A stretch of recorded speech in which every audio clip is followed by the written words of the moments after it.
Hello everyone, tonight we're going to be doing some more Steam Next Fest demos, starting off with Prime Monster, which I thought, makes sense to go for like the, I guess, politics roguelike.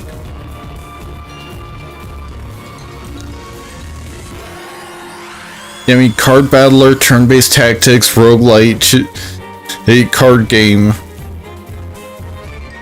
After we did Esoteric Ebb yesterday, since that has like a politics theme. And I've got,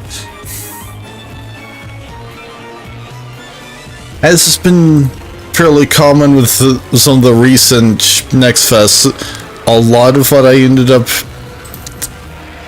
I'd say about like half of what I ended up downloading is roguelites.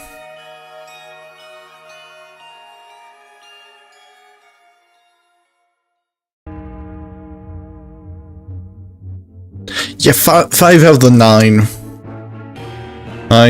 demos I downloaded, a good portion of which we're probably not going to get to because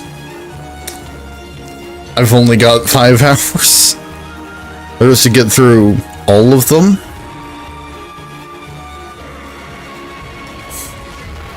Yeah, because like, yeah, I'd have less than an hour for each one if I tried to do all of them tonight.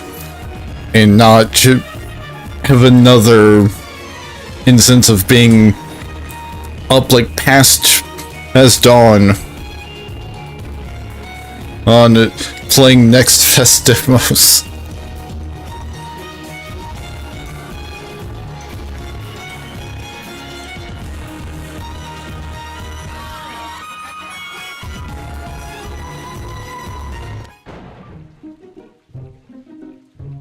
A long time ago, humanity got the boot. Pushed out, you might say. There was a new law in charge now. Monsters. Oh, it all went very well at the start, as these things always do. Eventually, they realized they need a little more order. So they turned to mankind's greatest invention. Democracy. After all, it worked so well for the humans. So from now on, monsters would govern themselves via elected representatives, reasoned debate, and robust legislation. And at the top, a singular figure, the Prime Monster. The politician who won the hearts and minds of the citizens and their votes. But today, as another government flounders, a new potential leader has emerged. Will they lead their party to victory in the next election? Will they serve multiple terms and forge their own political legend?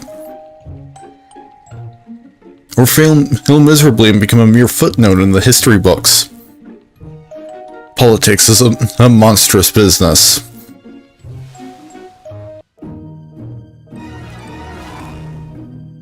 Government officially the most hated since the last.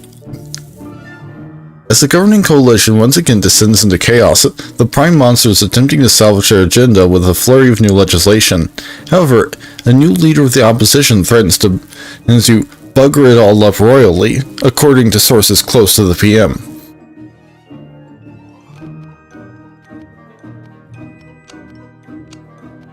So currently, it is just Chopper Badstone, Orc of the Town.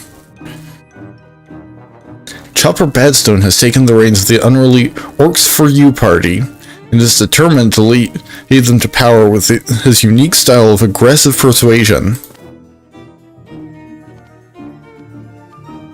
Okay, so pledges.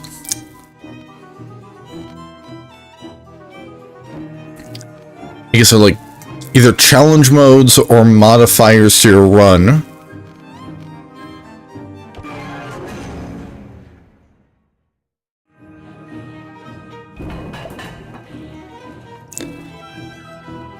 Congratulations, sir. My name is Sir Blandolph Grey, head of the Snivel Service and Master of Lectures. My job is to educate you in the workings of the Fractured Kingdom's Parliament and our system of government. We should probably get your party together and have some sort of long, boring tutorial. Sounds most pleasing, does it not? Off we go.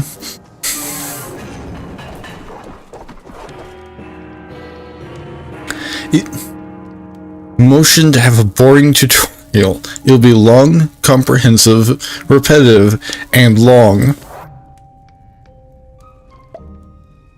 This being a democracy, the only fair way to decide if you should do a tutorial or not is by having a vote. I see. By standing over there to the right, I understand that you have decided you wish to oppose this motion. However, I'm afraid you are entirely at the mercy of the monsters of Parliament, MPs. And right now, you are clearly not united. Your MPs are all intending to abstain and not vote at all. MPs have 3 possible voting intentions: support, oppose, or abstain. If they are intending to vote to support, they have a green highlight. They are intending to vote to oppose, they have a red highlight. They are intending to abstain and not vote at all, then they have a gray highlight. You are going to need to unify your party in order to get them to do as you want and actually vote to oppose this motion. You persuade your MPs to vote your way by unifying your party. To do this, you must increase your unity, shown on the unity meter. If you fill your unity meter beyond its maximum, one of your MPs will be persuaded to change their voting intention. Unify your party using the tactic you have here.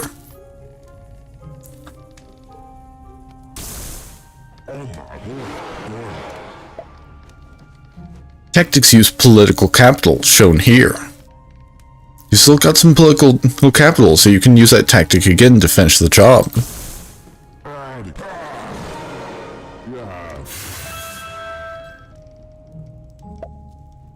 Good stuff. One of your MPs is now persuaded to actually do as you'd like and vote to oppose this motion. Alas, now you've run out of political capital. But not to worry, there is another way to motivate your MPs. You can also employ debate cards. This card will raise your party's unity if you play it here. Well done. Well done. Now there's another little twist here. You can also exploit debate cards for political capital. Every debate card has two possible uses.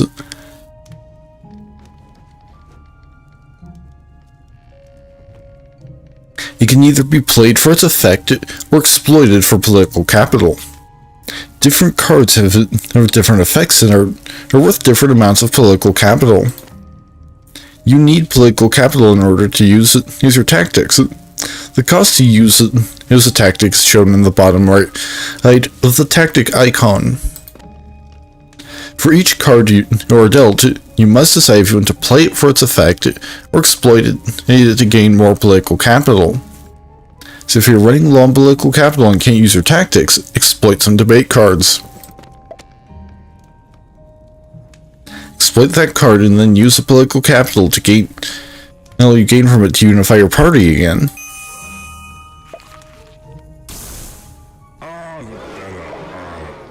Jolly good. You're on your way to persuading another MP to fall in line and oppose. However, even being ahead by just one vote is enough to win, so let's move on. In other debates, you will have more time, but in this case, we will press on. So once you end your turn, we will move straight to the vote.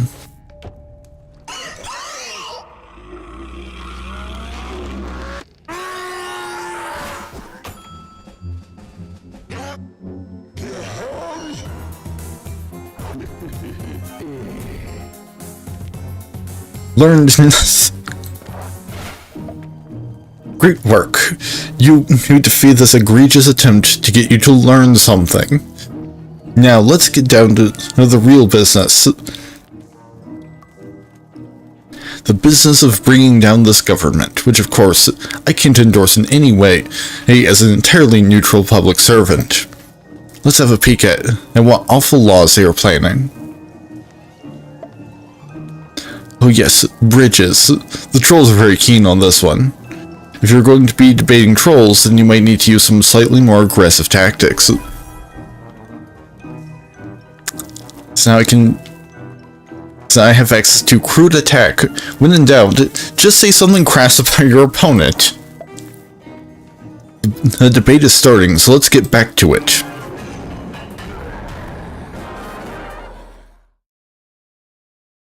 Oh, and there's a troll. Troll pole, monster without portfolio.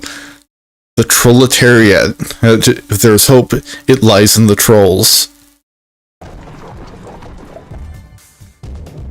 You're now going to debate one of the government's many talented ministers. In debates against other parties, you must secure more votes than your opponent before you run out of turns. You can secure votes from your own party by unifying it as you did before. You and your opponent can also attack each other during debates. When an opponent attacks, it deals damage to your party's unity. If your unity meter is emptied, one of your MPs will change their voting intention.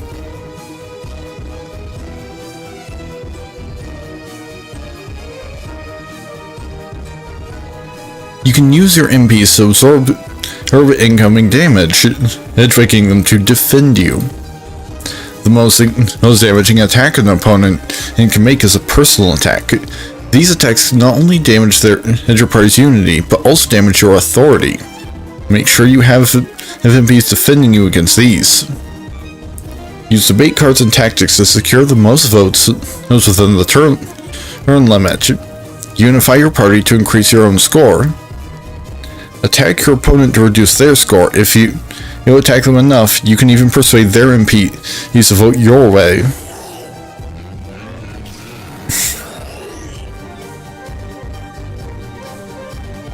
Don't forget, every card has two possible uses. Either play it for the effect, or exploit it in order to gain political capital. You can use your tactics.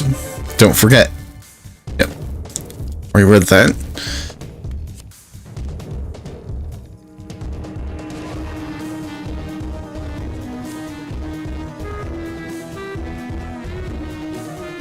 So I can make one frenzied, which will give me extra unity.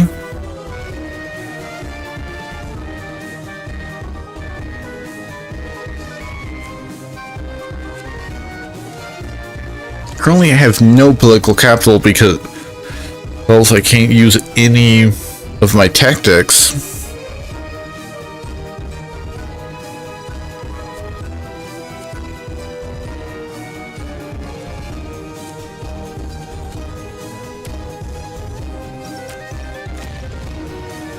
I mean, inciting one of them seems useful, so I can then get 7 unity.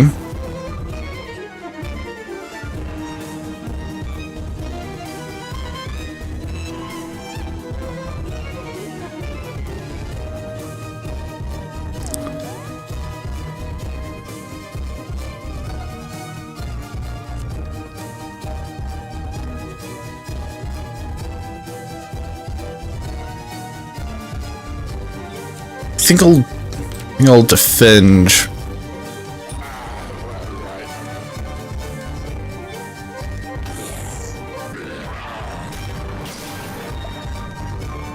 Signature tactic is ready, so harness your MP's anger to put on an intimidating display of party unity. Harness anger charge tactic. Like, your next unify will be twice as powerful, and also immediately cause your opponent to lose that much unity.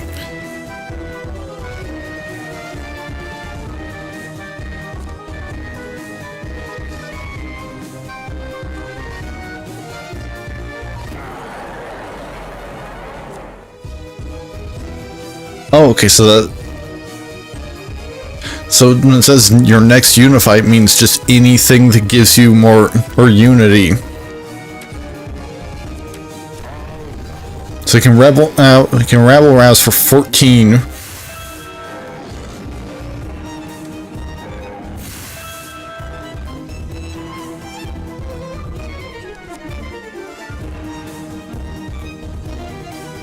Ooh, stunned. Cannot do anything. Will recover by the start of their next turn. That also seemed... Oh, targets one of their MPs. Well, I also dealt whole damage, so... Effectively, I guess technically they have one vote.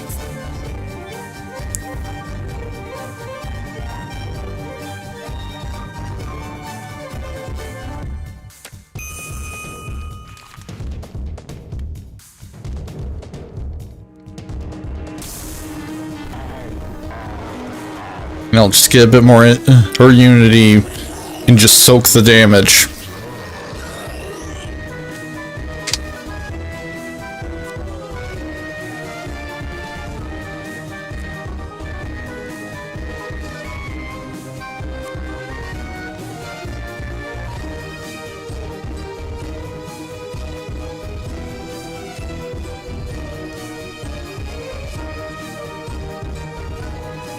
You know, what if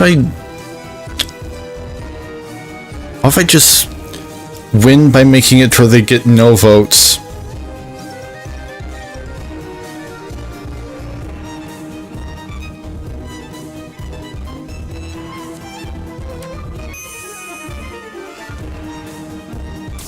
So crude attack,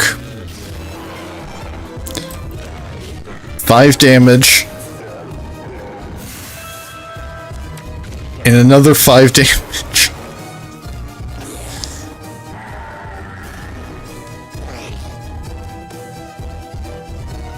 Some debate cards with dirty tricks.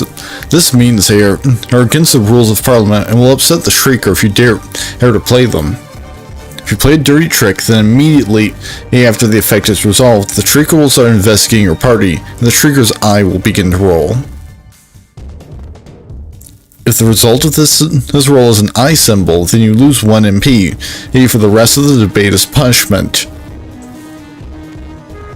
If the result is anything else, the Shrieker will have failed to catch anyone, and you'll escape without any punishment. However, the result will be replaced by a new eye symbol, unless the Shrieker becomes more suspicious. Dirty tricks can be very powerful, but be careful. The more you use, the higher the chance that the Shrieker is going to catch you.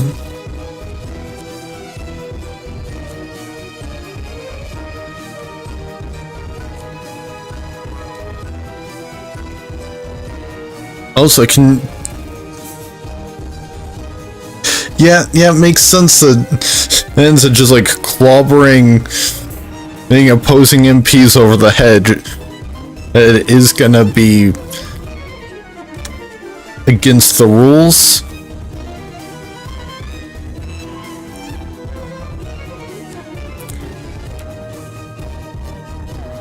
Yeah, I'm gonna actually just use these for political capital.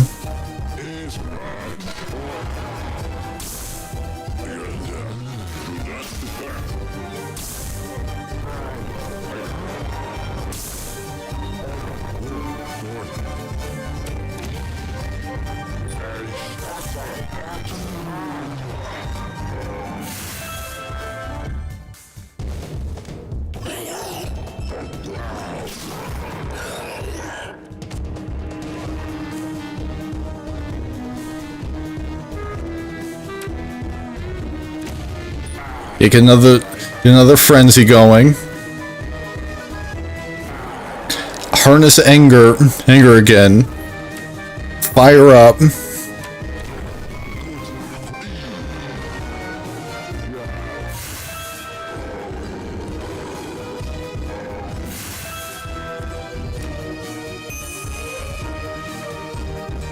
Spend 1 political capital for a crude attack.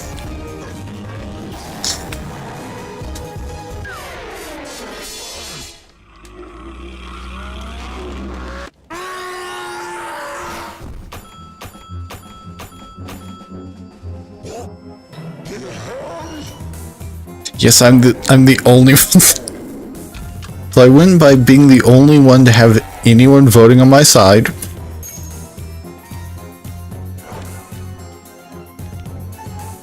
I can get a tactic. Tactic now. Violent demonstration. Kill one chosen party MP. One party MP will vote your way. But it is a dirty trick. Bait. Deal 2 damage, gain retort 4. Whenever you are attacked, deal X damage back. Reduces in power each time it is used, and fully expires at the start of your next turn. Or rear guard. At the start of your turn, if there are more frenzied party MPs, he's in defending party MPs. He's a party MP starts defending 6, then gain 4 unity. I mean, I've been enjoying sort of the aggressive approach, so I'm gonna go with bait.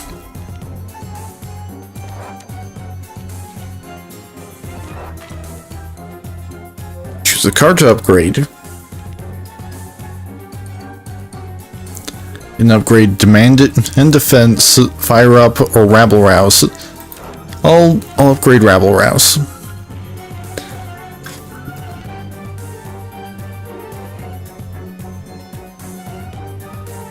Can either be gain 4 unity twice or gain 10 unity.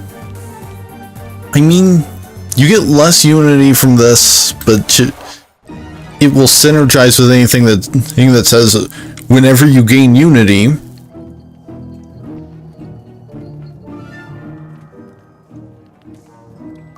Brute Farce. Trollpult will comfort eats its own bill after humiliating defeat.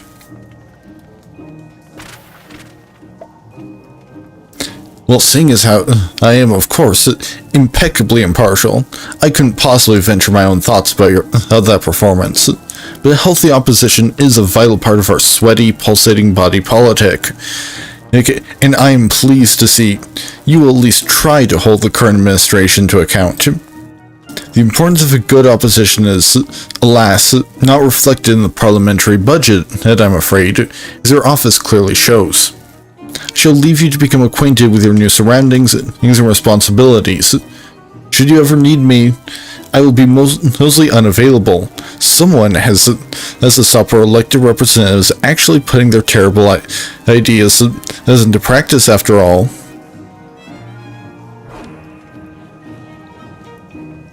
You are the leader of the opposition. It is your solemn duty to lead the resistance against the government's noble attempts to actually get anything done. To do this, you defeat their bills by getting as many MPs as possible to vote to oppose.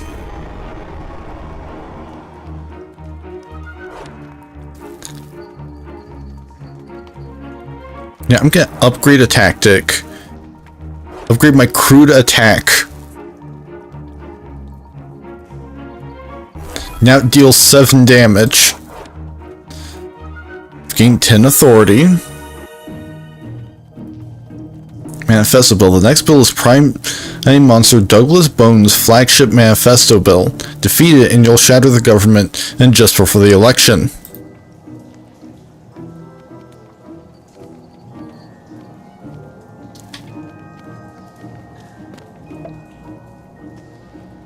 Okay, here you can check on how your MPs are feeling. The lower your authority, the more rebellious they'll become.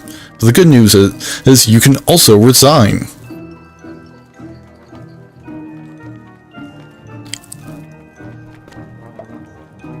This is the government's planned legislation. If you can get their bills voted down, you'll put yourself in the best position to replace them at the next election. Yeah, so the next the next bill is Manifesto of the current government, and this is the government's flagship bill. Defeating this will really show that you are prime monster material. And it's the outlaw dogs.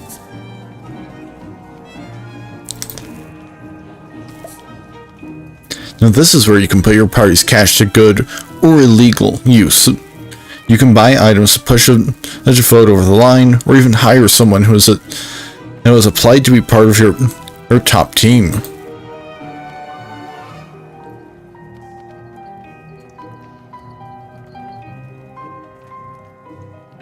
So there's Revelation, deal 3 damage 3 times. Stiff Drink, every time you deal damage to, or gain unity this turn, the value is increased by 3. Shout out to one chosen party MP, he starts defending 6. Bottle. Roll a bottle and KO a rival MP. As usual, it's considered to be a dirty trick. Can't afford a fall guy. I could afford a policy wonk. Gain 1 in political capital whenever you return to your office after a debate. So basically, you get to start with 1 political capital every time instead of 0. Tragically, you're going to need to know how the public are feeling about you occasionally. If you're not polling high enough, the next election will be the end of you.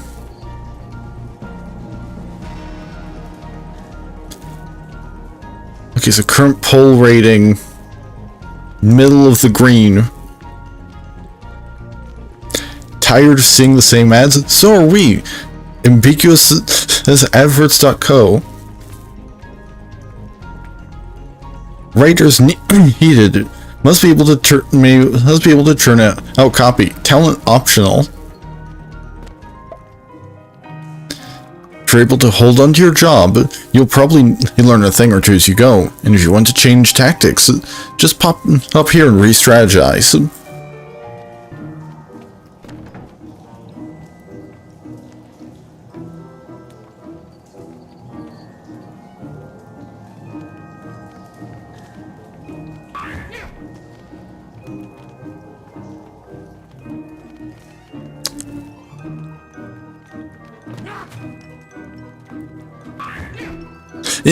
Interesting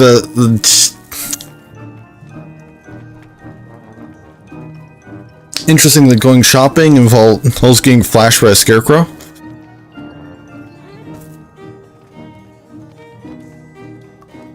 Yeah, having a starting. Just focus on this issue and ignore everything else, including my advice. Being able to start out with, I'll buy one of these as well.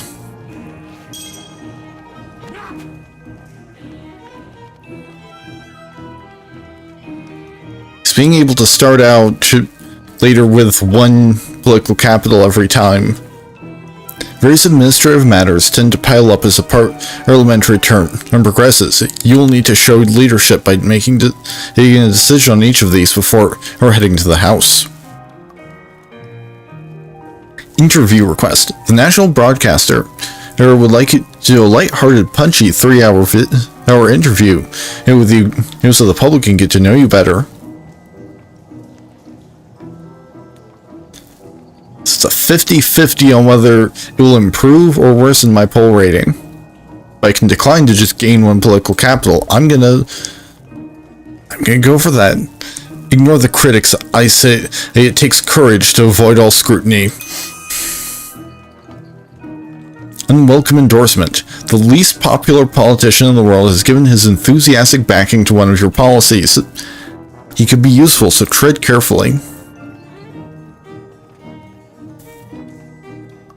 So I can either sacrifice a poll rating to gain 2 political capital,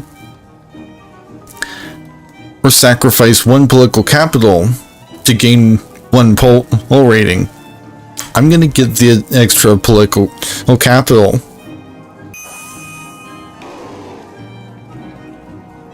I'm still in the green.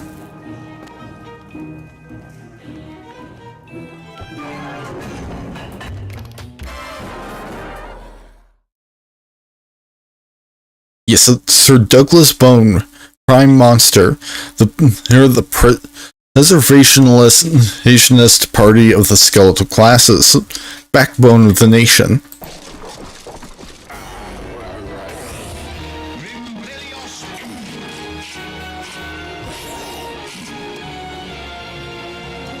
Jeering. Whenever this MP's leader deals damage, they heal 1 extra. The opponent will deal authority damage next turn.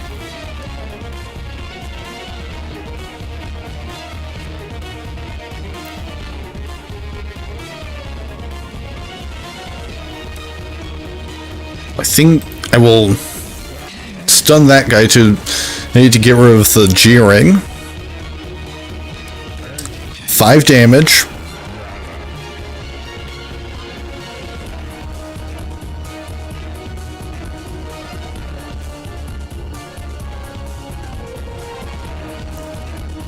I mean, it's authority damage, so I don't think that counts as an attack.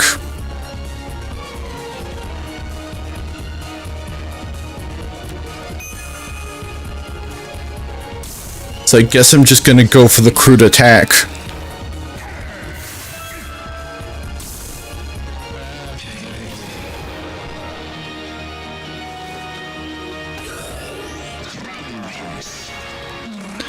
Okay, so I guess it does... Like, it is damage of a kind. The opponent will unify next turn. The opponent will help their MPs these next turn.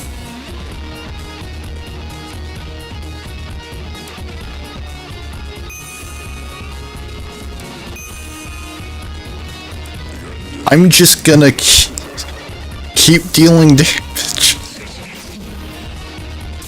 Because it's been working. And working so far. I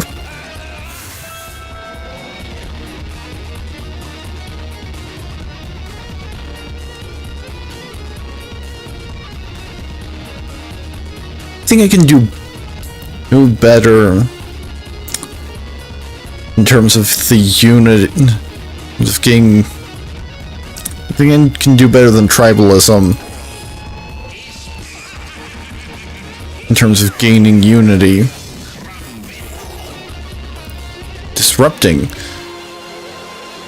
This MP's antics are making you disrupted. Incoming attacks deal double damage.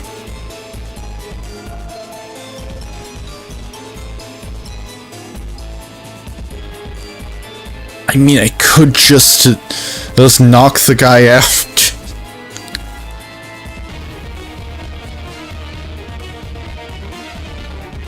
Yeah, harness anger. Fire up.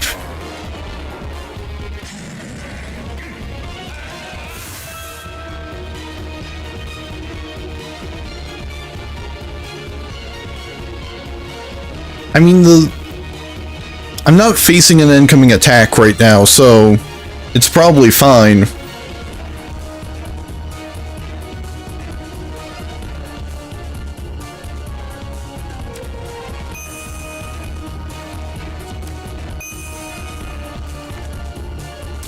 So I'll just go for a couple crude attacks.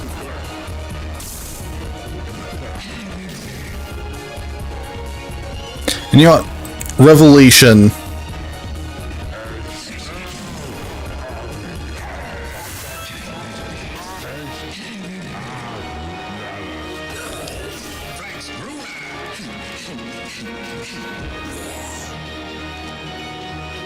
Okay, now I am being targeted with an attack.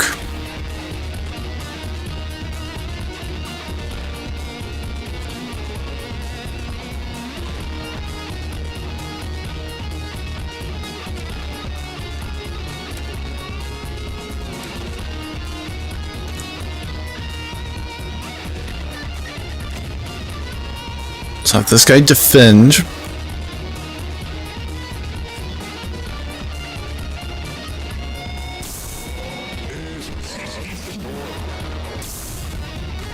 Get some damage in.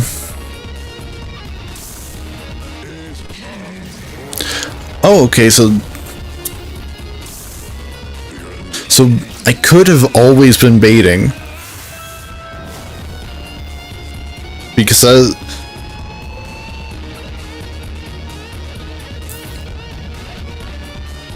that increases the retort.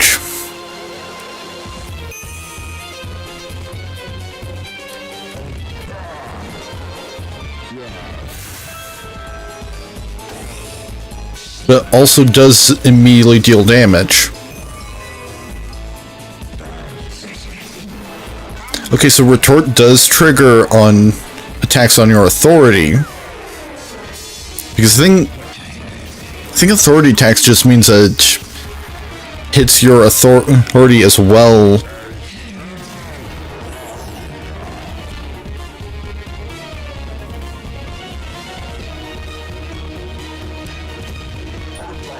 Done this guy.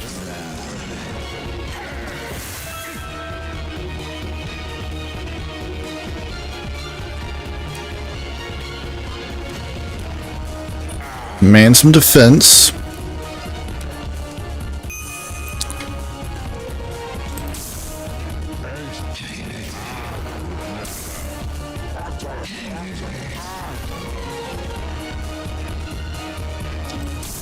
I'll just use tribalism to get a little bit more, or unity.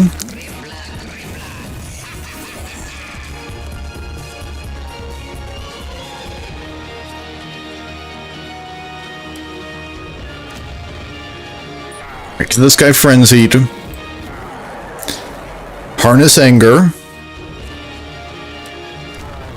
Fire up for the 10 damage.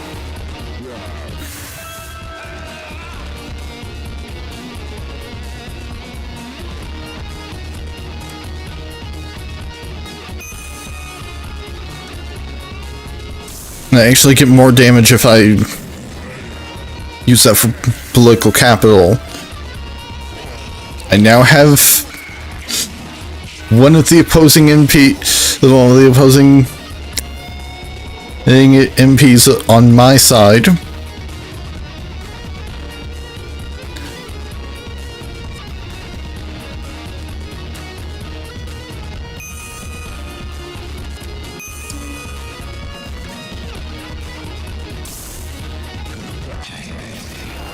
Some more damage.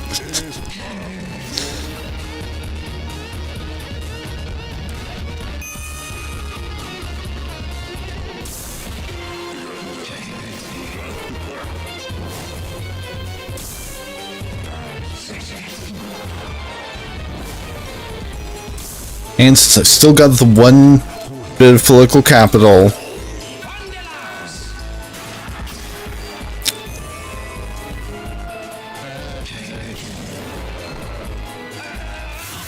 yeah, so because of the bait, I got another one of the skeletons voting on my side.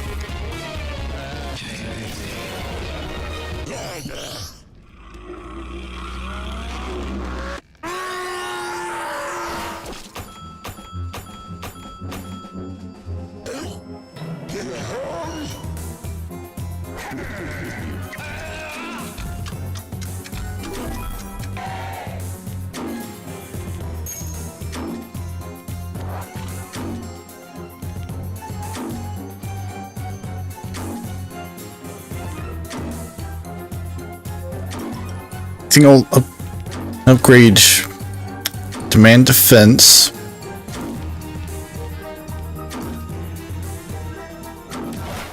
Get 2 defenders. Skeletons rattled. Sir Douglas Bone fails to animate party.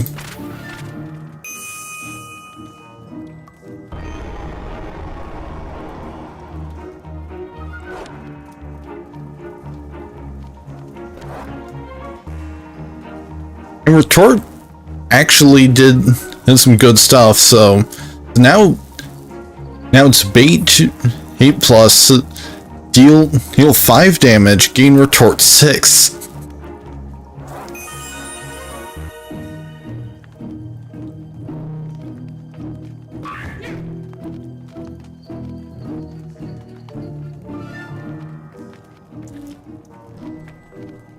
I mean, I've been pretty good at spending all of my capital, so don't think I need to increase my limits right now.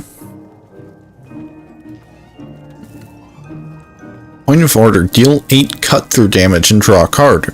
MPs cannot block cut-through damage. That seems good to have available.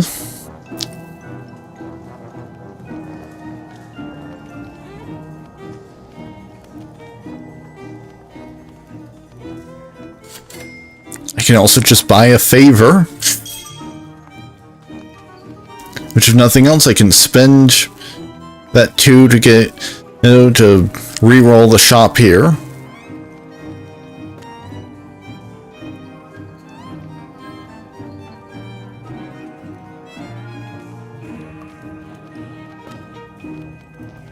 I think I'm ready for the election. The general election. Make your voice heard for exactly 1 day, then be quiet.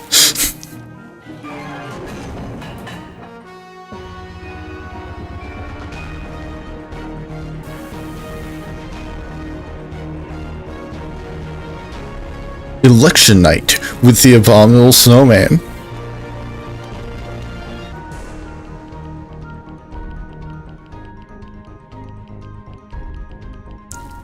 It's my final poll rating. The public's verdict, we went big chop. Works for you, win election. You gain 2 new MPs.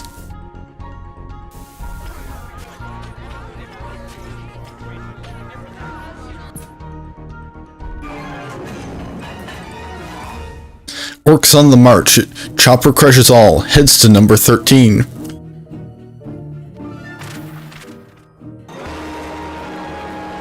You won the election, became Prime Monster. While nobody wants to downplay your achievement, I'm afraid this is just a start. In the full game, you'll quickly discover that holding onto the job is a lot harder than getting it. Oh. Having reached the end of the demo, I regret to inform you that you are now formally obligated to wishlist the game. After all, this was only a glimpse into the stimulating life of being the mere leader of the opposition. Just imagine how much fun it would be to beat Prime Monster. Well, quite.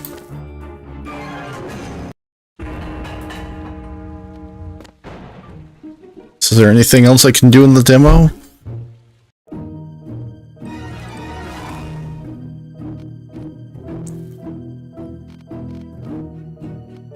I guess maybe? Like, maybe the RNG will give me something different, but...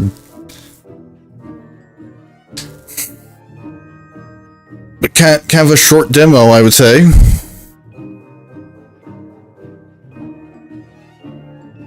Like, that definitely shorter than...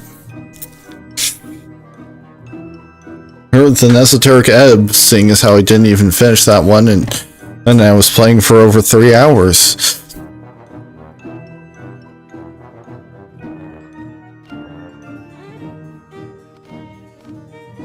I think, given that other than maybe, like, new options in, like, the shop, there's not really any more content. Like, I don't, from the looks of it. You know what? I'll do, like, 1 regular run just to see if it's different, since I'm not in the tutorial anymore.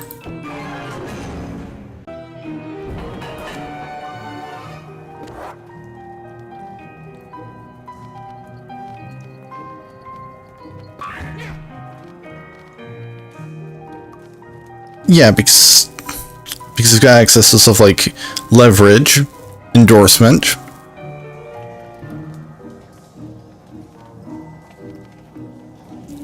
Roll 1 unchosen party MP to attempt to persuade them.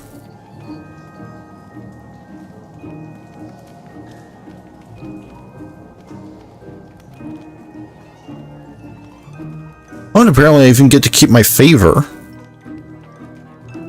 Or because I'm not in the tutorial, I just get that by default.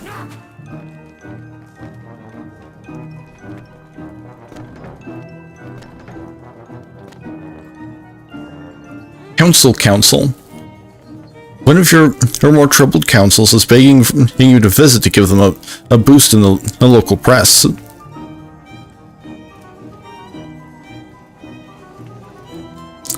Yeah, I consider the political capital to go for a photo op. A show of support for the Prime Monster. And from the Prime Monster does tend to make a difference on some of these occasions for some reason. I am not the Prime Monster.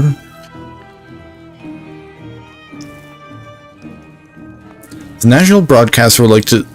Yeah, that's the interview again. I'll decline.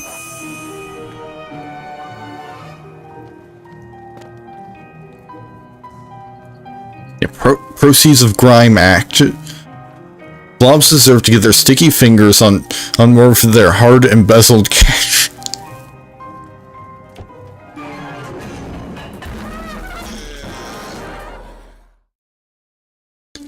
The Puke of Wellington and head of the Secretion Service is the leader of the Blob Separatist United in Division.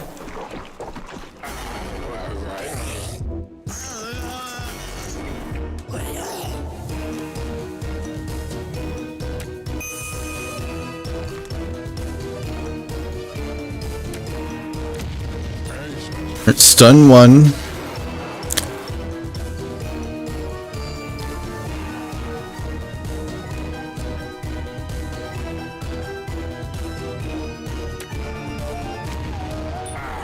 Get this guy fired up.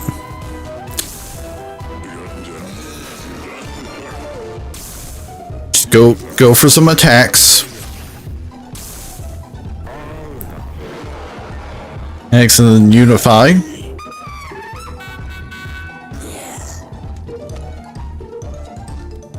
Jeering is, yeah, whenever the MP's leader deals damage, they eventually deal 1 extra.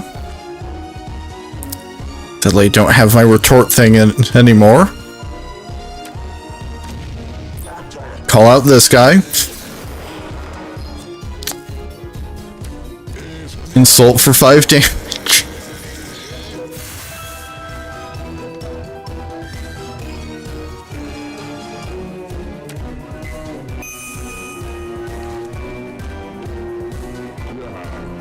I'll use my favor.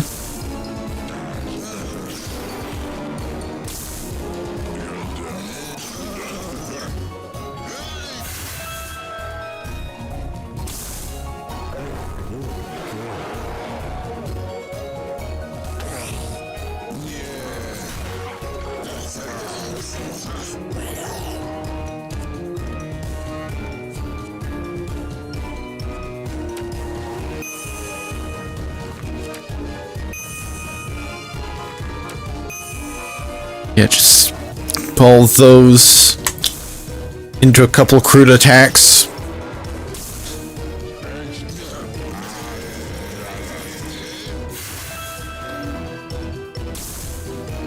And 1 unify.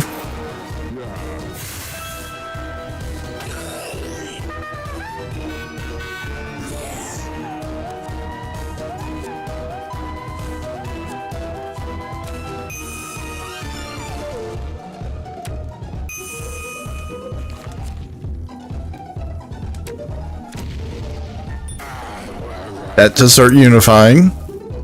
It will start defending. Crude attack. Crude attack.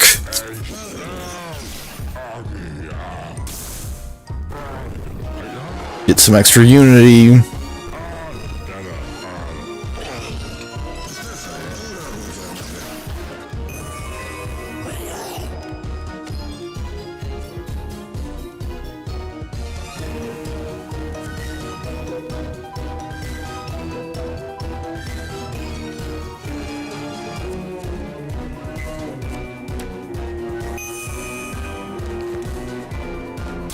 Fire up. Another crude attack.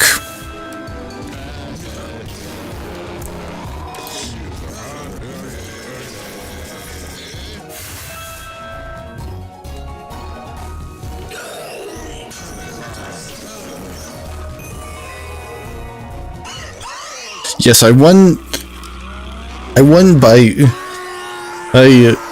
not by getting my opponent's MPs to vote for me, but I did get most of them to abstain.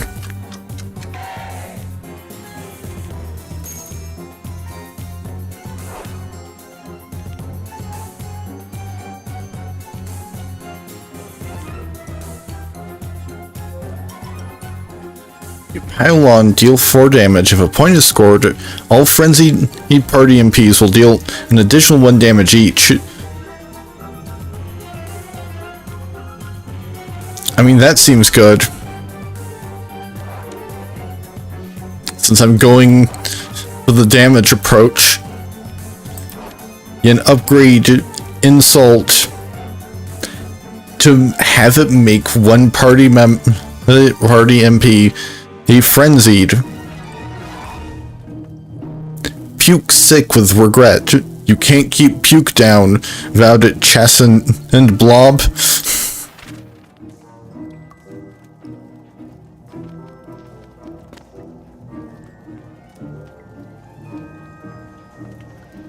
So the next is Flagship Bill Pyramid Scheme Act.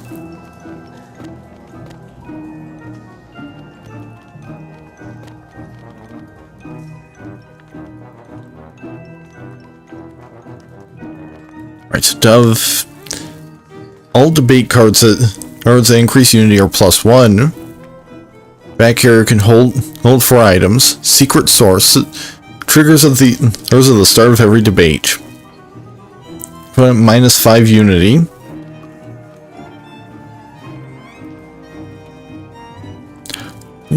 Incriminating photos. The Shrieker immediately throws out a random rival MP. Even in a way, the rival MPs have been my weapon.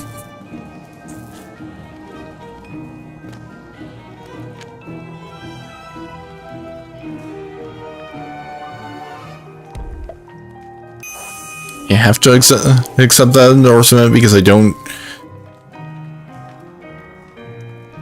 have the political capital to not. Dodgy donation.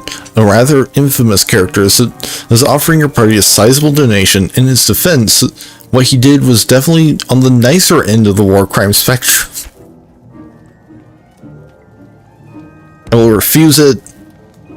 I quite agree. Your dignity is worth at least twice as much.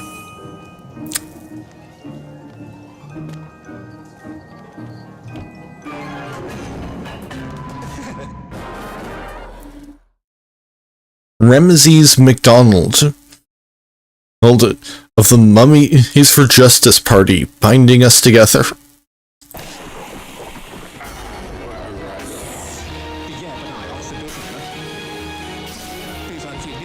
So it's an immediate 5 damage.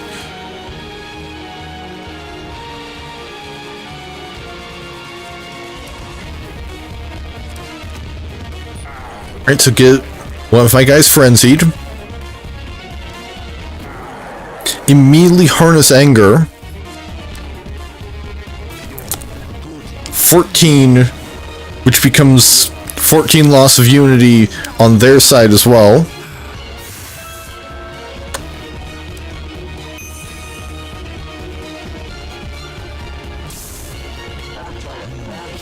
Hit him with crude attack, and pile on.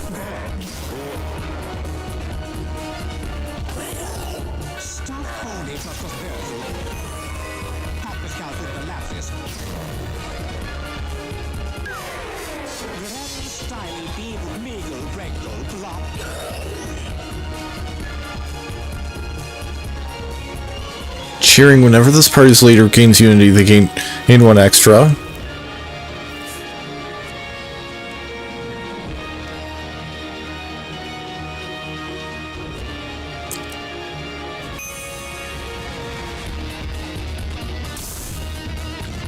Another crude attack, and crude attack, and pile on.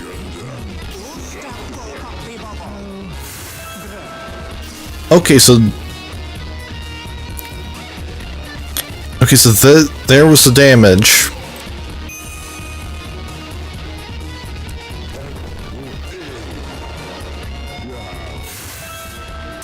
I could also use a bit more unity in my own party, so...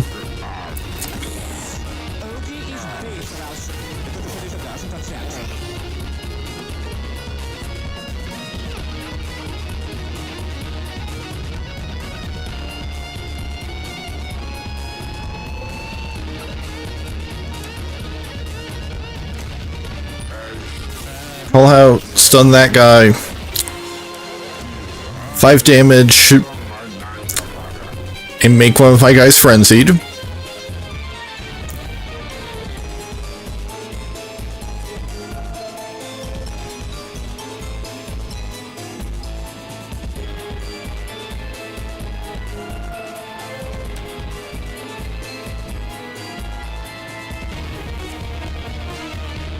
You know, I'll actually deal more damage by Harness Anger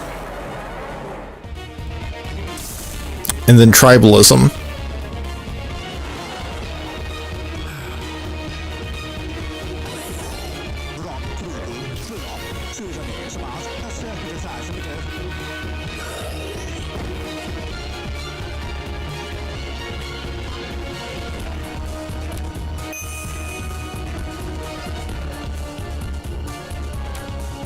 Use the main defense. Then 5 damage. And pile on. Okay, so looks like pile on only does its special thing if you go past this threshold.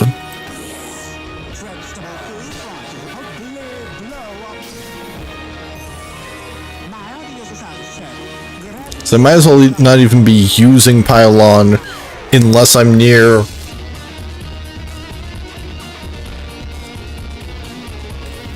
the threshold.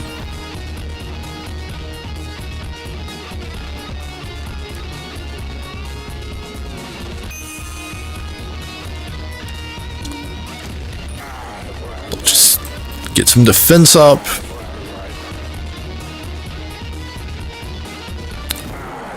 Use Harness Anger, and then Tribalism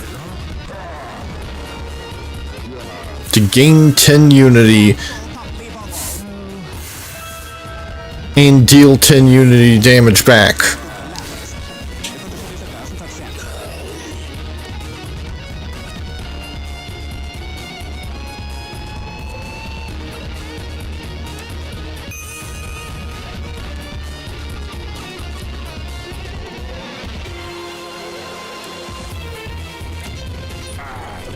Another one of these guys frenzied.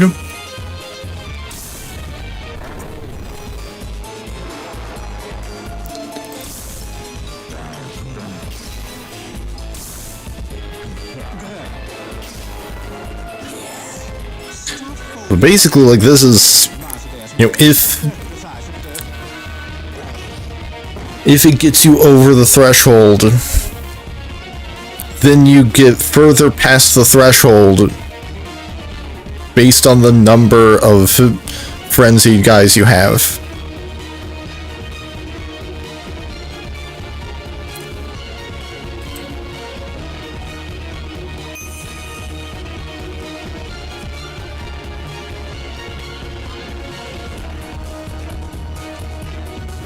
Harness Anger.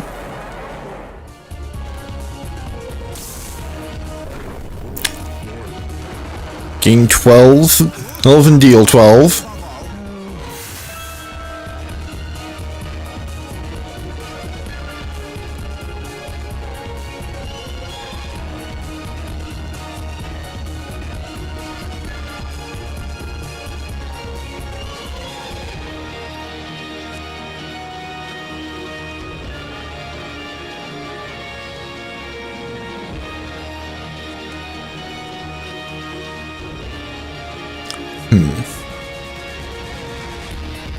times 2.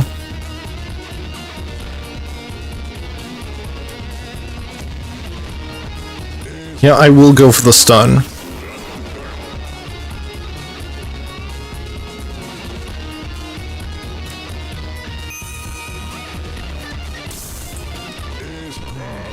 I'll also go for a couple of these.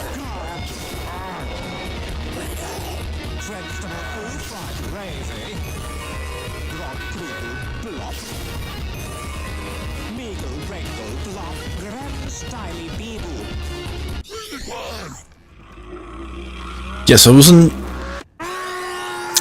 a complete victory.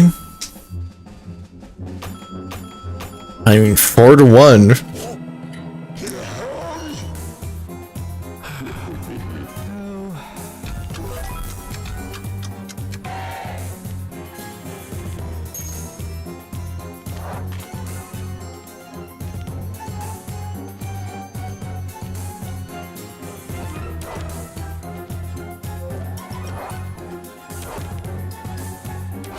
I'll go for the extra defense.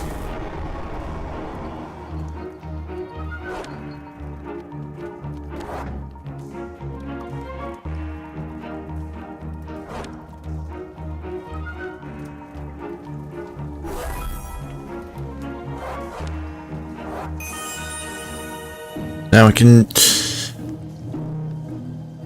if this run was continuing past the election,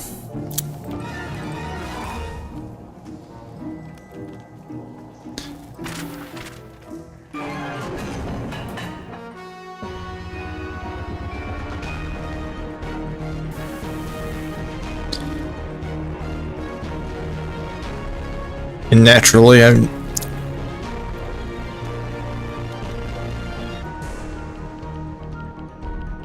they've got maximum pull rating, so naturally it's a victory.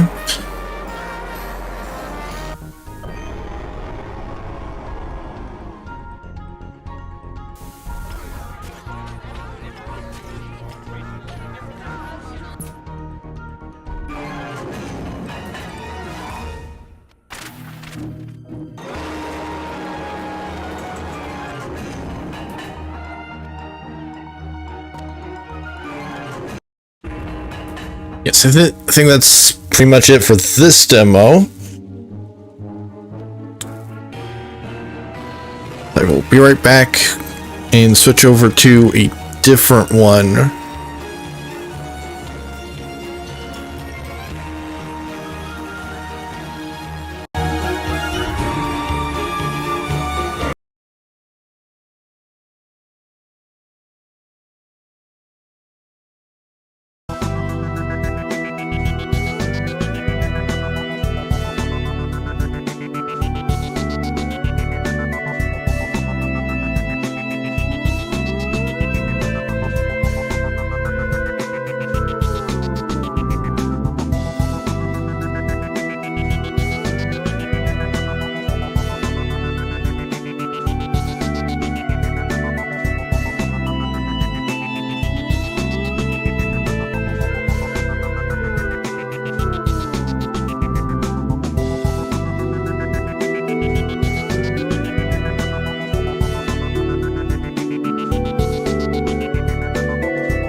So this is Gambonanza. It's a chess roguelite, kind of in a similar vein, at least aesthetically, to Balatro. You know, you can kind of tell. Apparently, there's a. Ooh.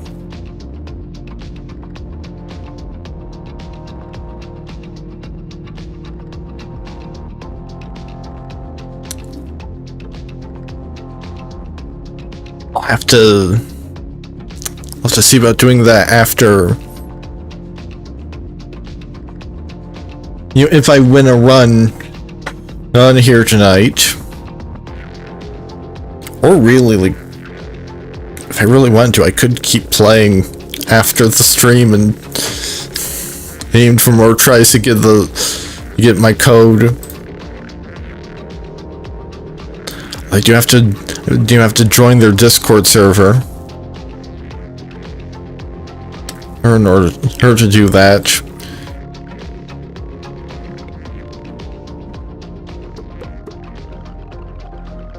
Peace wheels.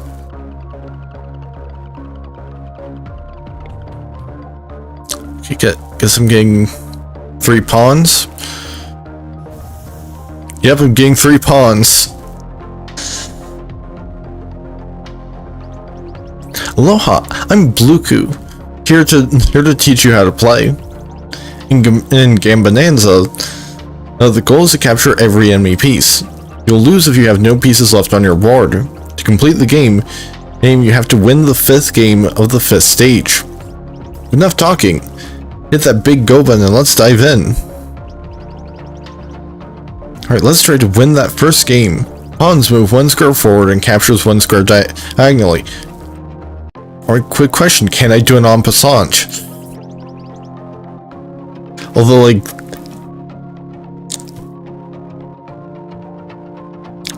who knows if there will even be these situations where an en passant would be useful. Take your pawn and move it here. It's time for a capture. Use her pawn to take out that piece. Now let me show you something really cool. When a pawn reaches the end of the board, it can promote. Come on, give it a shot. Yes, promote to queen. Now let's win this. Queen moves any number of squares in any direction. Use your queen to capture the last piece.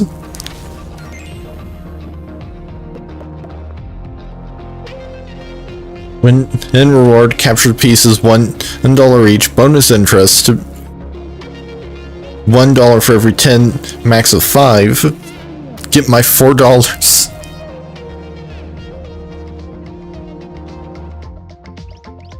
Awesome! Now that you're rich, let's grab something cool from the shop.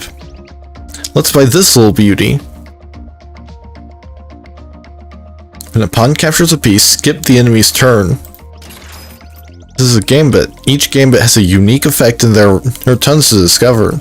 This one skips the enemy's turn, and if you capture with a pawn. Pretty cool, right? You can mix gambits for powerful combos. You can only hold 5 at a time. In the shop, you can also buy tokens for your mini games with amazing rewards. Special tiles for your board, legendary gambits, multiple chess pieces. You can also upgrade your board to fit more pieces. We're a bit broke right now. Let's start the next game to earn more money.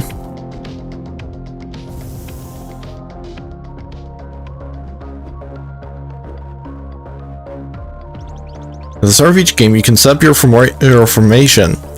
Place a pawn here, then press go. Let's try out our new gambit. Capture with your pawn to skip the enemy's turn. The turn of your opponent has been skipped thanks to your gambit. I think you know almost everything you need to have fun now. There are a lot of things I didn't explain though.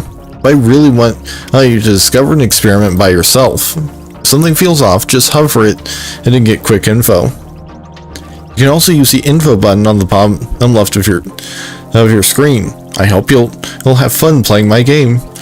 You're on your own now. See you around.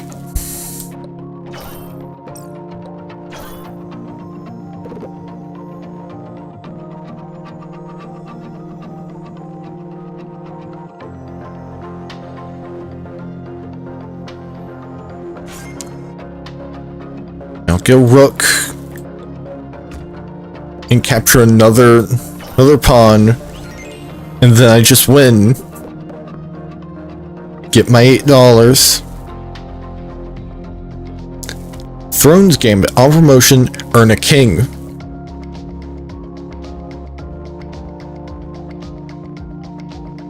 Excalibur's Gambit. Promotions can be achieved if a pawn moves next to a king. And I can just buy a king.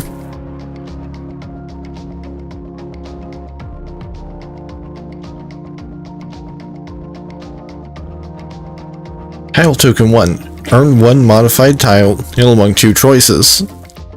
Get 1 random chess piece. Or choose one among 2 random chess pieces.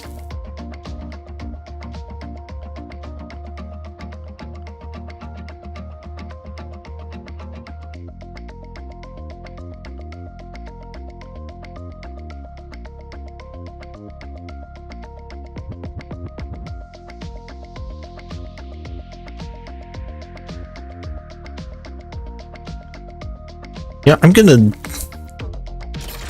see the random chess pieces.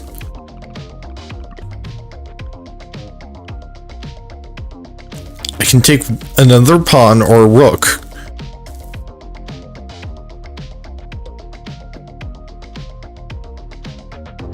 Judith Bulgaria. You can't see your opponent's formation during the formation phase. Okay.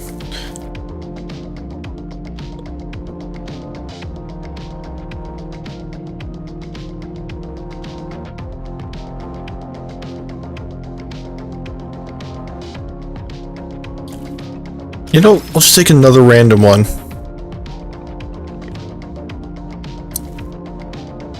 What's that? Now I've got a bishop.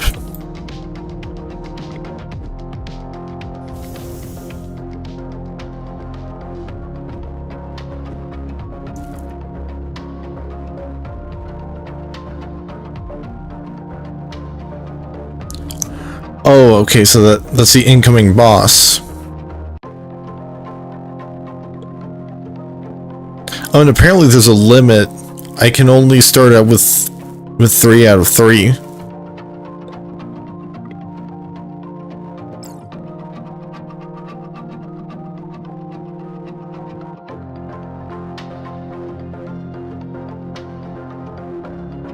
I'm just going to wait.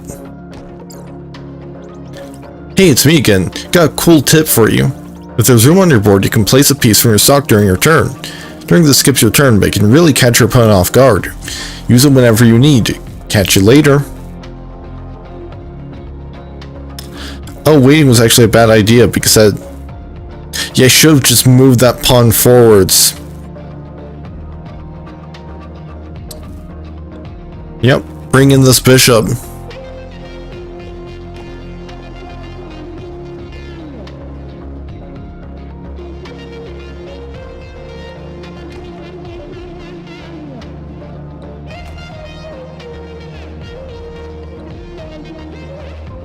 Just slam down a rook right here.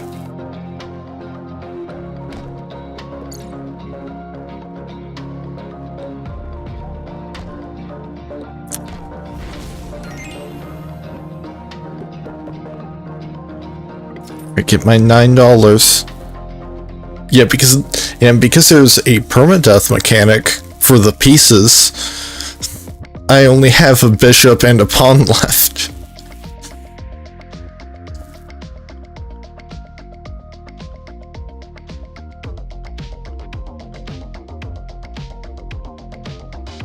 Phantom tiles have a 1 in 2 chance to trigger twice. I don't have any phantom tiles, so...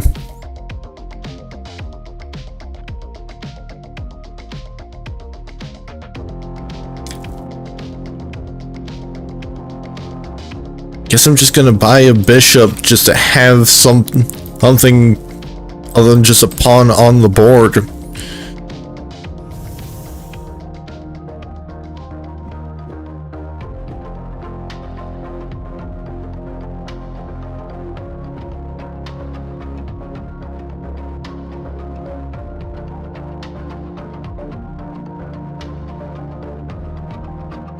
You think this will be fine?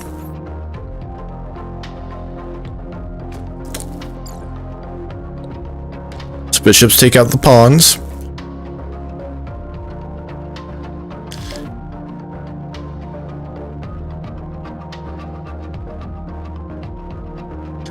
Each turn with the capture, crumble mode rises.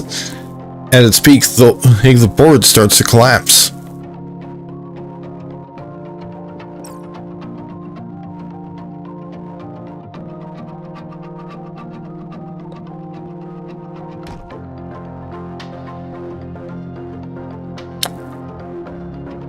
Hatch. Let's start again.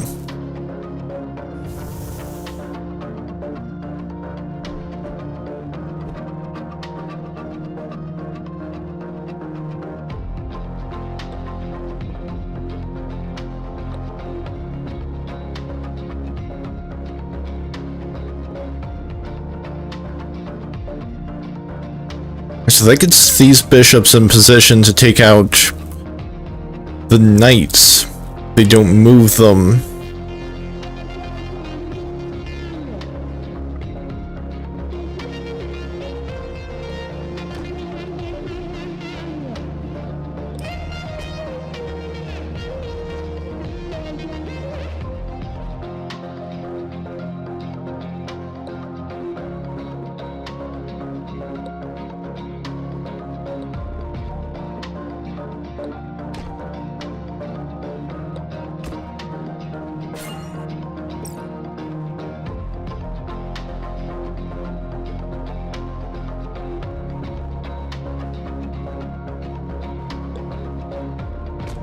Yeah, that pawn's just gonna have to be a sacrifice.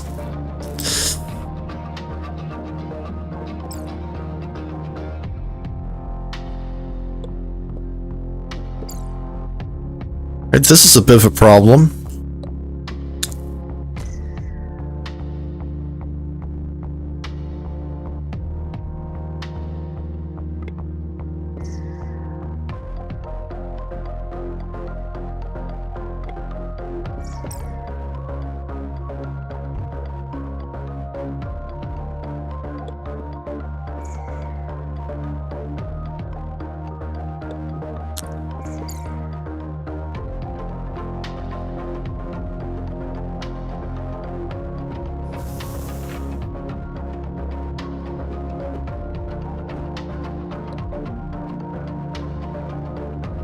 I mean, the two bishops did pretty well.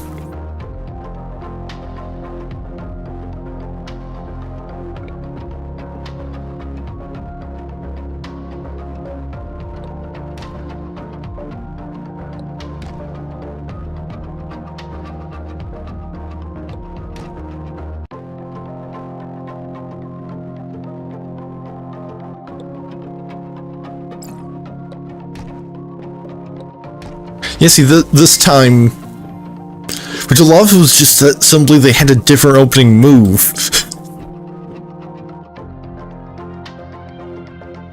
Family's Gambit at the end of the game, gain plus $5 per piece next to a king. Shop prices are reduced by 30%.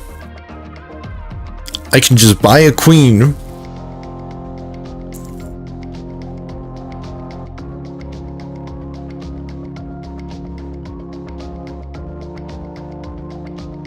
Yeah, I will choose among 3 same rarity gambits.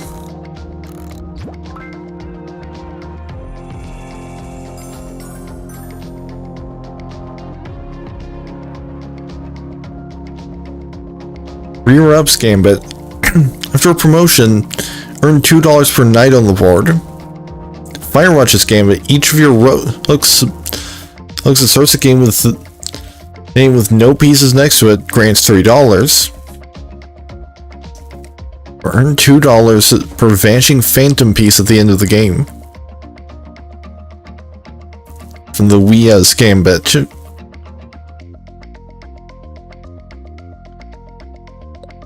You're not sure, I'll take that and see if I can get phantom pieces at some point. Maybe that's what the phantom tiles do.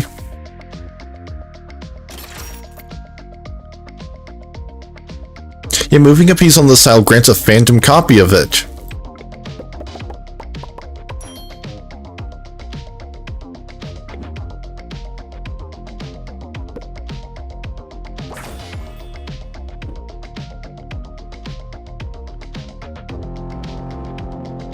And I will take the shop cards Gambit.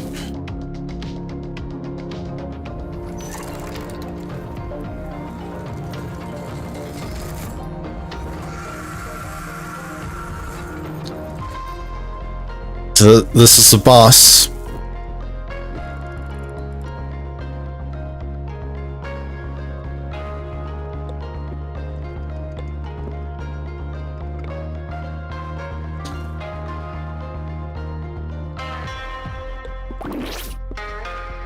To get a phantom.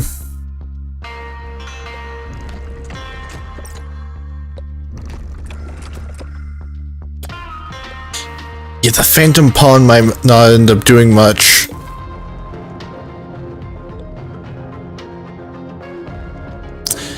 Yeah.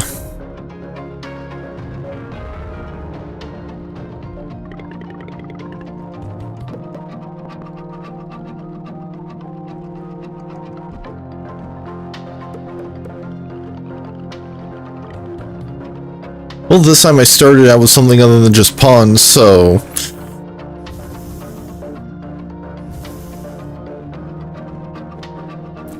we got a bishop, a pawn, and a king.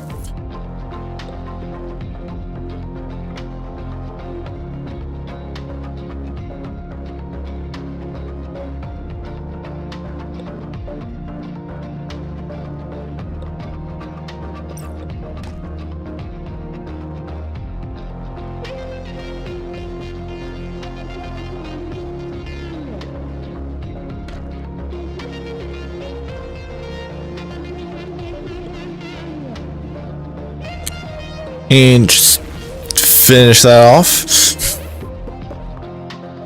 Get my $4. Mime's Gambit. Capturing with a bishop on a white tile skips the enemy's turn.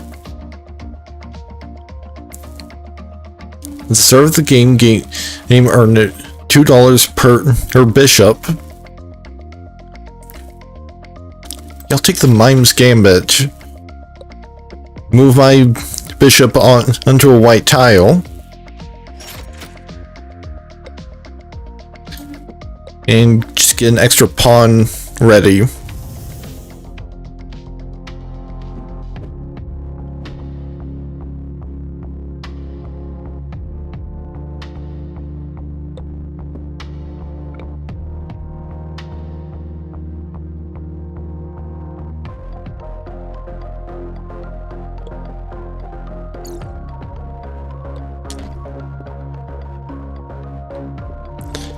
Alright, take that out.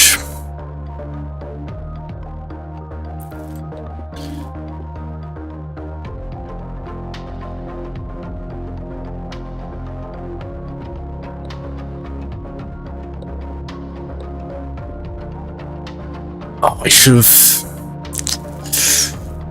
have moved that pawn.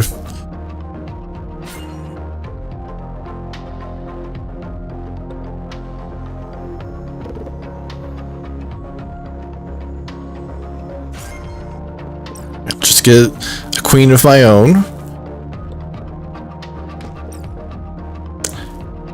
I misclicked and didn't move my queen far enough.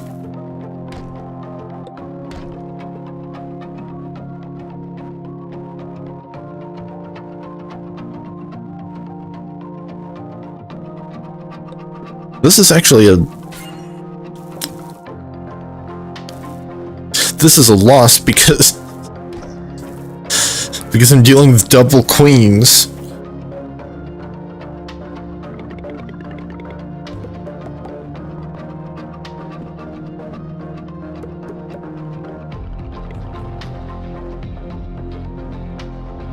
Yes, now I've got 2 pawns and a bishop.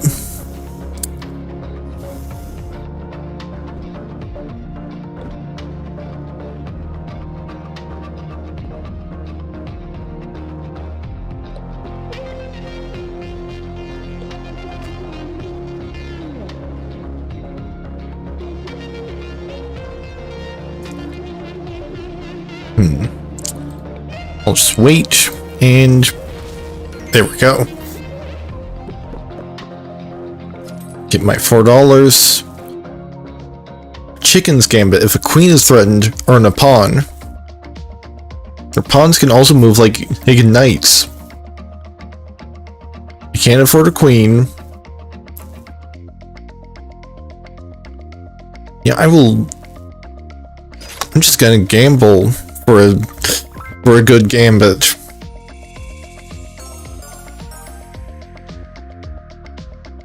For your first turn, protect your rooks. Protected pieces can't be captured. When one of your bishops is captured, it creates a phantom tile on the captured tile. Or when one of your pieces is captured on a black tile, skip the enemy's next turn.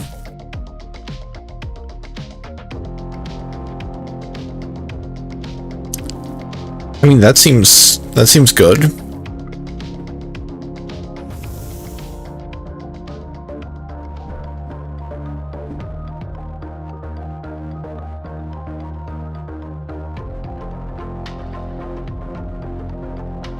Like, for instance, if they capture my bishop, period, their next turn is skipped.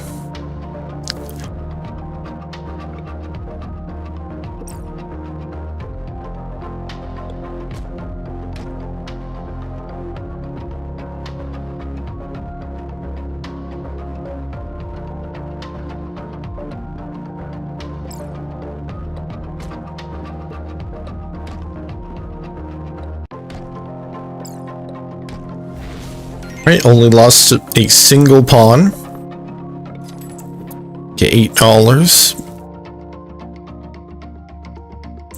Gold Seeker's Gambit. Capturing with a golden piece, he grants $1. Earning a king, he creates a golden tile on a random tile.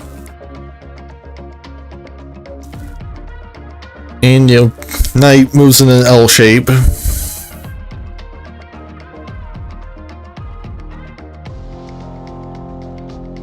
I'm gonna just go for the random gambits again.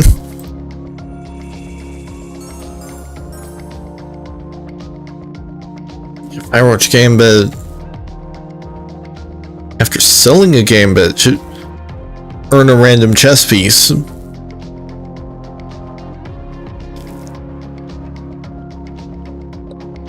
Yeah, sure. Or that seems like it'll be fine.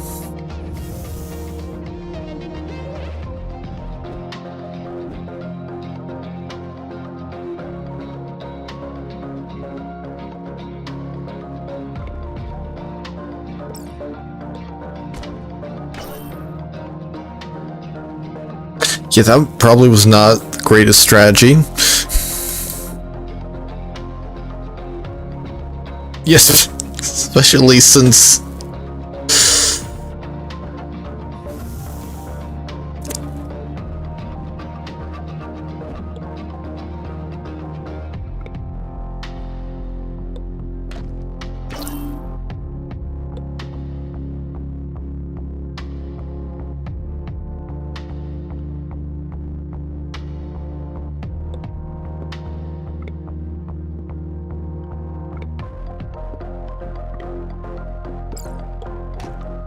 Yeah, and I just lose here.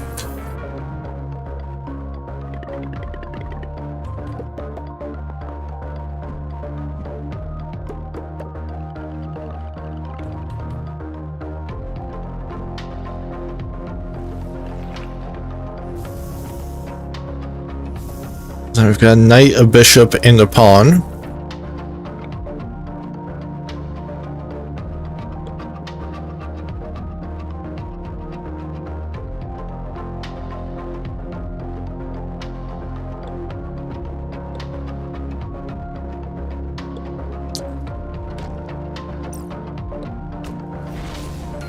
Very easy victory. Which, I mean, it's against 2 pawns. Waiting promotes one of your pawns. I mean, that seems very good.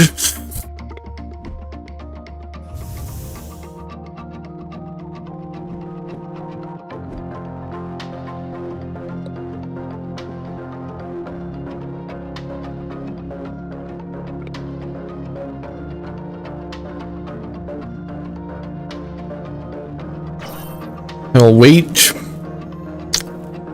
Promote this into a queen.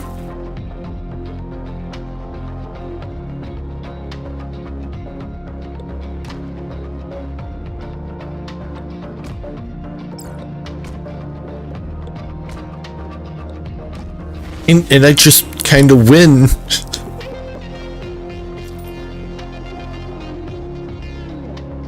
When a piece is blessed, 1 in 4 chance to bless another random one. Once captured, return to your stock. Recruiter's Hat's Gambit. Waiting, he has a 1 in 3 chance to grant a copy of a random piece you have in your stock.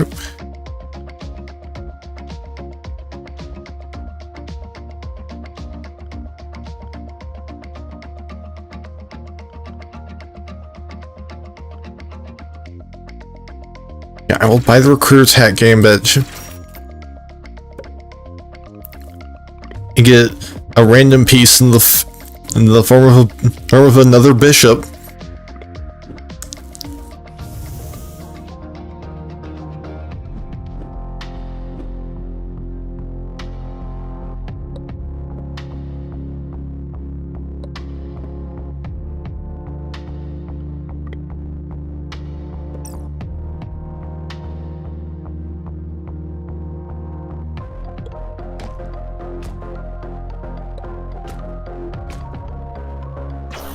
And wait. Get the queen going.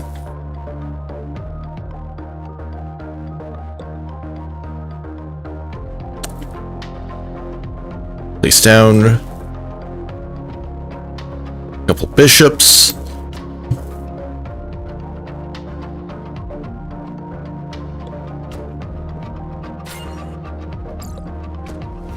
And then I just win.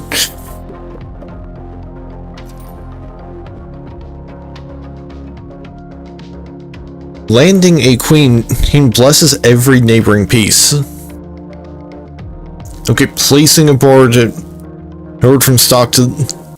piece from stock to a board during a game is called landing.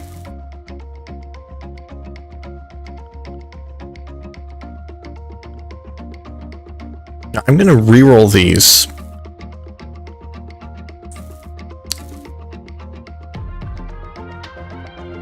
Superhero's Cape Gambit. When one of your pawns is captured, promotes another pawn. Fool's Gambit. Buying a knight has a 1 in 4 chance to grant a pawn too.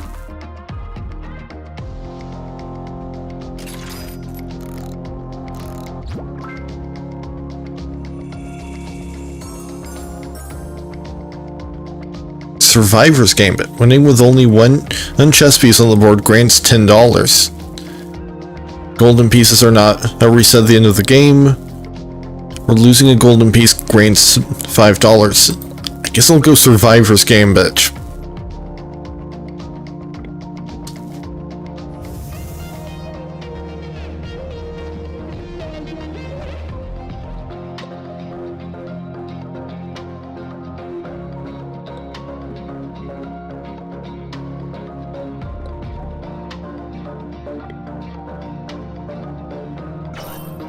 So wait.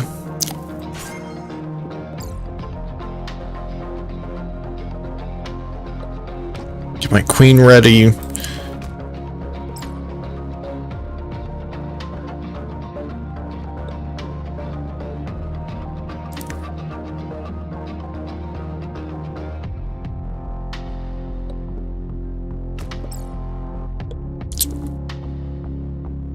That was a mistake.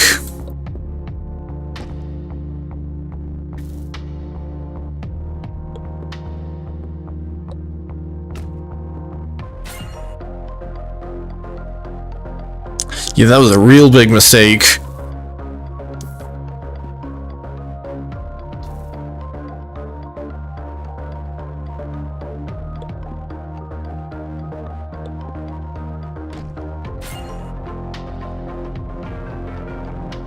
This is game over again.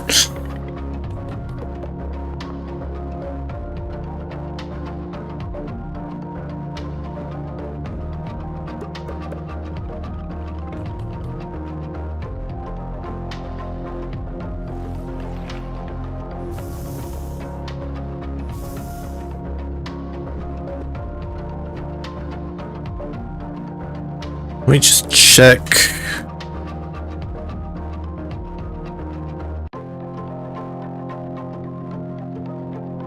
How much time I spent on Prime Monster? Oh, an hour and a half.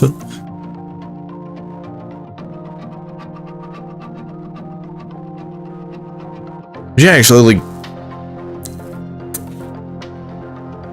I can tell based on the recording time, that's only been half an hour. So I'm gonna give it another half hour.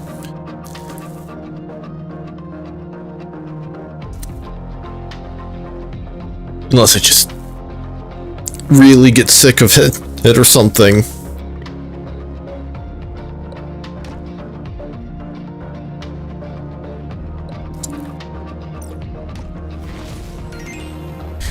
Well, at least I started this run with a queen, so... Valkyrie's Gambit. Hitting a queen turns one of her pawns into another random piece. Promotions can be achieved even if a pawn is almost next to a king. I'll just go for the random gambits.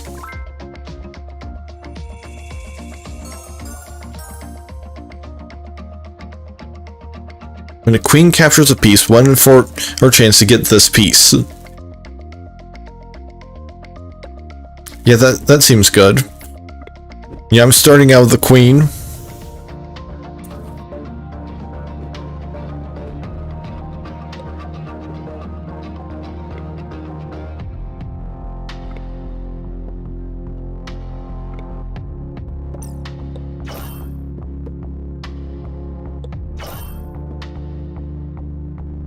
Yes, I'm just getting more pawns right now.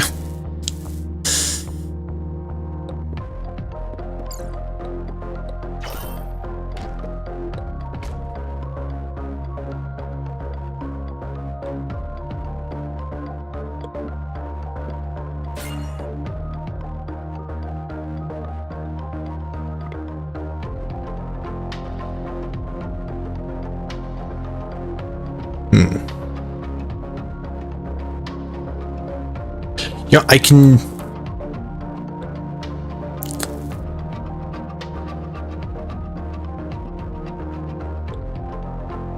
land upon here and just bait them into capturing it with a queen. So now I've got 2 extra pawns and an extra queen.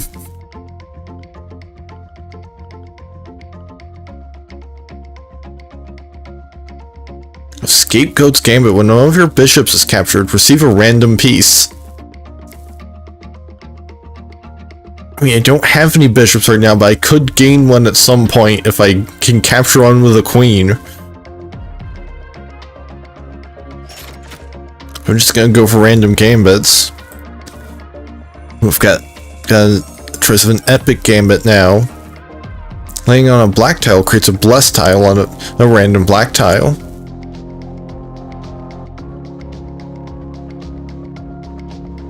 Capturing the knight has a 1 in 3 chance to place a trap tile on the capturing tile.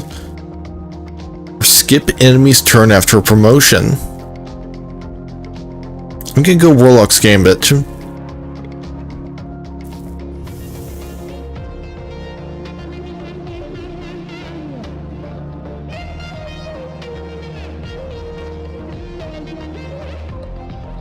The pawn here to be bait.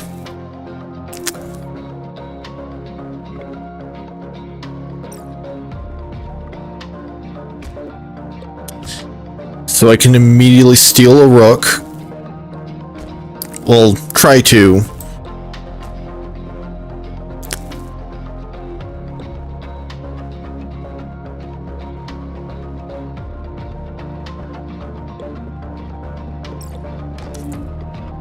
It is only a 1 in 4 chance.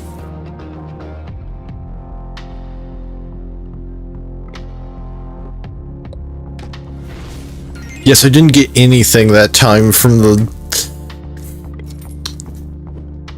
capture or mechanic for the Aphrodite's Gambit, which means 1 in 4. Interestingly, has so far proved more reliable than the Wheel of Fortune. Selling 3 pieces is grants a random Gambit.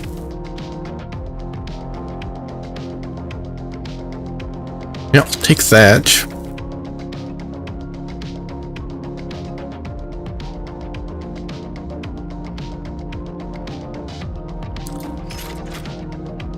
And just get a random piece.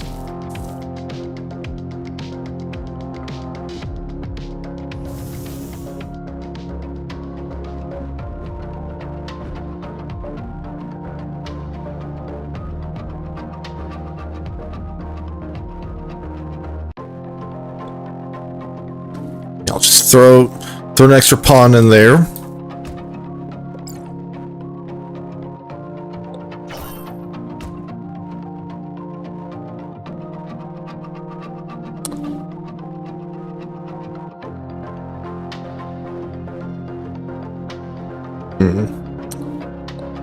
Just take another one of these pawns.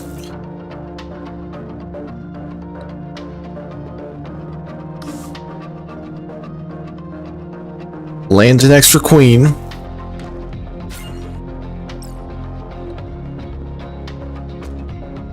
Oh, that's... yeah, that's not good.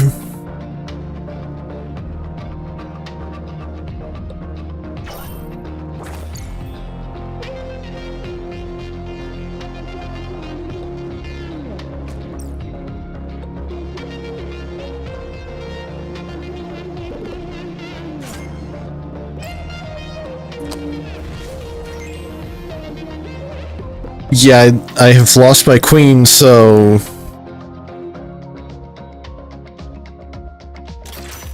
buy another one.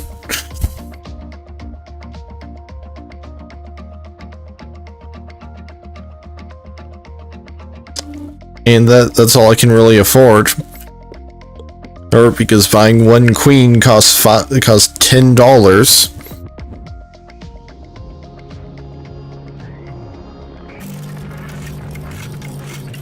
Oh, and it's boss time.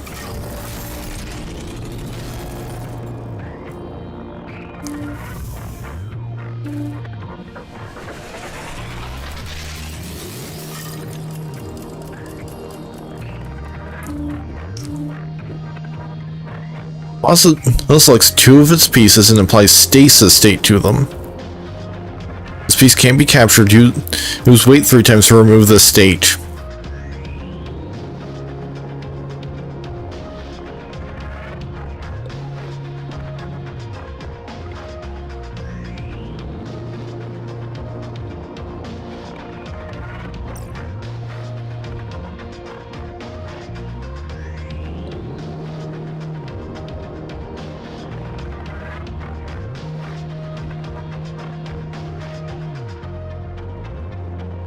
I mean, the queen's in a safe position.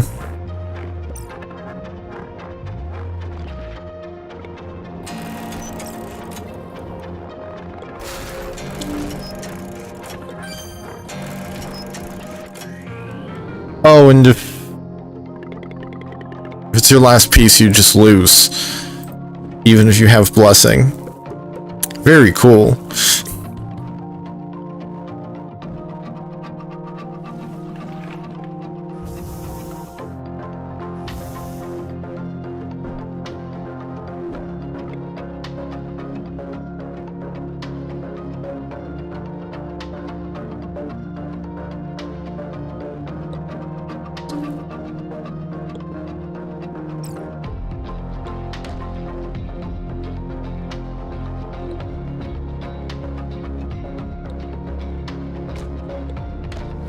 Yeah, I've immediately lost my king.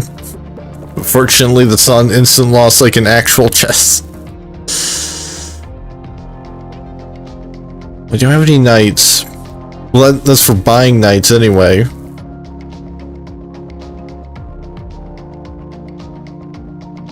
Yeah, sure. I'll take the Scout's Gambit since I've got a rook already.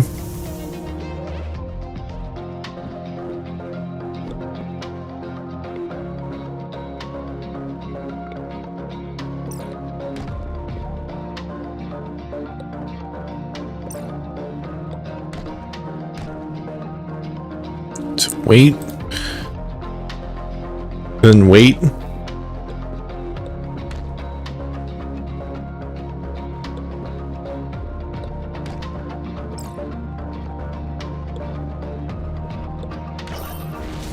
Oh, and hey, I got Creature of the Depths Gambit.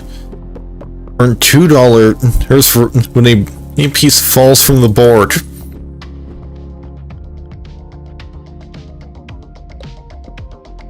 Yeah, I'll buy a second rook.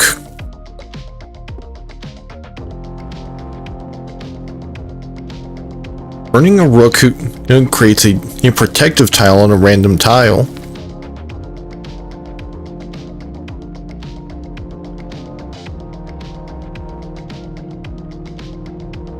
I mean, if I later get anything that...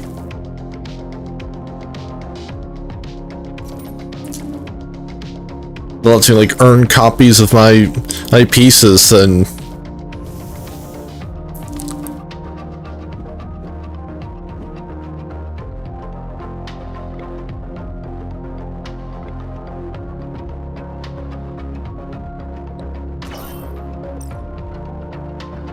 Right, Falling Crown's Gambit. Your wing promotes one of your pawns. Oh, and I've now got the Wia's Gambit. Earn $2 per vanishing phantom piece.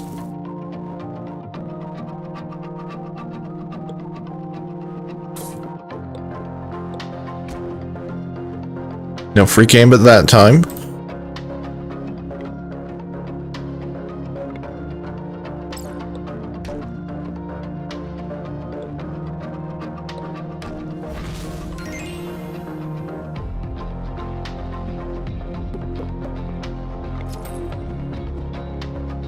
Spartan's Gambit. At the start of a game, earn $7 if you did not move your pieces.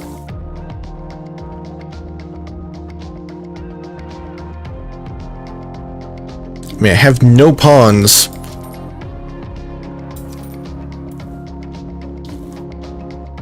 That'll just free up some space and get some money. Let's see what epic gambits I have on offer. Skipping 3 shops in a row destroys this gambit and gives a special reward. Capturing on a white tile has a 1 in 3 chance to create a phantom tile.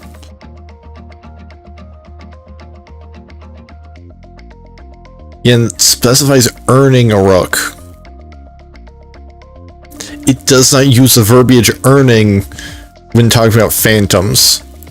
Trapping an enemy piece has a 1 in 3 chance to grant and a random gambit. A trapped piece just can't move.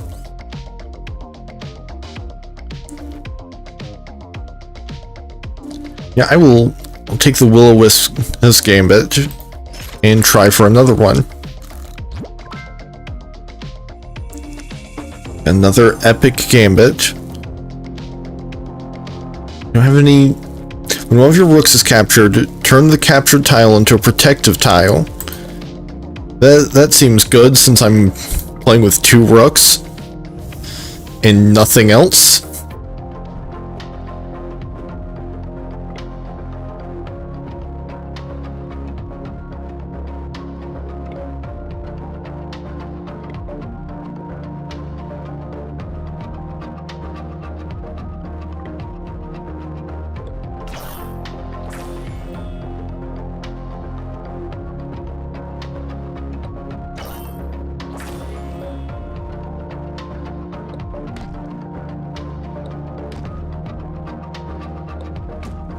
So now I've got 2 phantom tiles. Oh, and I got banana peels gambit. 1 in 3 chance to skip the enemy's turn after playing.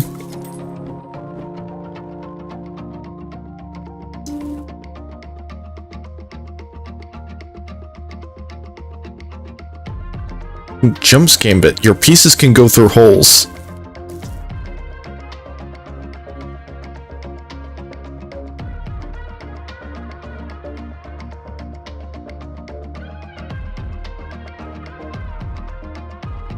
Yeah, I think I'm actually gonna sell the Templar's Gambit.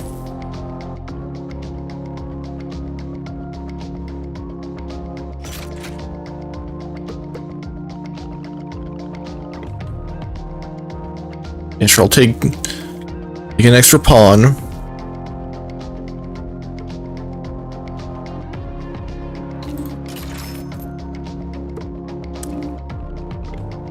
And another extra pawn.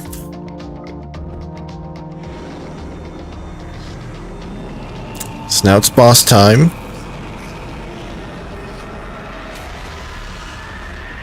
Cal the Cursed, Fallen Prodigy.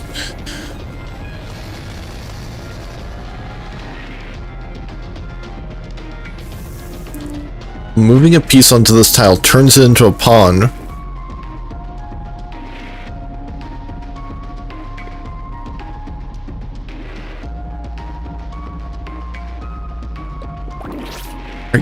Get a Phantom Rook.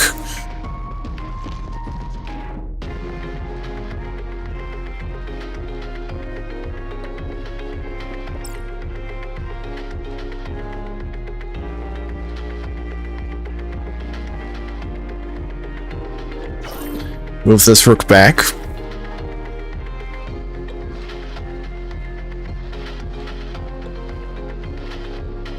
Oh yeah, I've got to can't deploy more pieces until I lose a piece.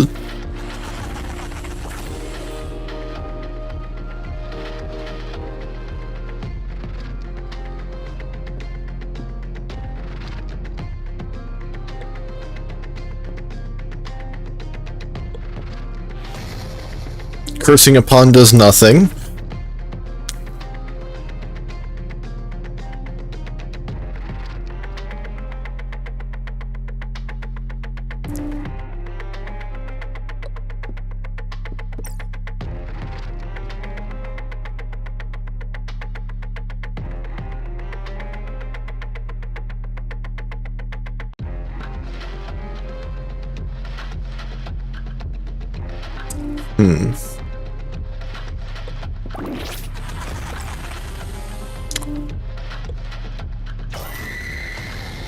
Against now, I've only got 1 rook because this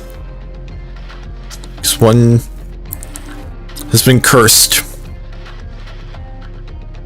But I can deploy a Phantom Rook.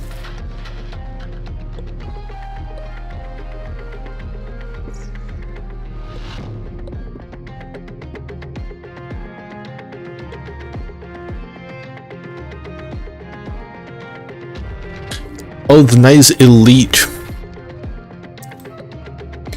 So it can only be captured last.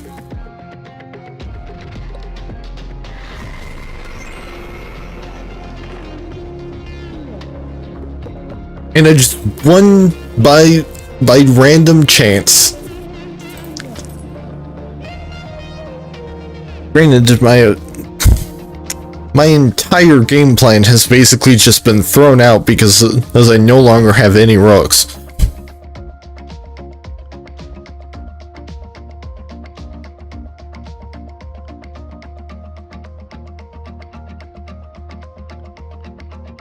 I'm gonna try and get a new rook. There we go. New rook.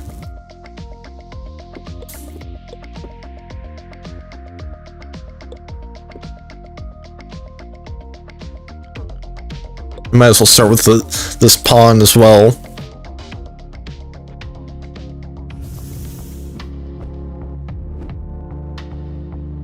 Landing. Placing a piece from stock to the board or during a game turns this piece into a queen.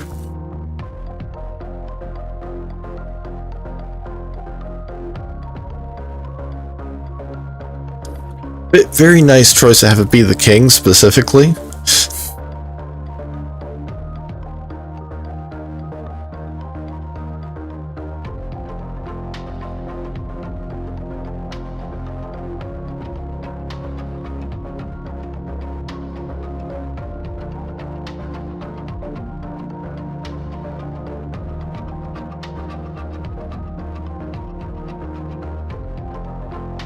I think this is fine. I'll just wait.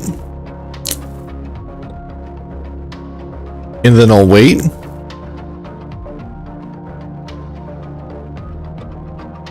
Move a pawn forward. Move a pawn forward. Take that guy out. Get Le Mans Gambit. Which does nothing. Nothing for me right now because it only triggers at the start. Turn this into another rook.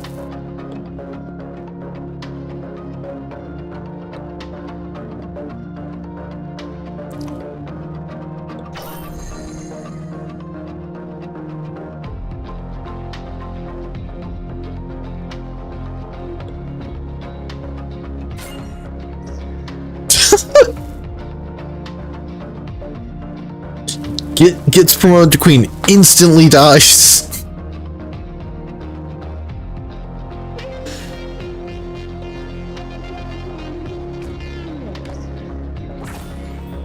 Oh, and that was my actual rook. So...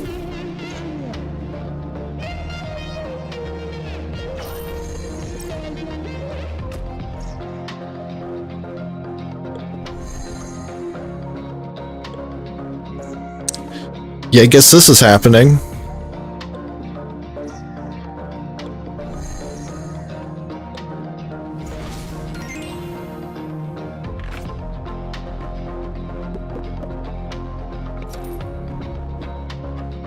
Well, at least I earn a pawn every the start of every game. And there's a rook available for sale. Every promoted piece is also counted as a knight. For gambit effects only.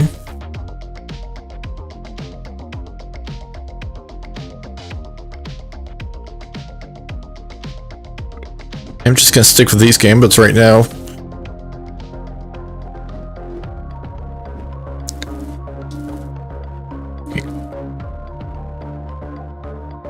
Crumbler, will it?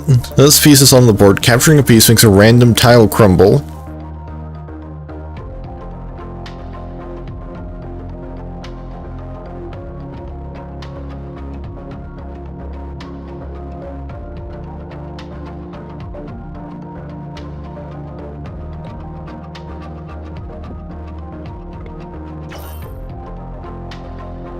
Yes, I immediately earn a pawn.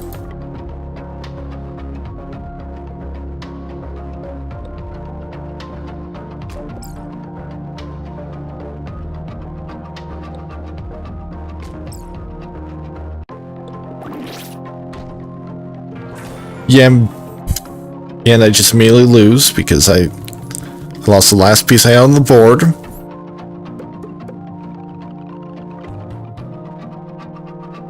Yes, I think one more run.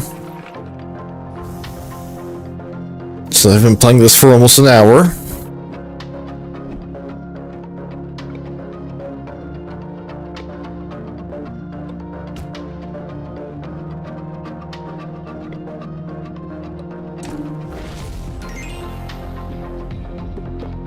It's a nice, easy win.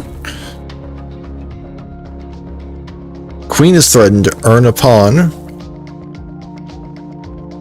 Removing a knight. If it can capture 2+ pieces, there is a 1 in 2 chance to skip the enemy's turn. That seems good since I've got 2 knights.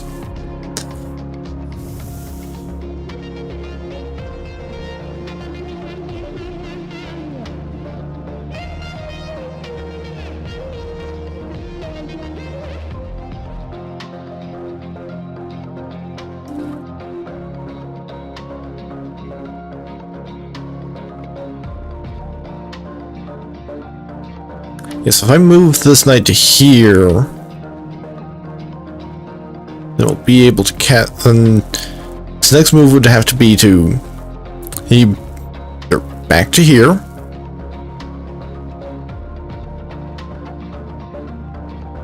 Here.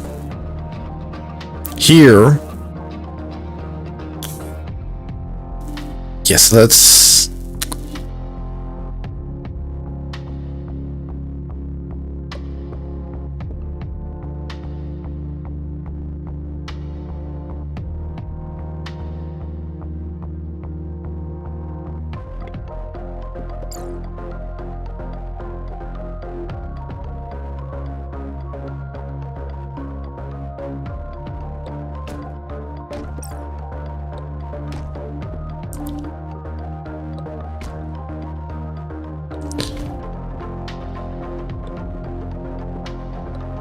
Yes, just, you know, just go through and win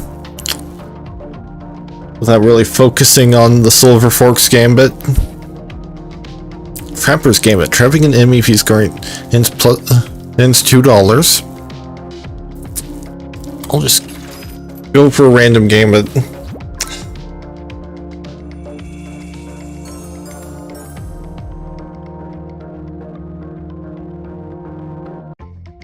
Ghost Gambit. Your pieces can move through your other pieces. Black Stallion's Gambit. Capturing with a knight on a black tile skips the enemy's turn. That seems pretty decent.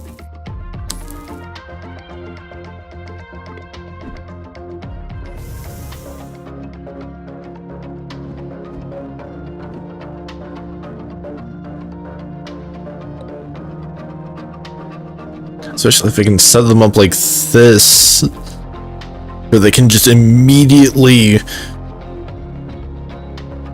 start capturing stuff on black tiles.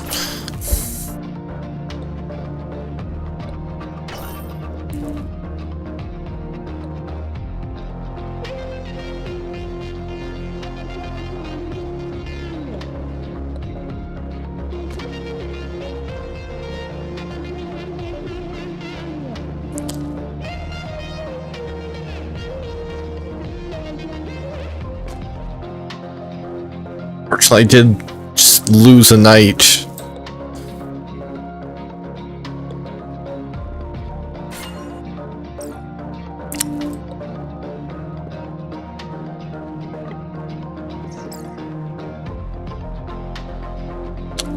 Well, there goes that pawn. And there goes that run. Because I did not plan those first few moves. It was all that well.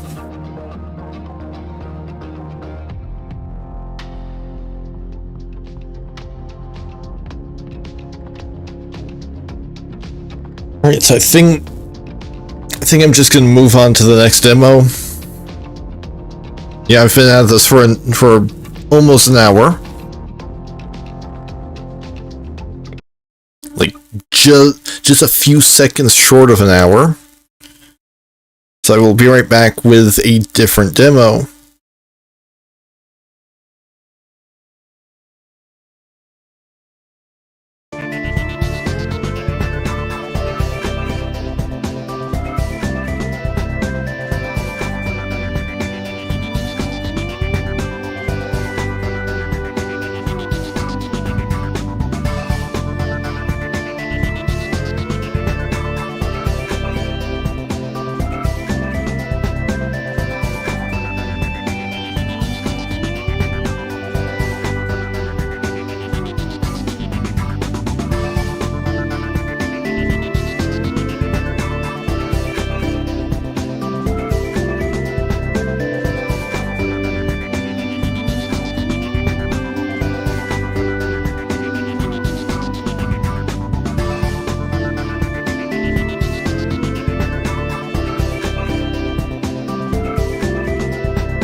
Alright, so this is the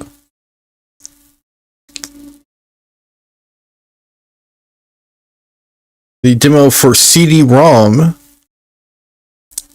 which is a game about like decoding encrypted messages on themed CDs of stuff.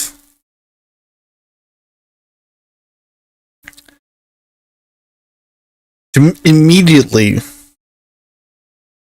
things are... I can see where there could be an improvement in that I have not been given an option to not have it be at... I think it's like a resolution issue. Because like every time I click out of the screen, out of the game, it causes both of my monitors to flash black and then minimizes itself. And I caught glimpses of where it looked like it might be messing with the resolution of my main monitor. Which, I mean, I guess that's just for the aesthetic, but like, would be nice to have the option to not have it do that.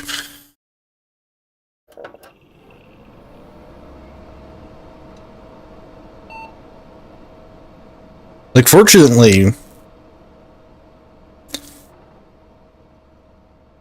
other than stuff like scrolling on... as long as I don't have to change, like, any complex settings in OBS or anything, I should be fine, because...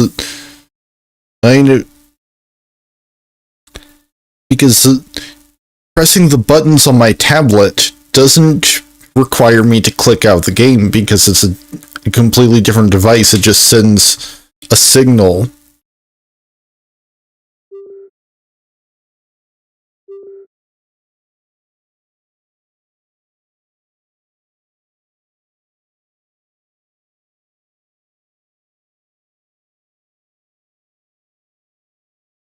Okay, so we've got a selection of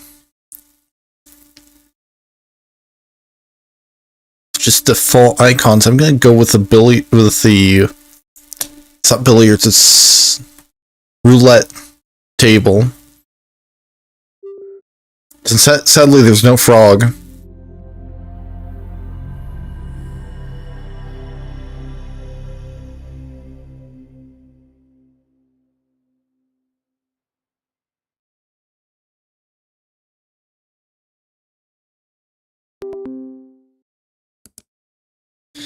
Welcome, this is a small manual for your first test. You will have access to a limited number of peripherals.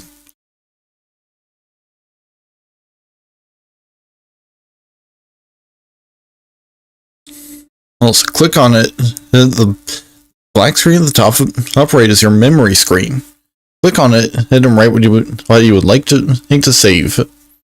Top left is for mini card or text display. Each CD case contains a text card, which comes with critical information and required for your journey. Bottom right is an optical drive to insert CDs. You just press a button above the of it to open the CD menu. The rest is waiting for you in full test. Pix editor 162479118.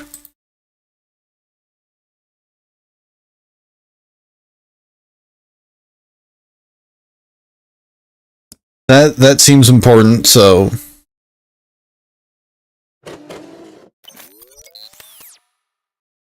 yeah. Yeah, that's a code to unlock the disc, I assume.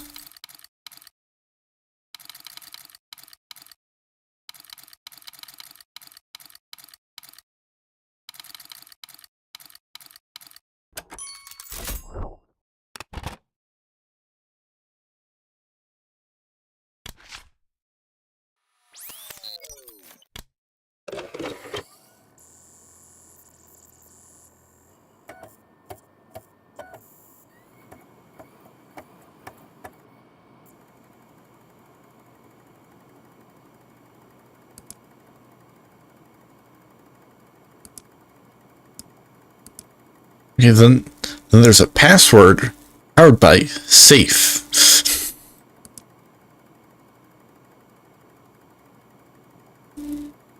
It's something that looks like it might be Morse code. Receipt.pick.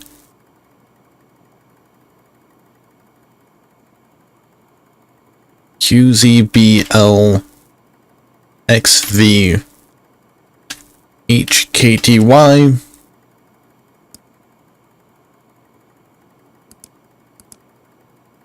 locked up pick VX square ET square with an X.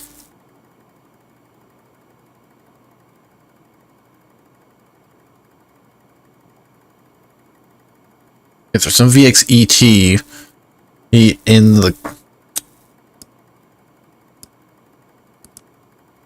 code from the receipt.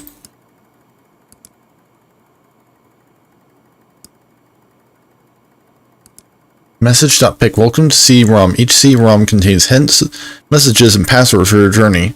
There's one hidden message inside this image. That's your ticket to the next CD.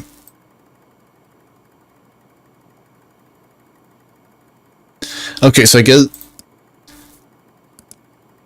it's probably that I have to unlock the pickaxe editor to then run this circuit to get the message.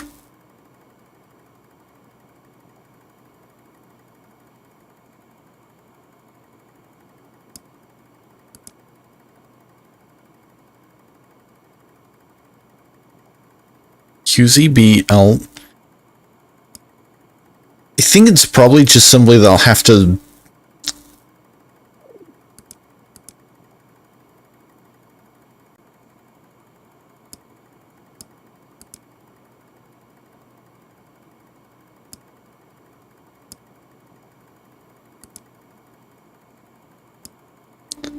enter that when it comes time to actually trying to run the program.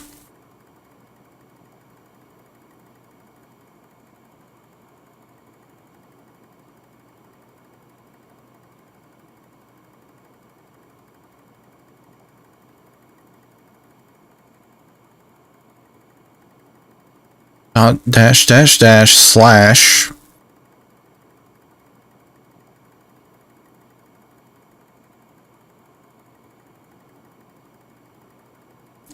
1 2 3 4.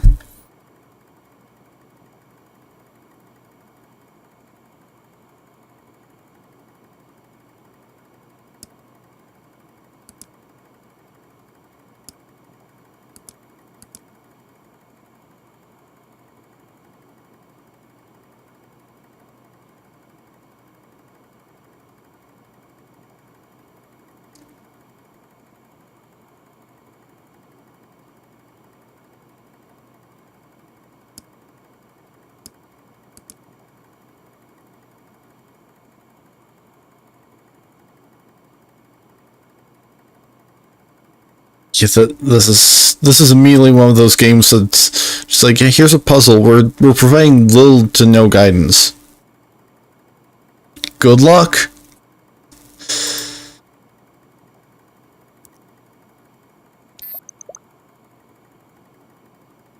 Okay, so this thing is just completely non-functional.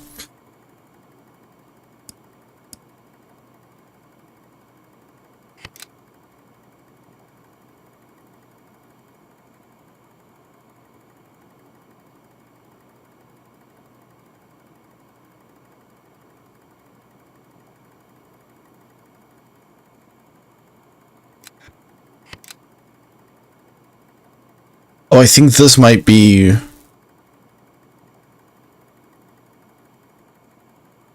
Oh, wait.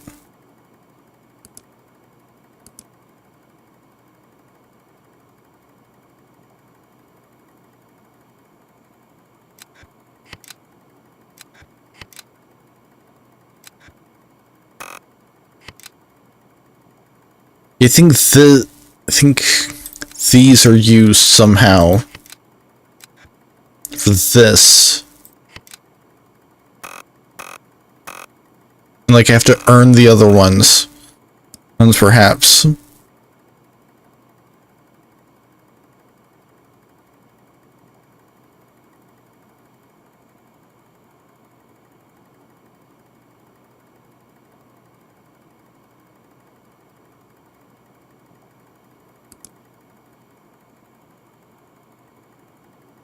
Alright, so if it, because I don't know Morse code, I'm just pulling it up on my phone.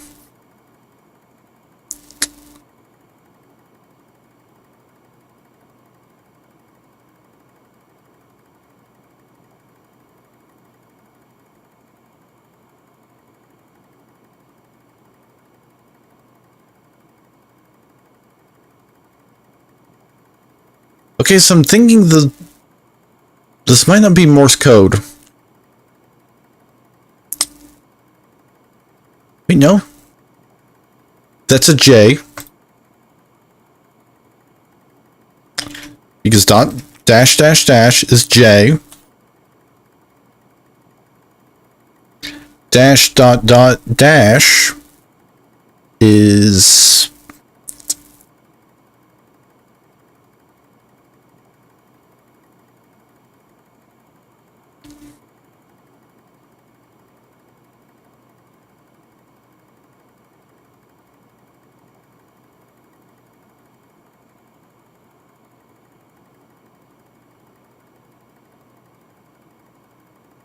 seemingly nothing.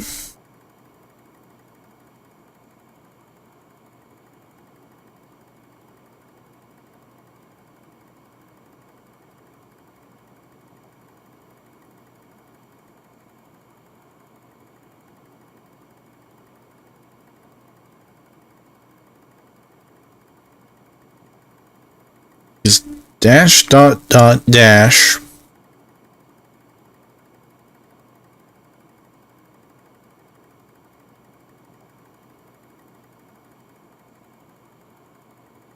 Wait, no, it's X. X apparently.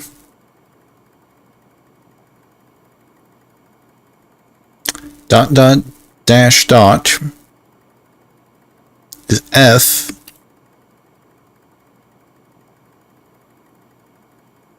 Dot dash dash is W. Single dot is E. And 3 dots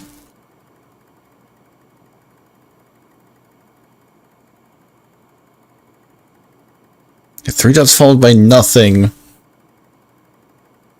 3 dots can be V if it's followed by a dash. However, 3 dots with nothing after it is an S.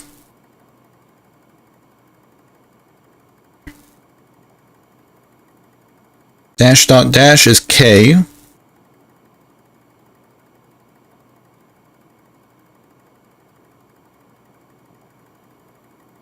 Single dot is E again.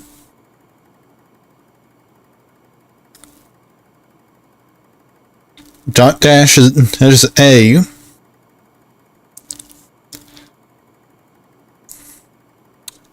Dash dot dash dash is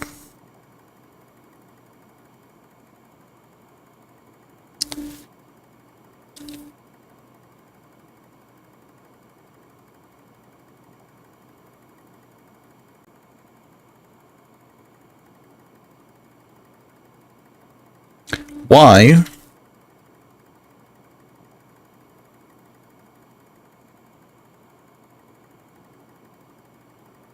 I already know that this next one is X. Then dot dash dot dot L.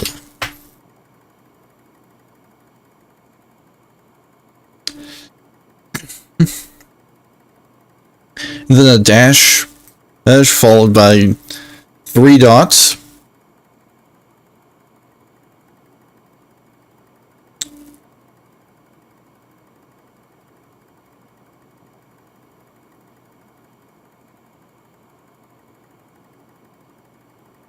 is seemingly nothing?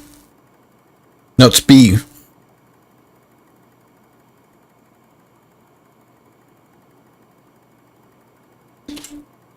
You know, the next one is J because it's already been done. And then S.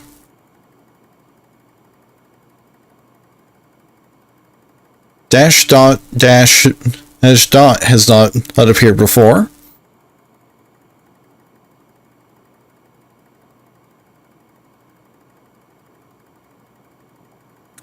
That's C.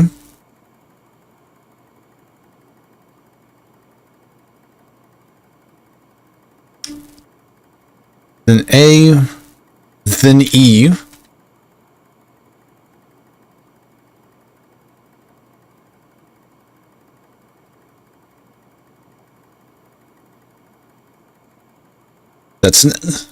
That's X again.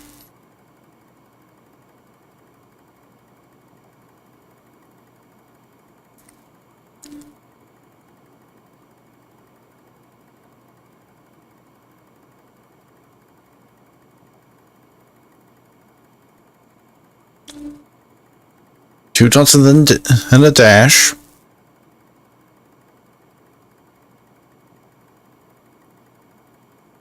It's U.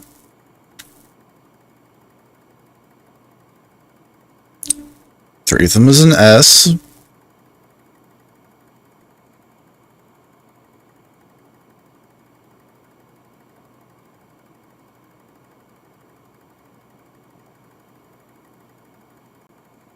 Dot dash dot.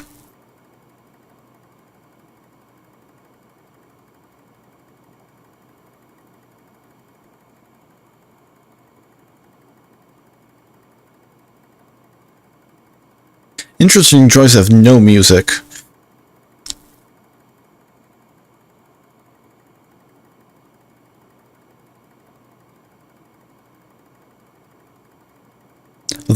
That's F.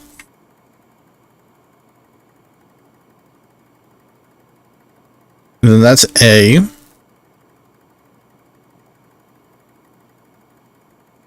then finally O.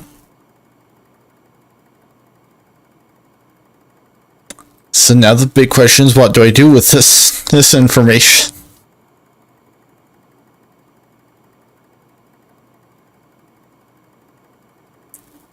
Vx square in quadrants, et square with an x.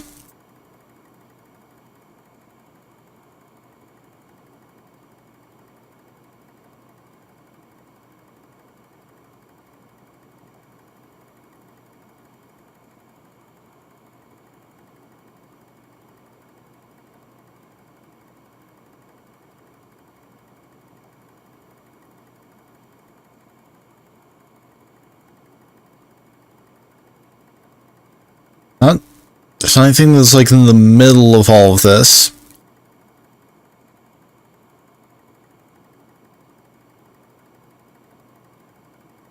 So it does kind of seem like maybe it could be a pair of two letters.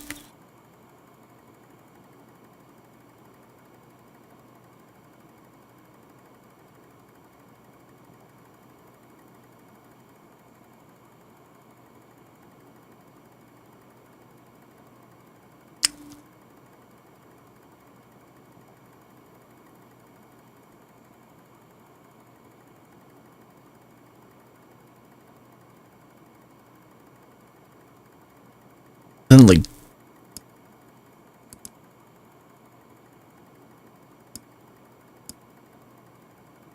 I mean, there is always the option of brute forcing.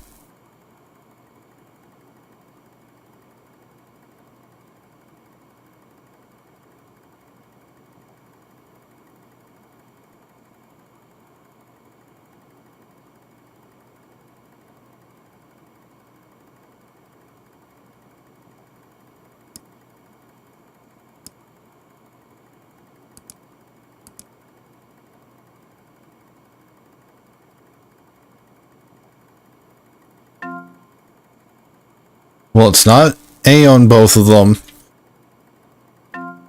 It's not B on both of them.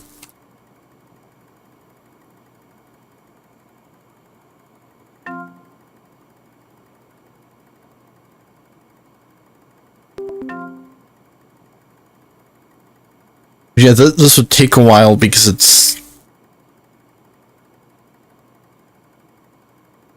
there's 26 letters in the alphabet. And assuming that it's single letters, and we know that it's two different ones, yeah, I'd have to try 650 different combinations.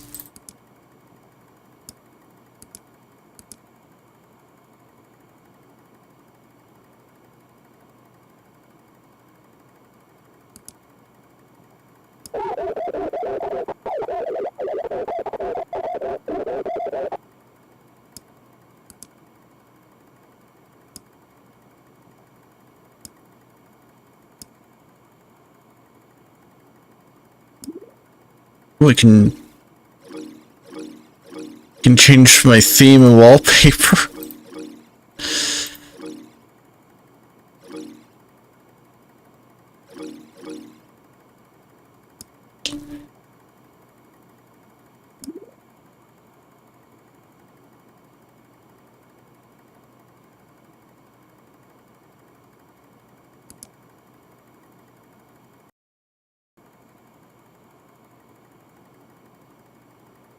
And I now have the option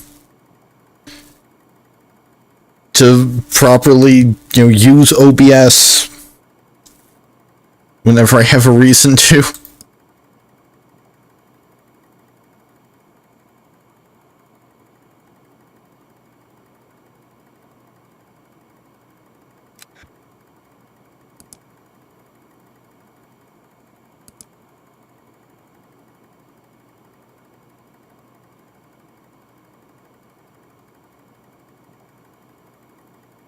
If there's one hidden message inside this image,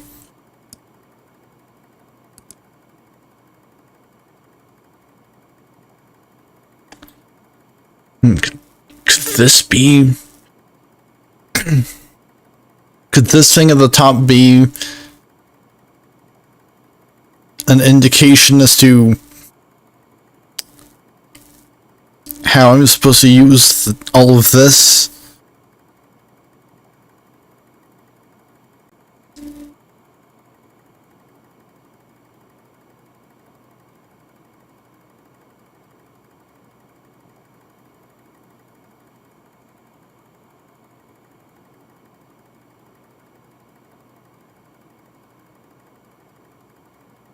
There's 42 new symbols there.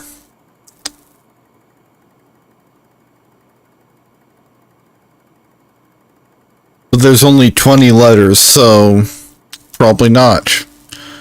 I think it is just for flair.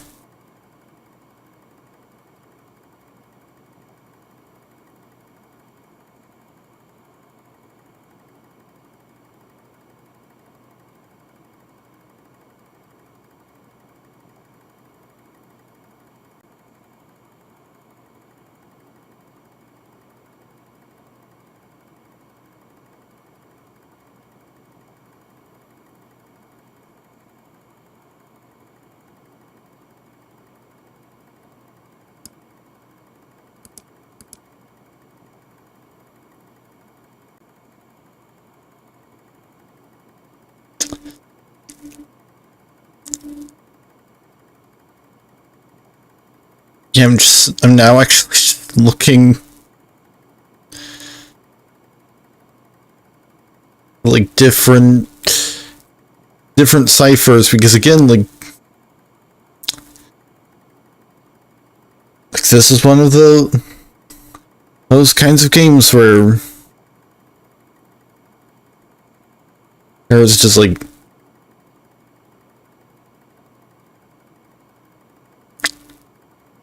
yeah, we're not giving you any guidance beyond just, here's the puzzle.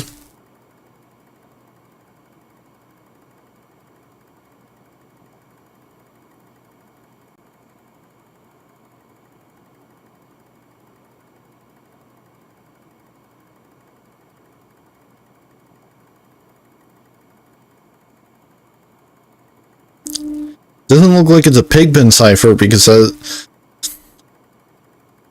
that uses a grid.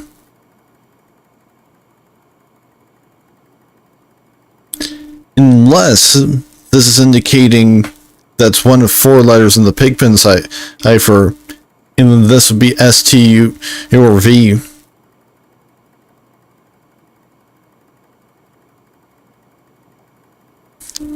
But that seems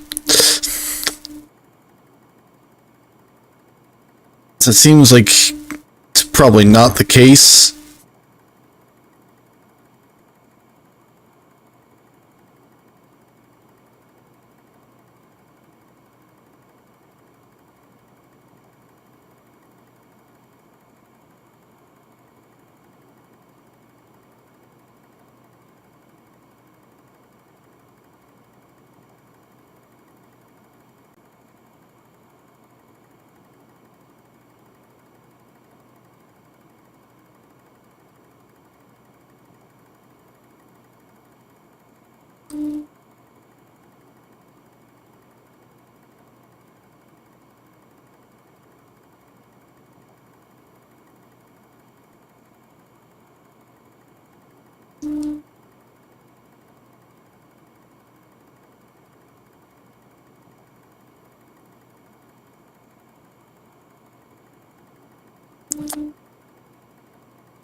It's probably not something like the number of X's either.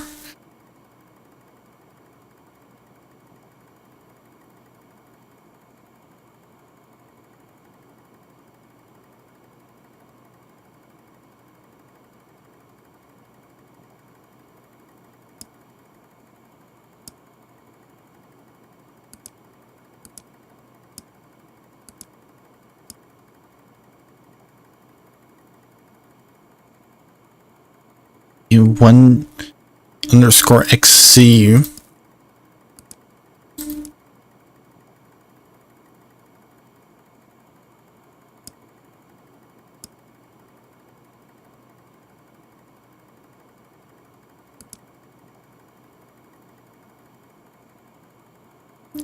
Pick X editor.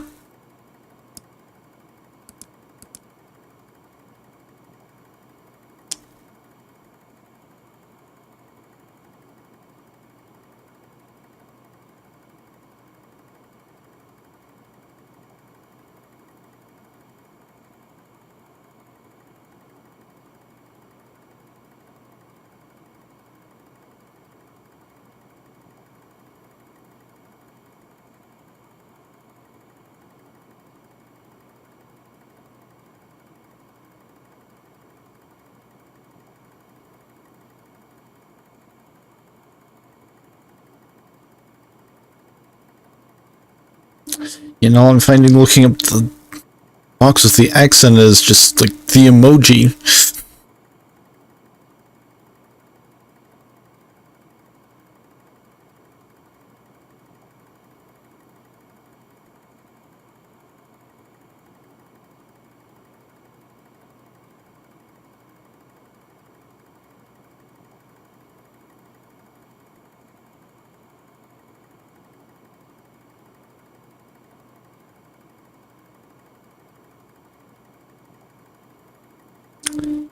Yes, I found a website that has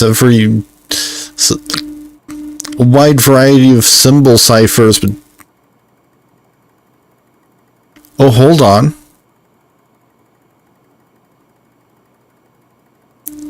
I don't think it's a tic-tac-toe cipher because that doesn't have a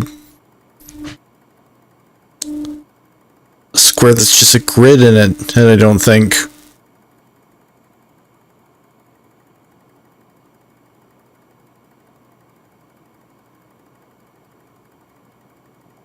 It's got a square with an X in it,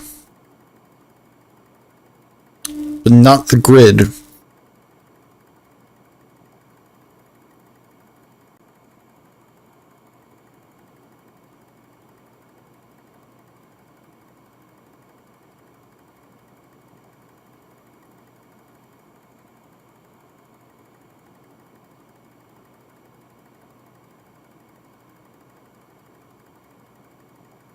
Which a lot of these aren't even ciphers, or at the very least they're not really like intended to be ciphers. They're just like very simple like conlangs from various franchises. Like they've got the Mataran language from Bionicle on here.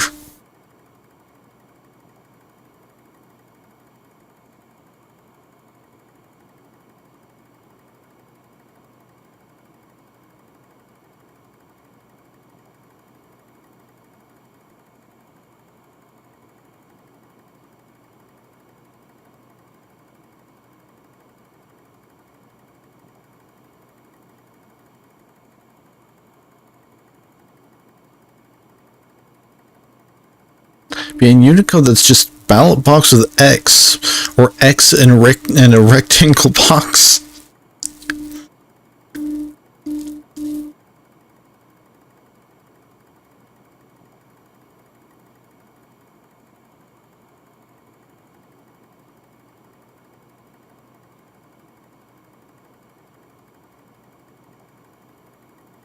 I guess what could be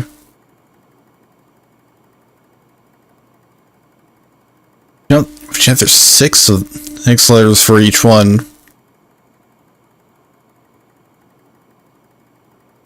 That's still only 24.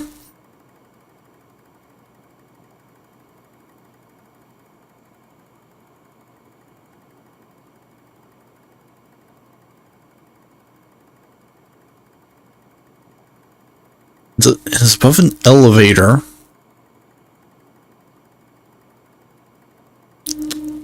So I don't know if that has any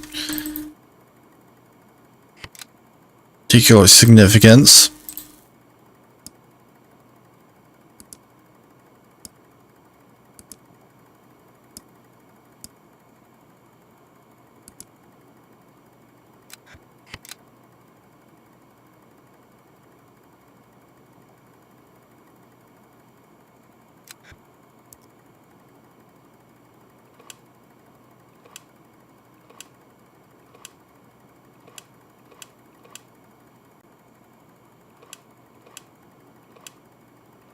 I can press these buttons, but all they do is make time pass.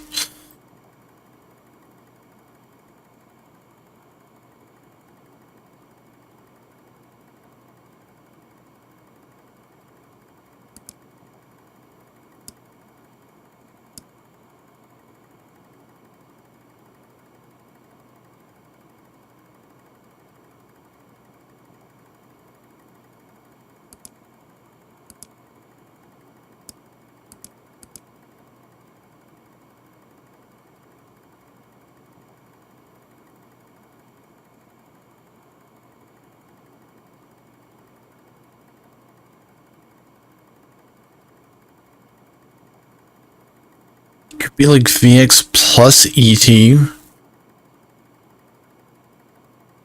But then that would require me to figure out what... I don't think it's gonna be numbers of any kind.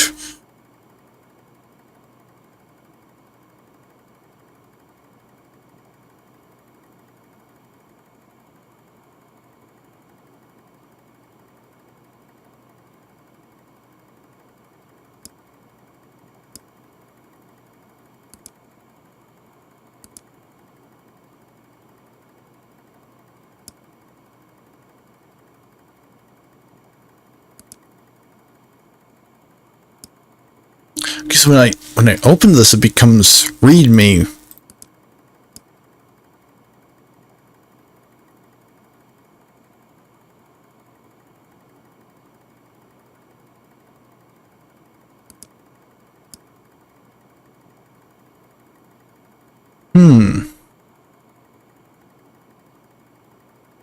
Could be that is probably not, because it would substitute the E.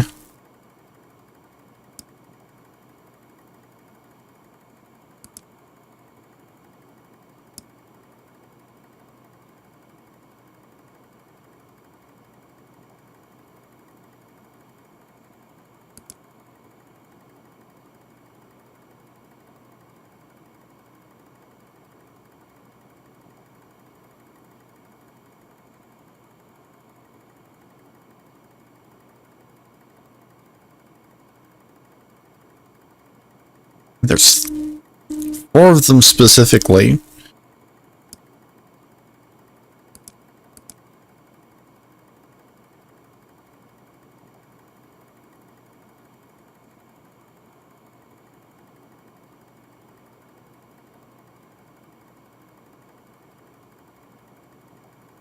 Just like how there's 4 spots that it's pointing to.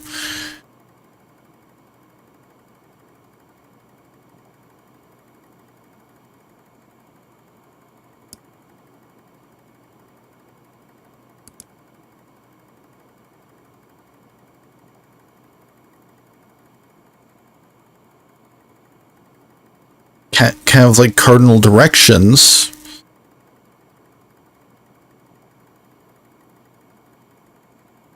Actions on this one.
There is an X and a V in the code from the receipt.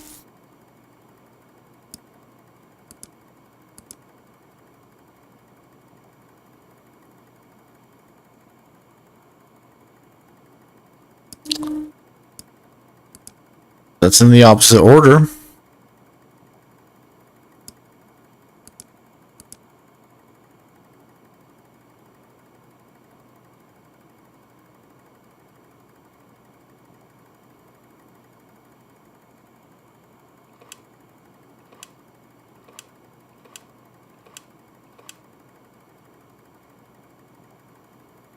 It's not even that this makes time pass. That's just tracking my system time.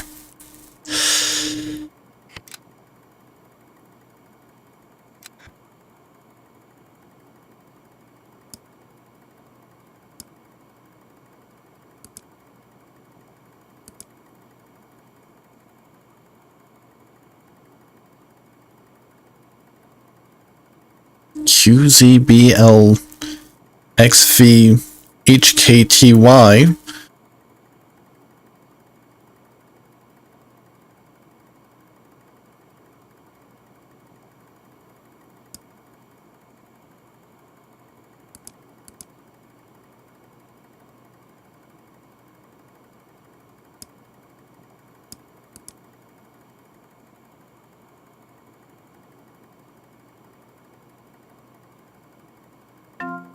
Nope, that's nothing.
I don't think this is queuing anywhere.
You know, I'm searching for the square with cross puzzle.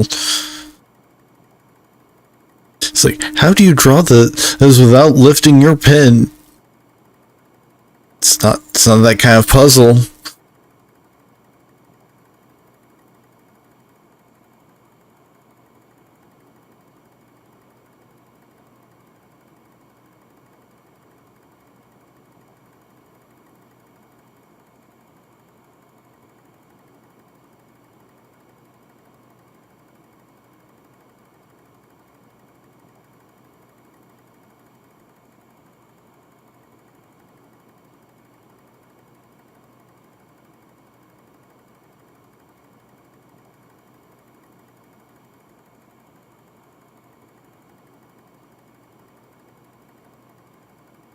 I don't think it's poker squares either.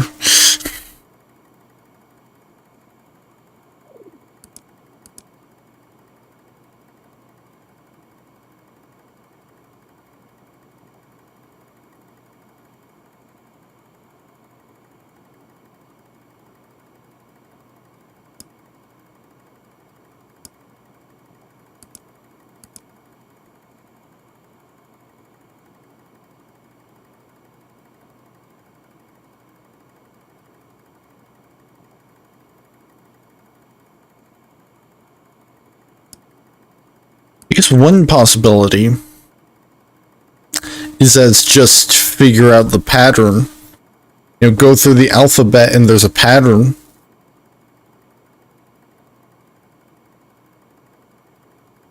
UVX, so that would mean Y.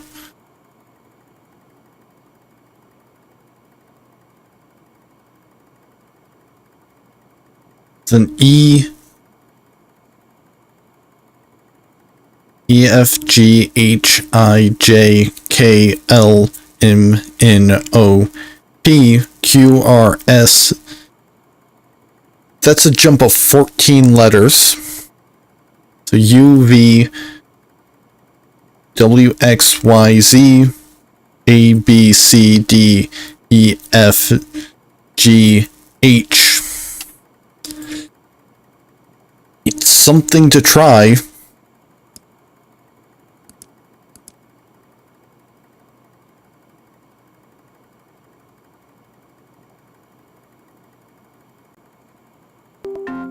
Nope, that's not it.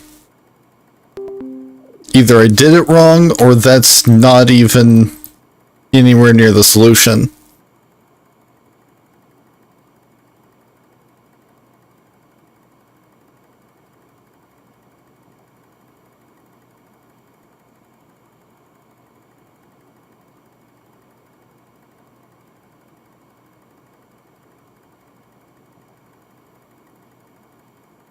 Which would probably help if I hadn't skipped W.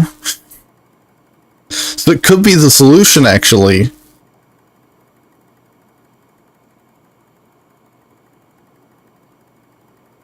And in fact, this is just supposed to be Z. Then E, F, G, H, I, J, K, L, M, N, O, P. P, Q, R, S. See.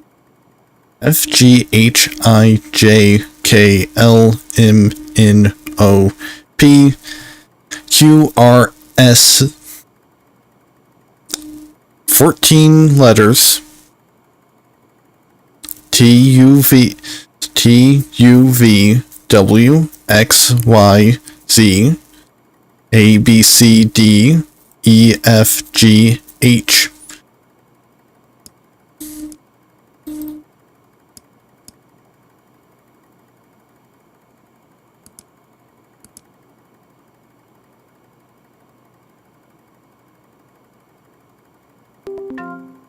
Still not the solution, so...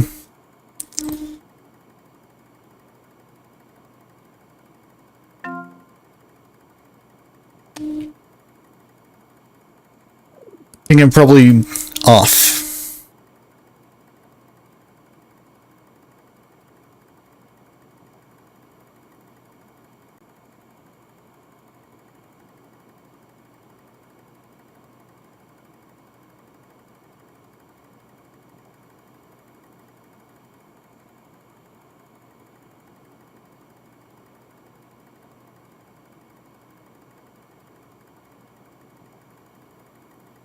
I don't think the elevator's gonna be all that relevant either.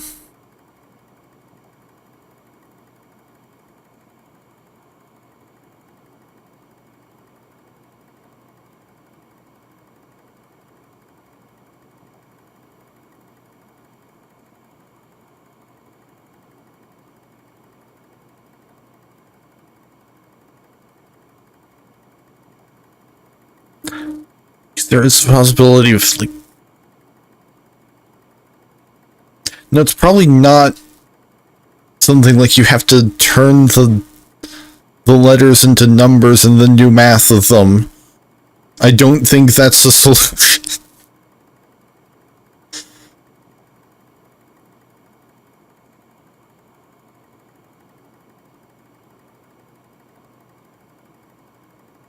Yeah, maybe I can get a hint from the Steam reviews.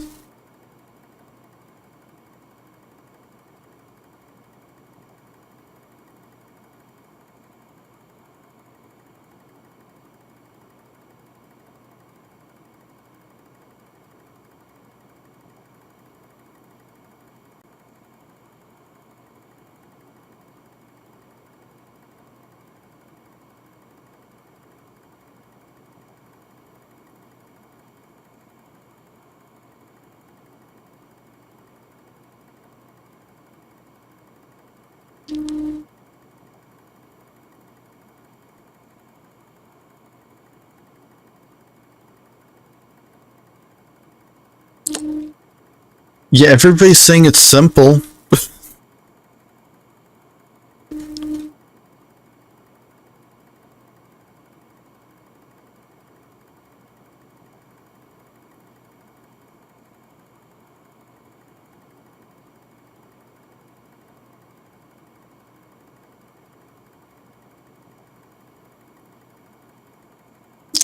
And yet I'm here stuck on the second puzzle.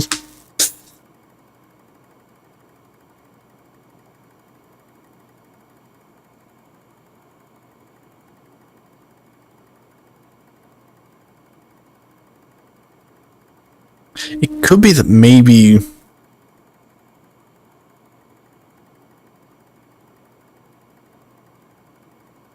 you get two characters from each, but then that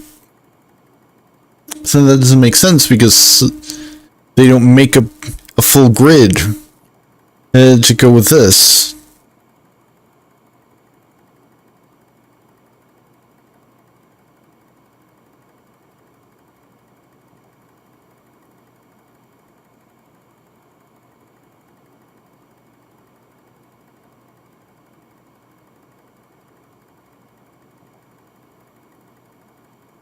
I just don't think that's gonna be it.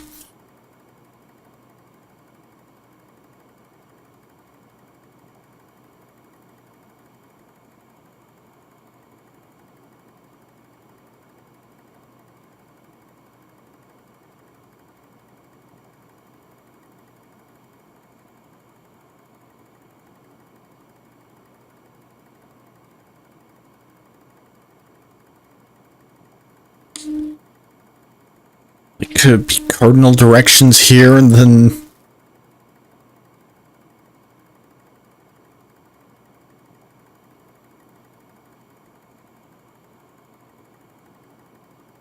But then that would be the other directions.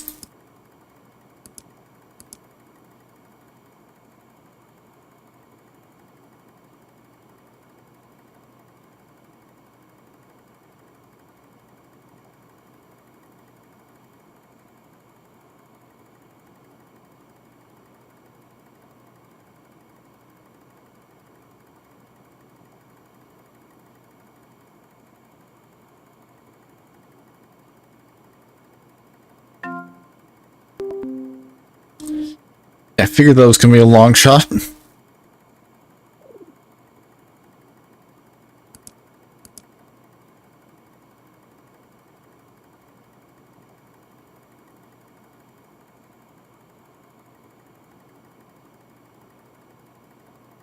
Could be that maybe it's... Because it... Well, it can't be, because... It can't be that it's just simply... You know, this is supposed to be one of the letters that follows an X in this. Because there's no T.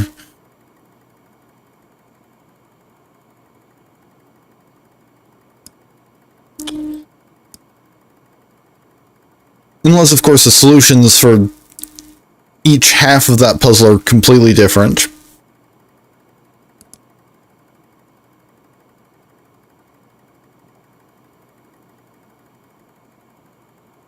Top left is for mini card text display. Each CD case contains a text card. Each CD case.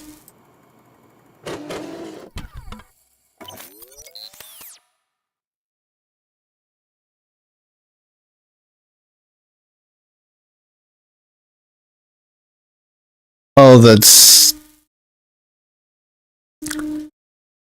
Okay, that's what they mean by each CD case.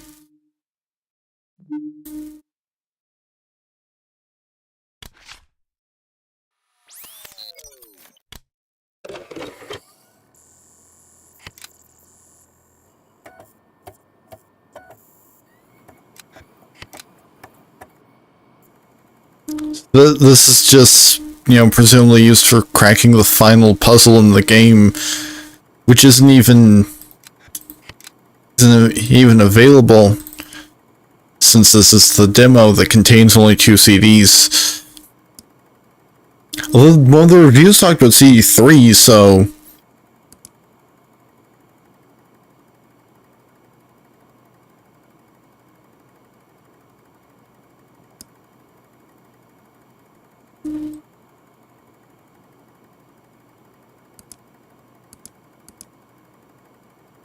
VX something ET something.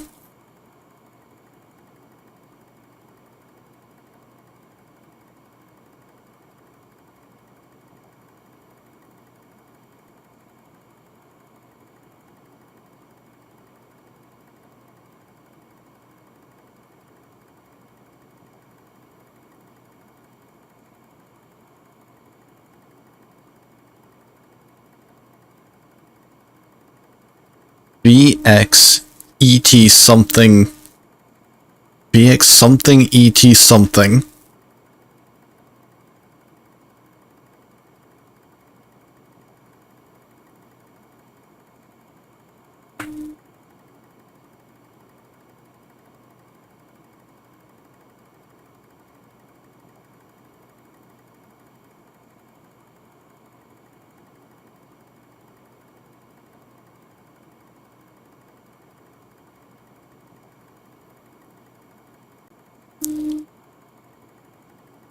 Apparently VX is something in aviation.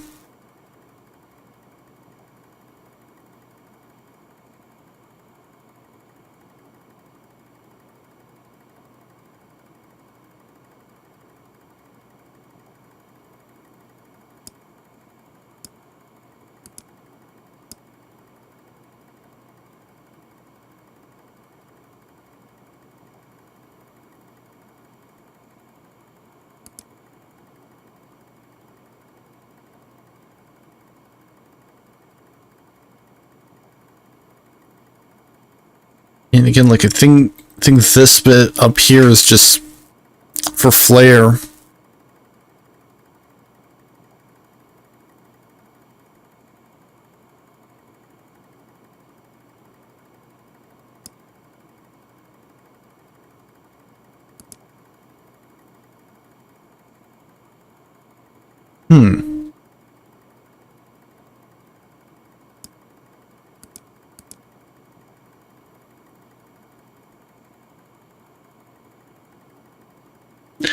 No V's or T's.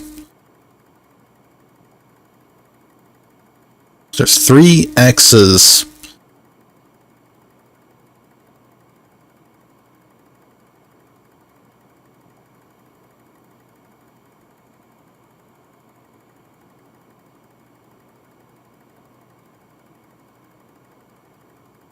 And 3 E's.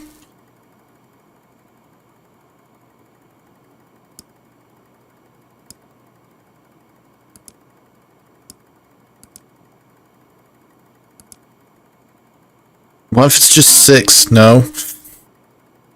What if I have to type in 6? You're using letters.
Yeah, I'm kind of running out of ideas at this point.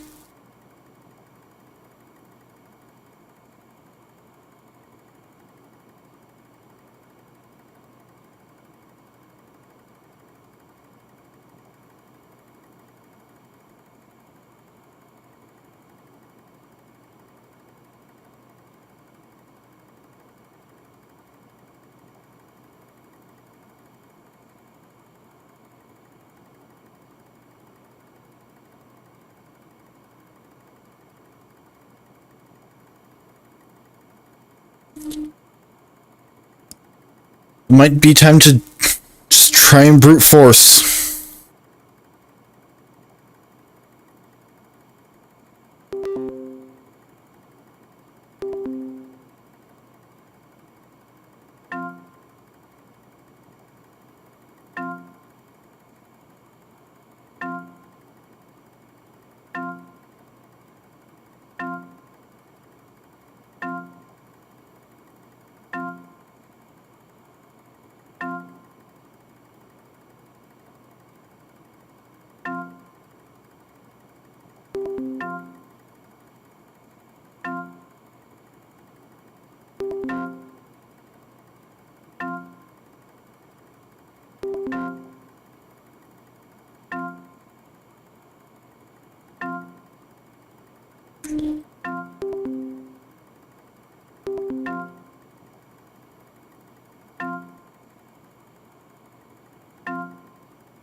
And clearly this is the final puzzle here.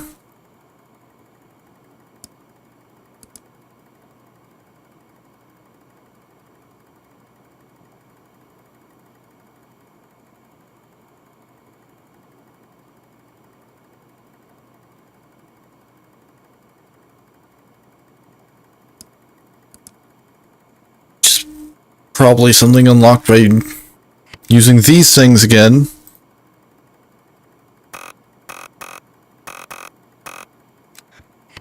Will have to be unlocked using one of these things, but it's probably actually just simply I have to run it through the program that I can't access.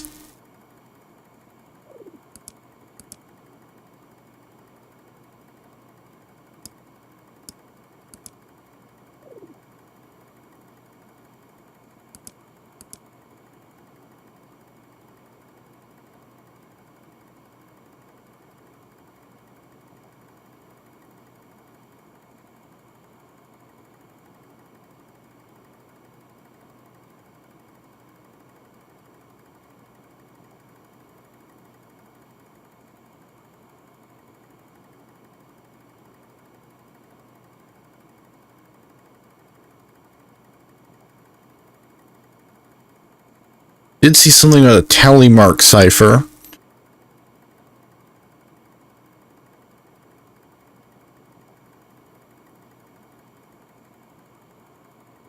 I don't think it's tally marks at all.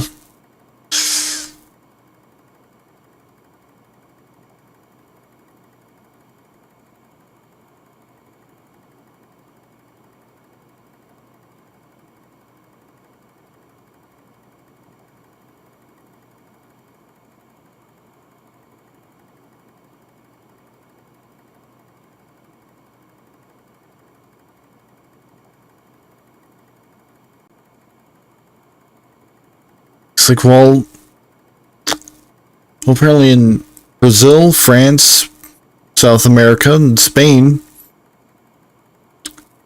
they do write tally marks that could theoretically have an X if it wasn't up to a count of 5.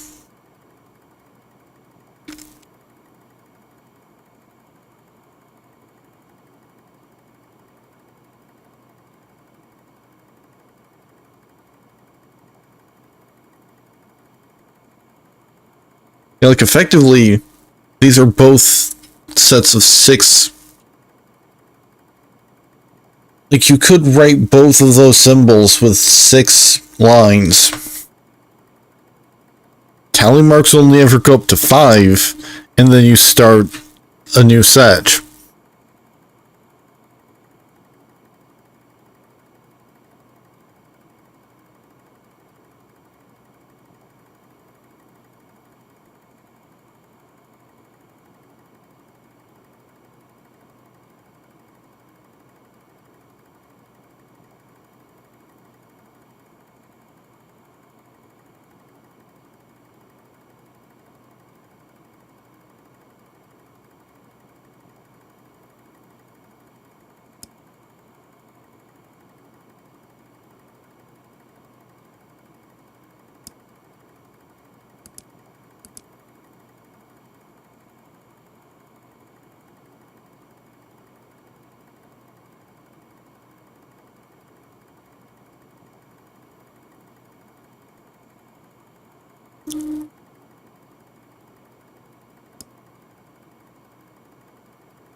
VX plus ETX.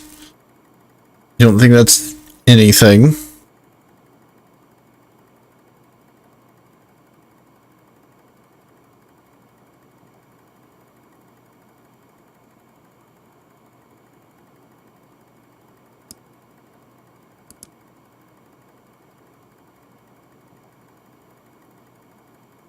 Yeah, there's not like a 5th one.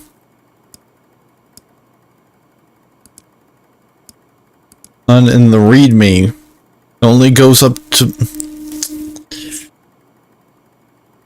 4.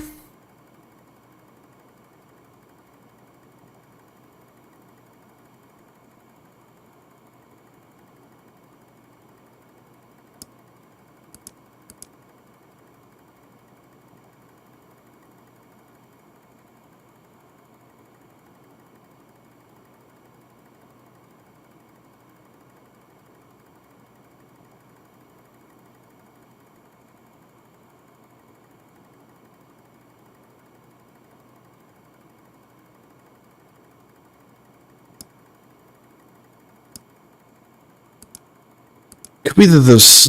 Because, like, this looks like complete gibberish. So it could be that there's a substitution cipher on top of the Morse code.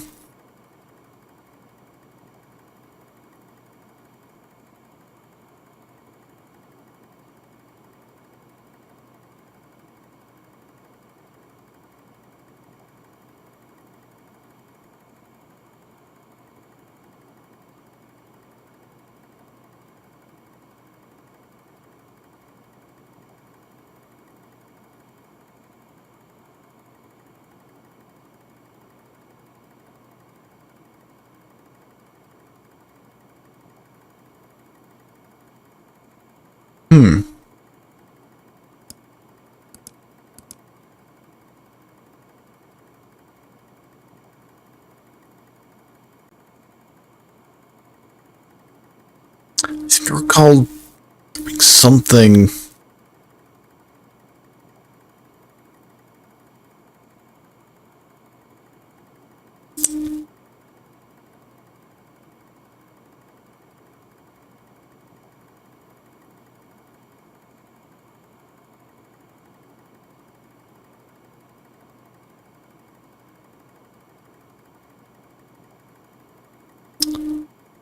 I found it's called the Caesar cipher. I think this is the Caesar cipher.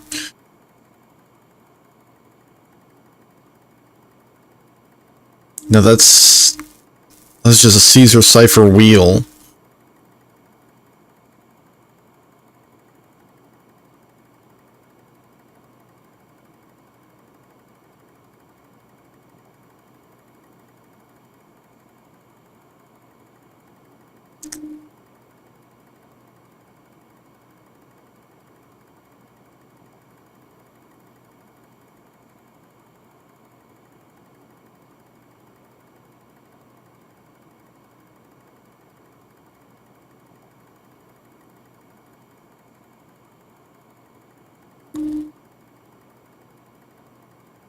I do know Myrtle has it's a cipher decoder. So maybe that's what I need right now.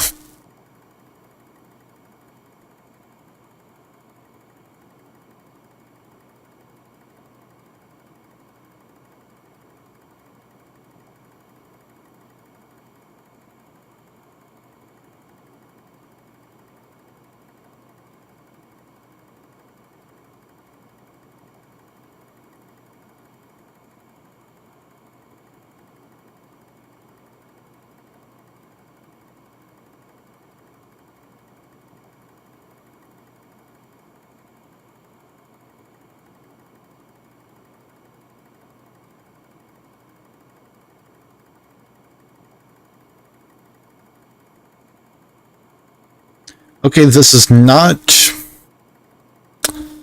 the very least not the kind of substitution cipher that Myrtle uses.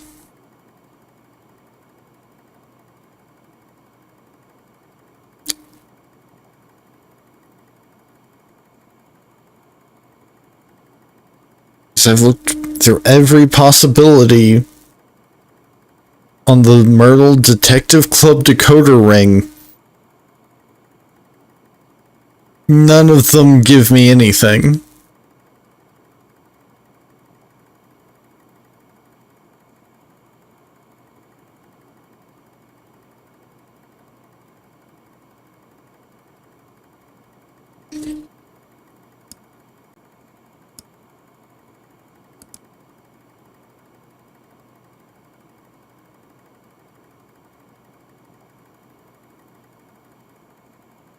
Each CD case contains a text card.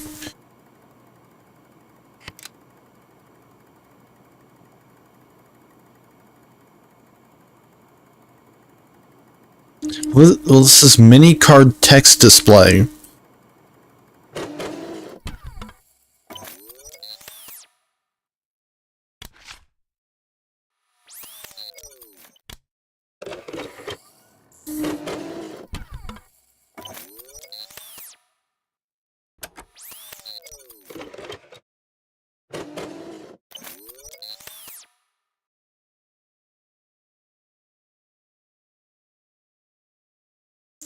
Number 1's mini card can be found in is unlocked and can be found in text display.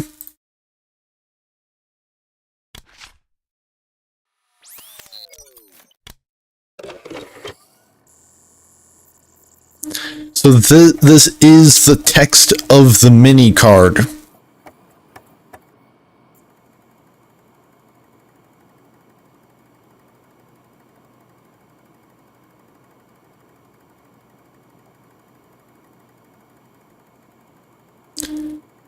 I think this is probably just a hint for what I'm supposed to do with this.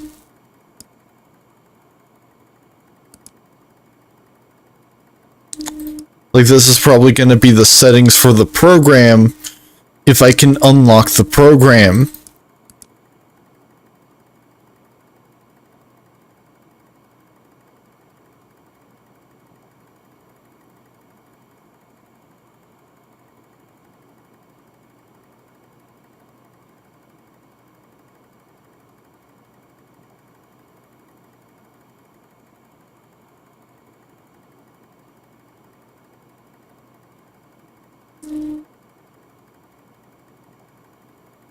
Bx plus ETX.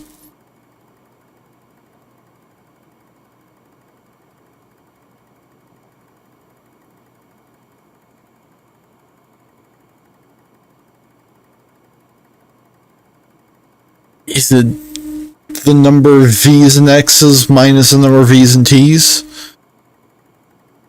Because that's 0.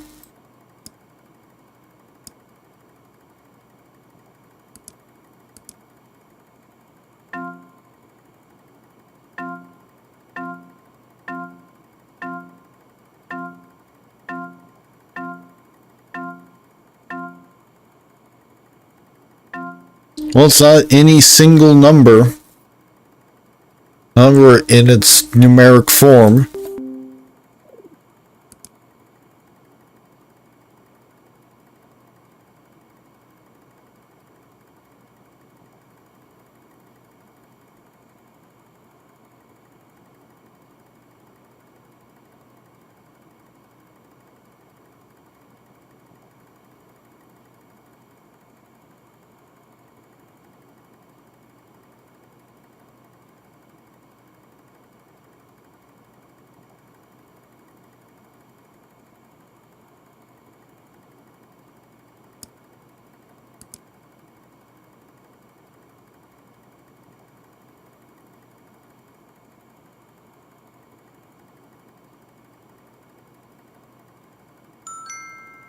Oh, it was just that this entire time. In which case, what's this for?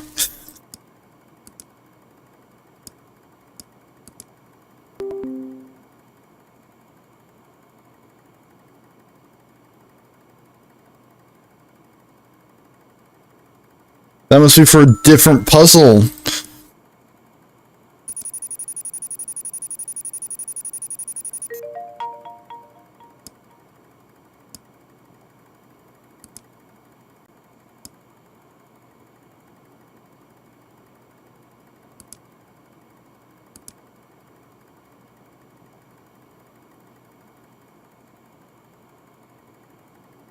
Yeah. 81624793.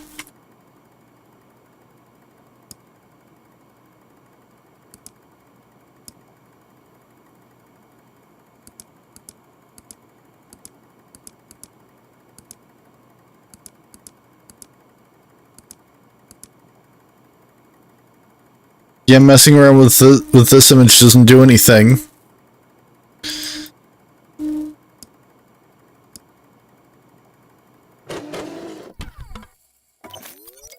I think that might have just been a red herring.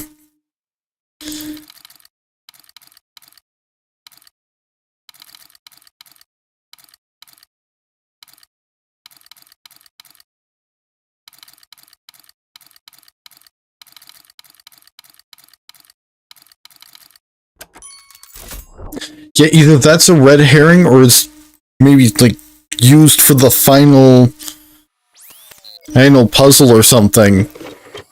Like, you know, the full game is gonna have you look back on every disc and be like, oh, here's, you know, all of these are the most important things from... It's Pagoda by Shinichi Hoku. Blue by Javier Cachafuero. Tower by Yukon Houghton. Okay, like...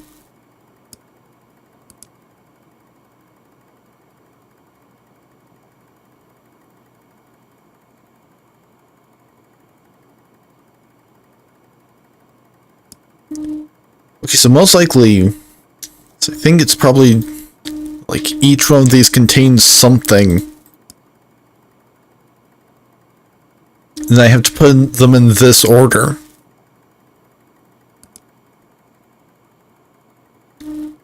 Yes, like there's a 9.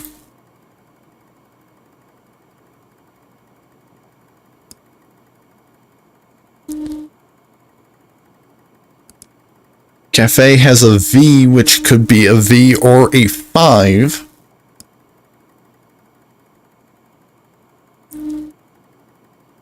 Yoda is a 1. Tower.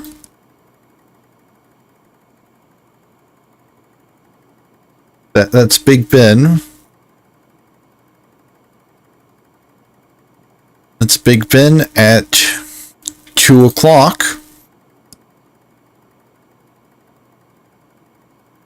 Or is it? Yeah, because that's a small hand. And which means that's the hour. Square has a big 8. And another one of those... I mean, that could mean nothing, but it's another square with a plus sign in it.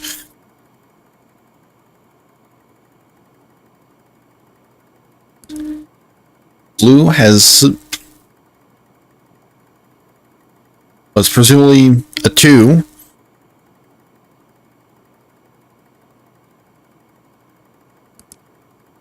Boat seems to be forming a 6. In tram is the number 3.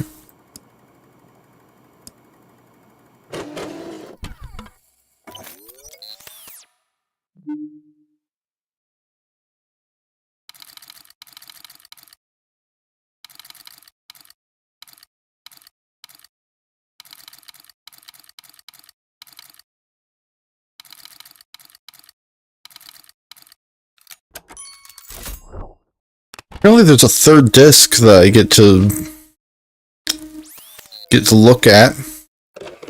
Even though it was from the demo, said first 2 discs.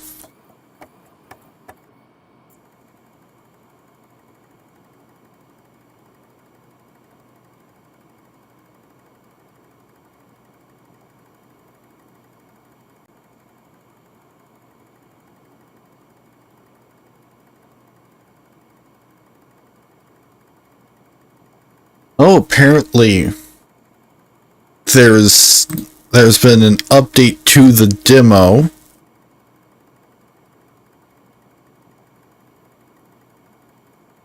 That brings 3D worlds to the gameplay.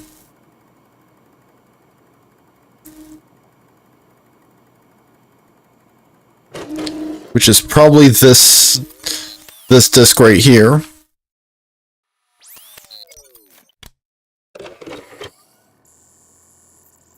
Considering that it's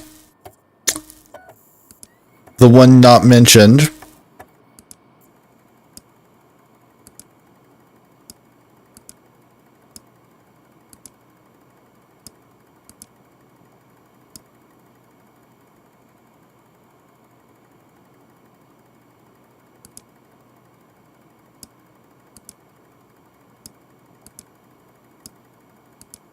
Okay, so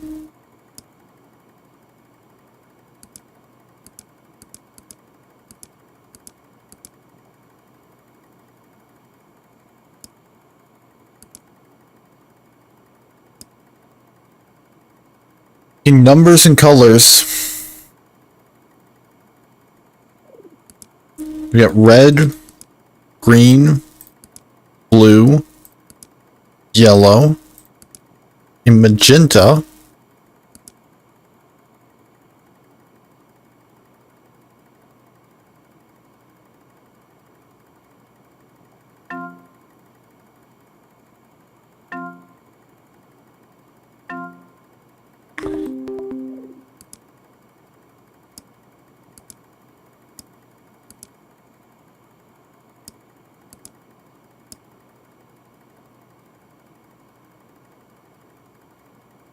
Yeah, it just says numbers and colors and then gives me a grid.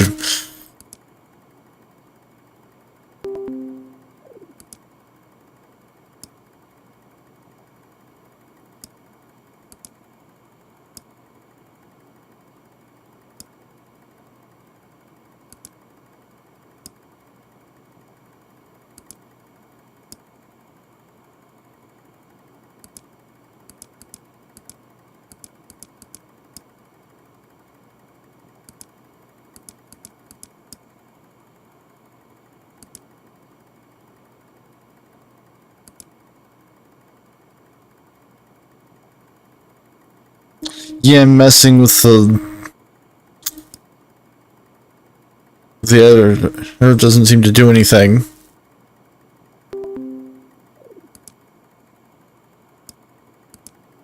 Red, green, blue, yellow,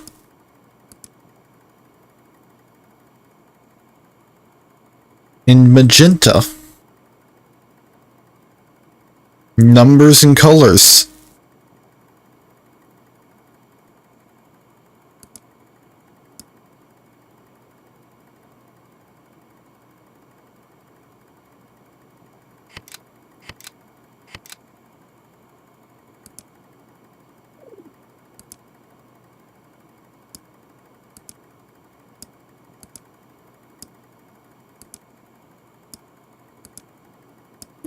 Am I maybe supposed to put them in, like, rainbow order? In which case it would be 1, red, green, red, orange, yellow, 4, green, blue, and then magenta goes at either the beginning or the end.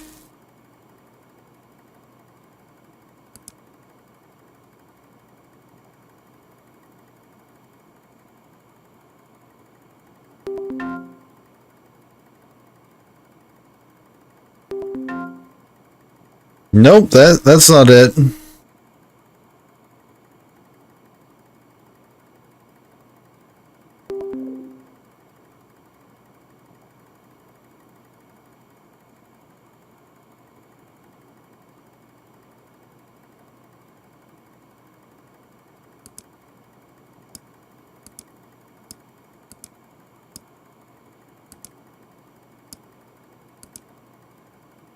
In fact, it's quite possible that all of this is just for the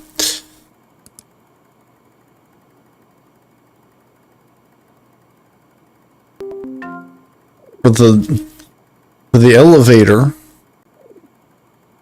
Like, once I'm inside, that's when I use these.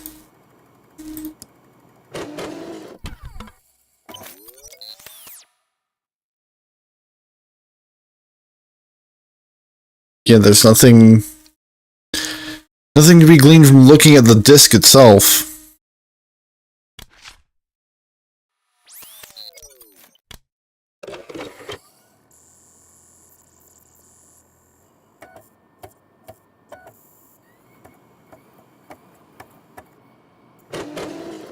Unless...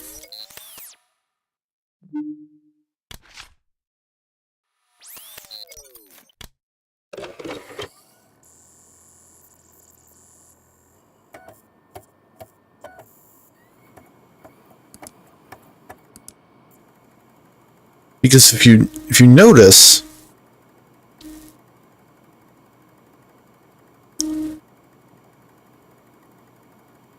Blue from disc 2 shows a grid.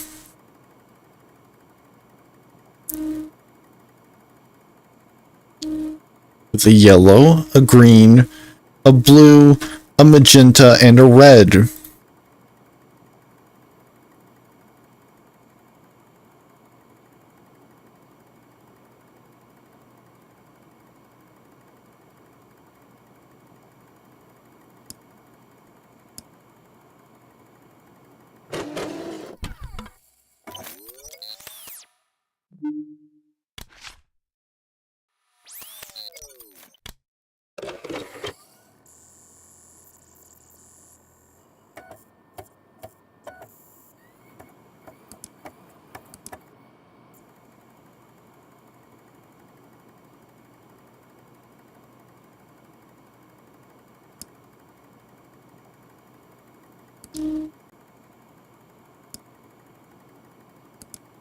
Magenta was number 5.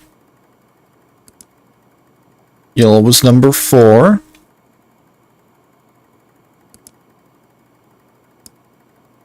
Green's number 2. And blue's number 3.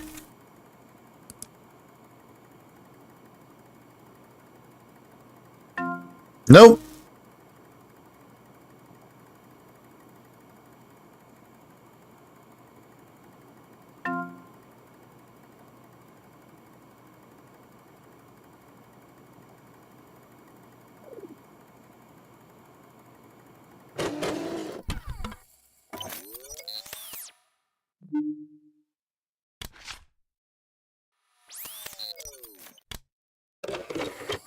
Is there maybe something I'm missing with this?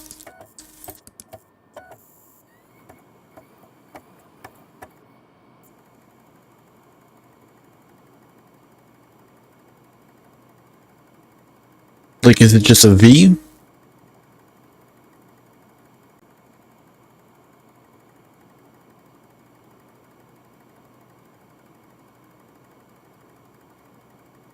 There's a circle and a cross, and a circle with a line through it.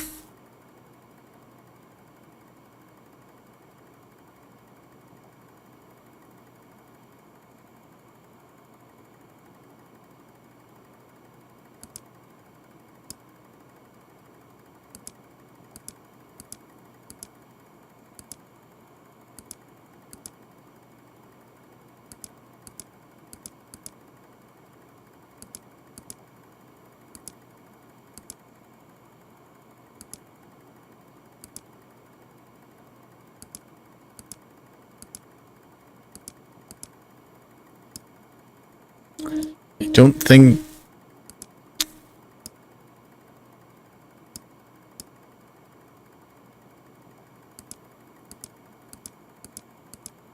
I don't think this is anything.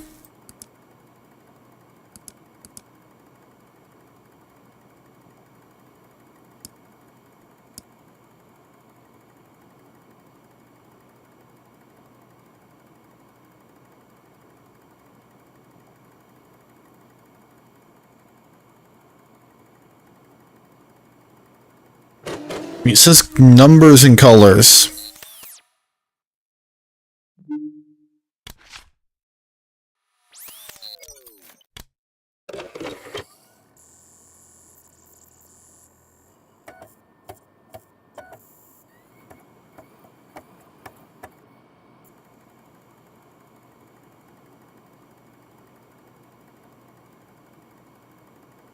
So maybe like 000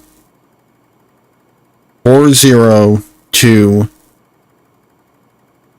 305 010.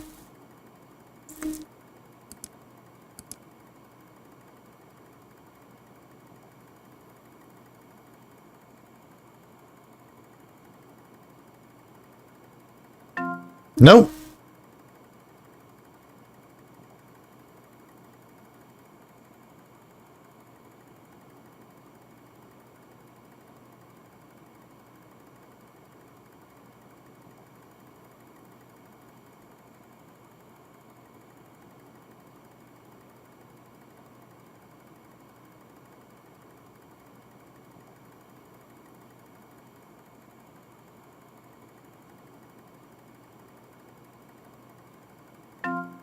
That's not it either.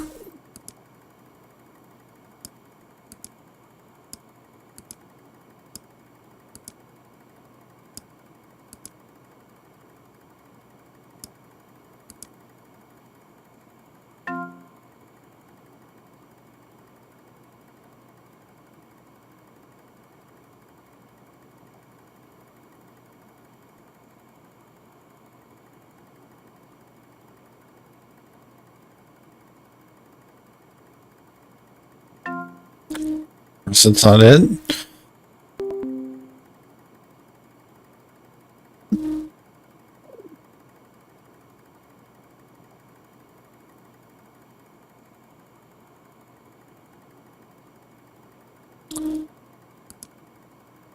But you know,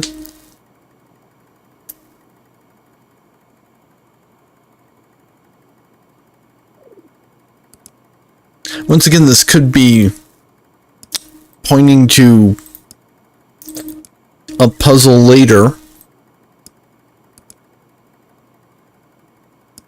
But then where's the puzzle to get into this?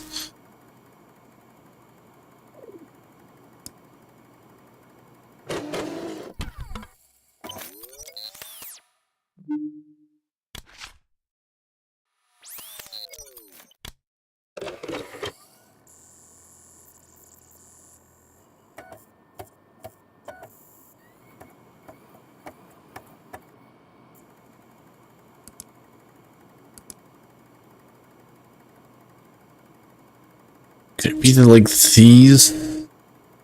I mean, like, I'm supposed to, like, subtract these from these? Probably not, but...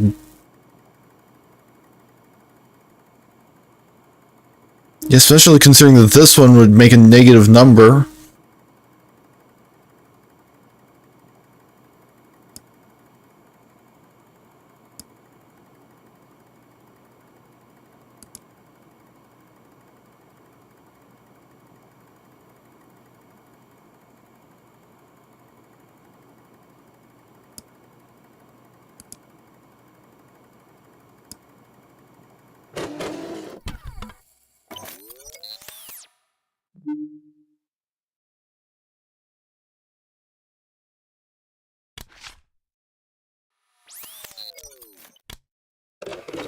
I think it's probably that that's to tell me the corresponding button on the elevator, and these will tell me what order I need to press them in. But then where's the way to... But then how do I access the setup?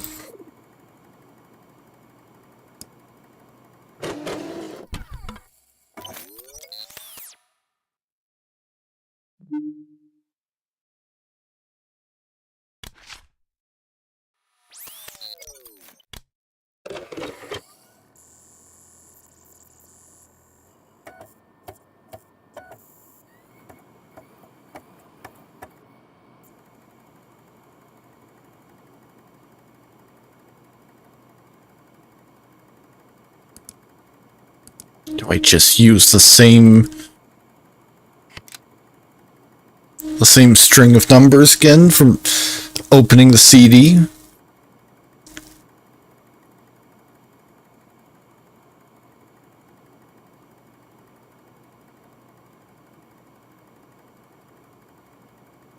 Does Javier Cachaferro have anything to do with it? Probably not.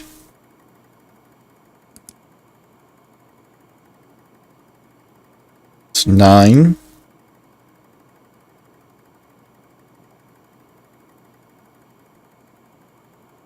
Cafe. 5. But it was 1. Tower.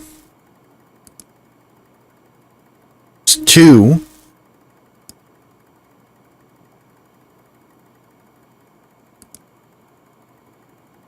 Square is 8.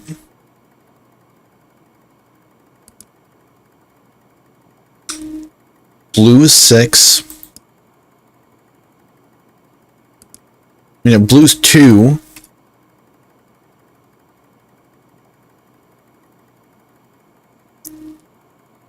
Boat was 6. Intram was 3.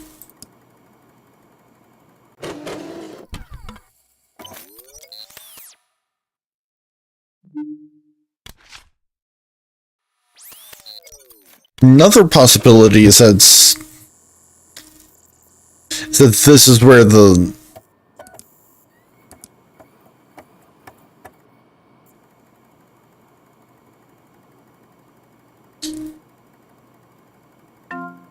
it's not that.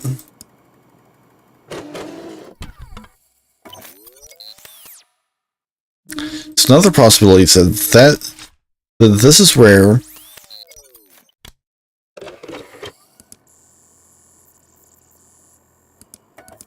this thing comes in.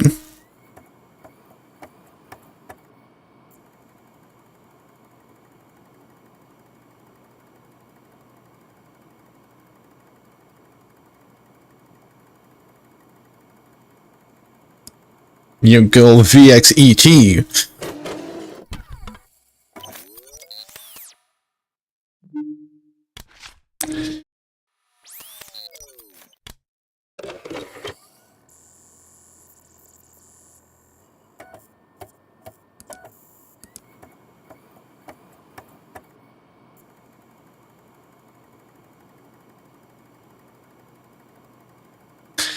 And I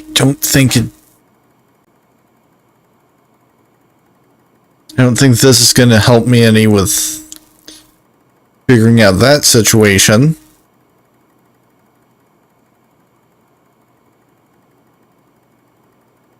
Because this is, again, not... Unless... Because, like, there's no...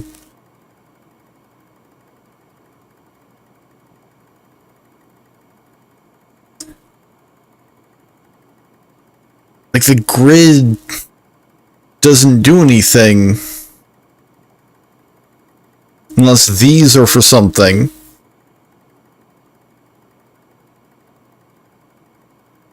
Otherwise, it's just red.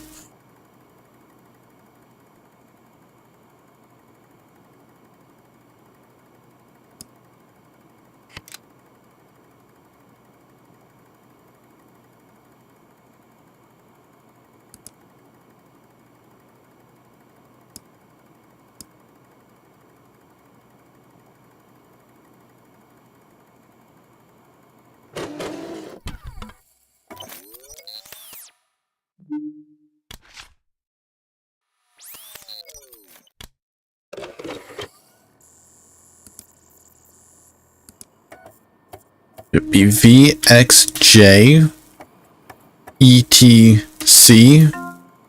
No?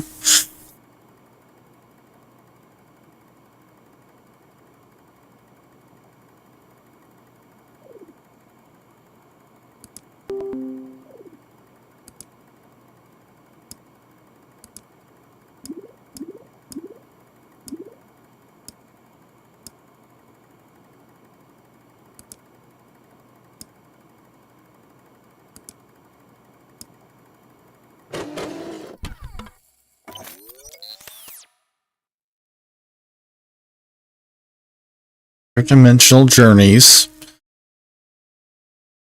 You can look, the artwork on the CD-ROM doesn't seem to be indicative of anything.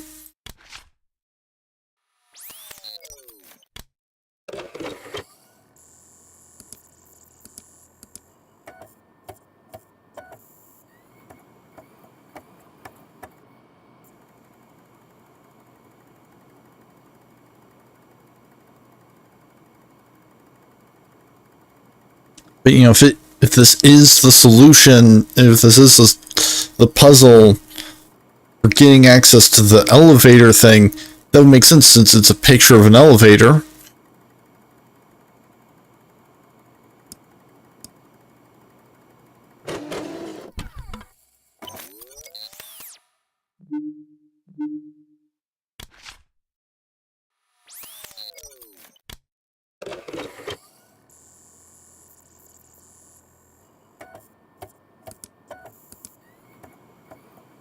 VXI, ETI, because there's two.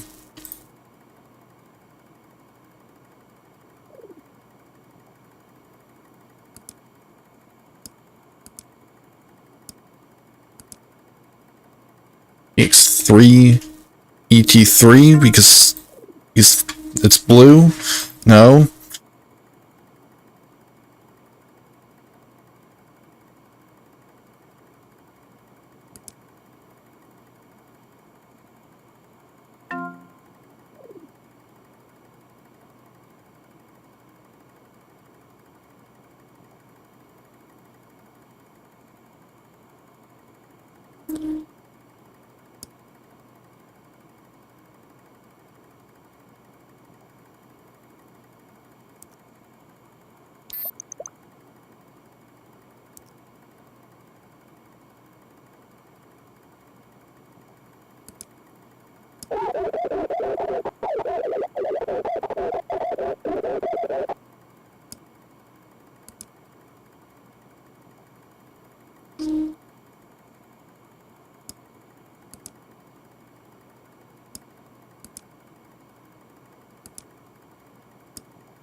Original photographs from unsplash.com.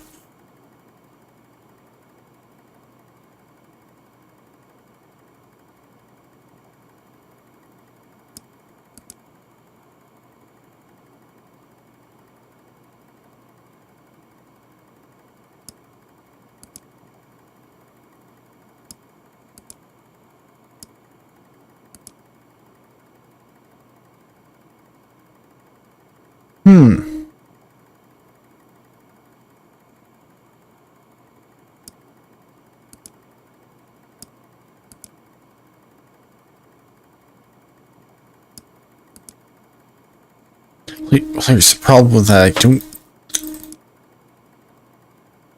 don't think any of these pictures contain a square with an X. Like this contains a square with...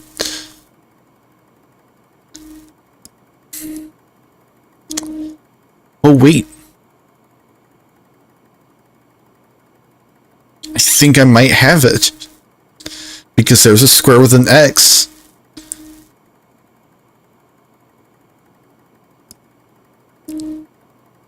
It could also be since it's paired, since up until that point it's pairs of letters, it could also be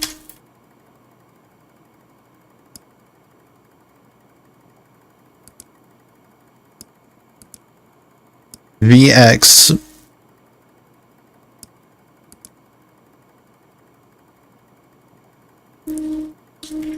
BN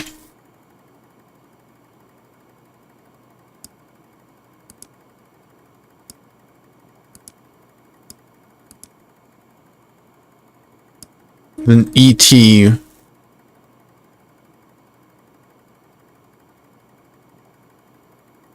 EK.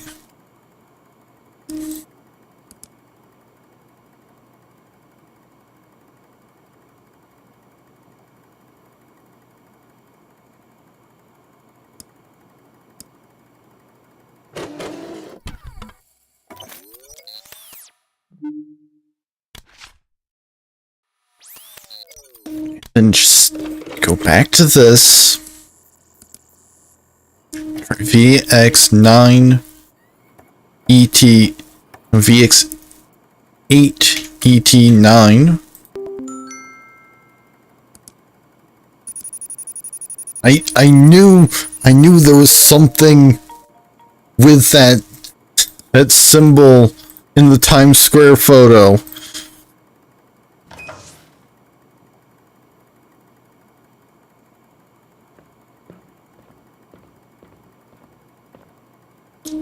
Oh, we've got all all of the colors arranged on the floor.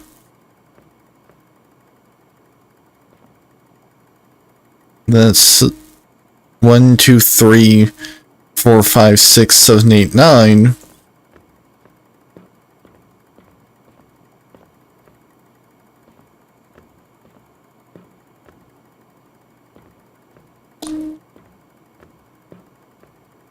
Probably.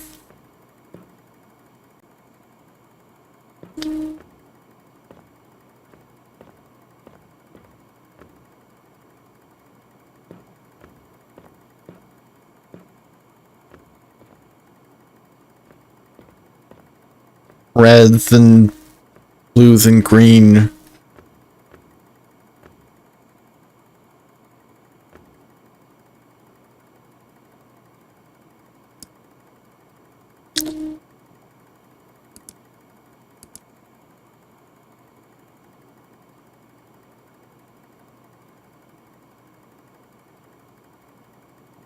Red. Red is 1.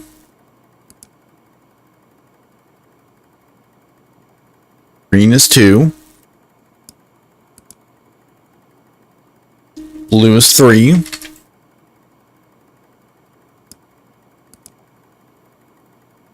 Yellow is 4.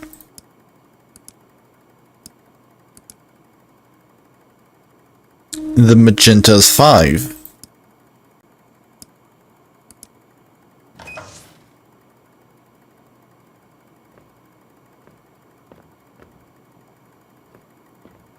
There's a red, a blue, a green, a magenta, and I guess that's a yellow.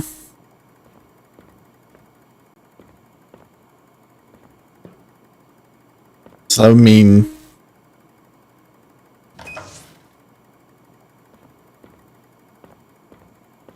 middle, left, up,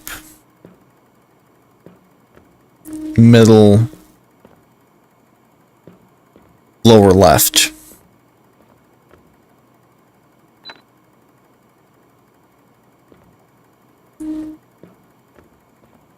Middle,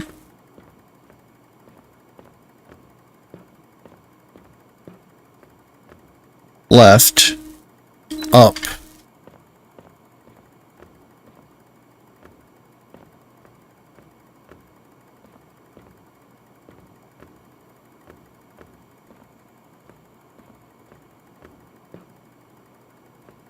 middle, and then lower left.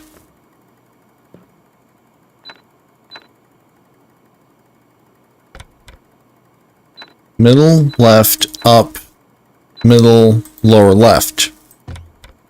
No?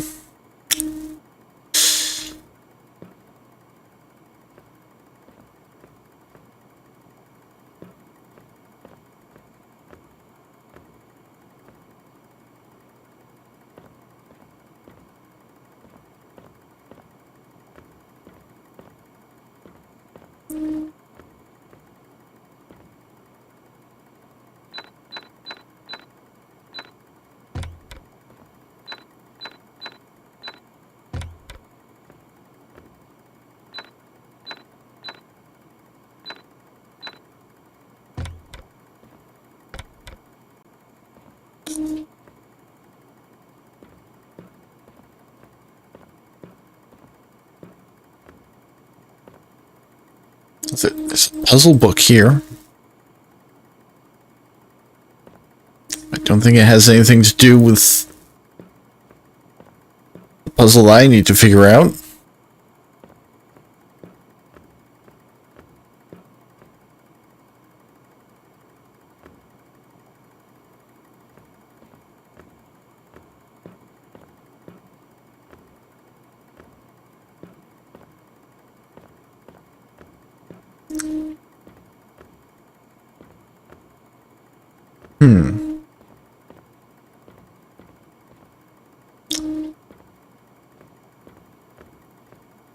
There's little shapes in the corners.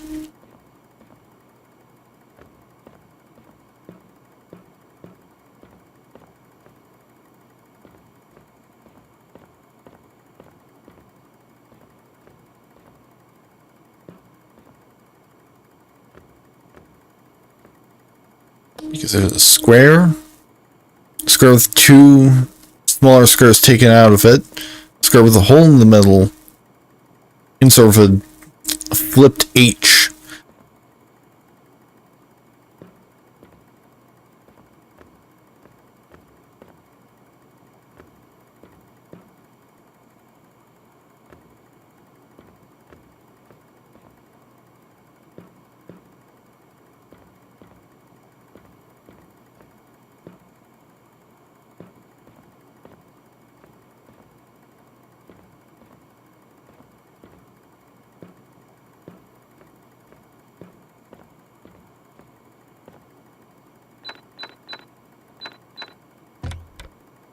Yeah, so might expect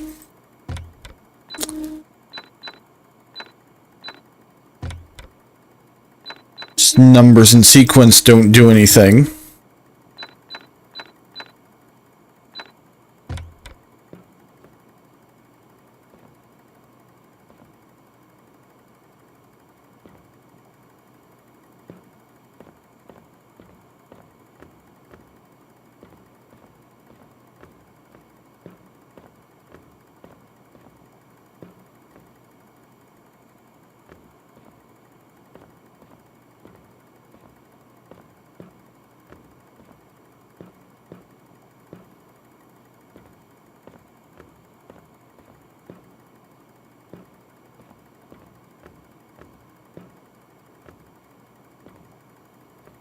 You know, there's no room to have zeros. Because it's specifically 5 numbers.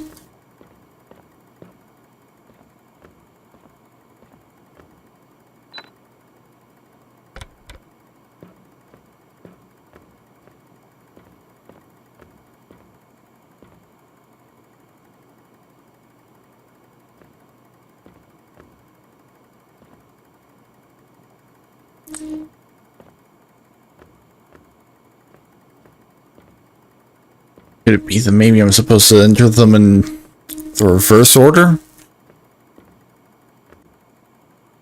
Then be this.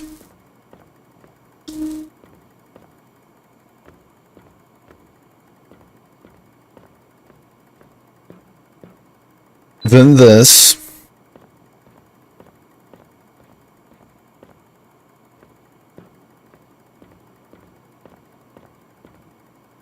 Then this.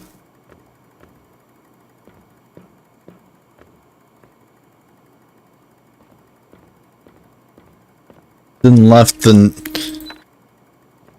center. Nope.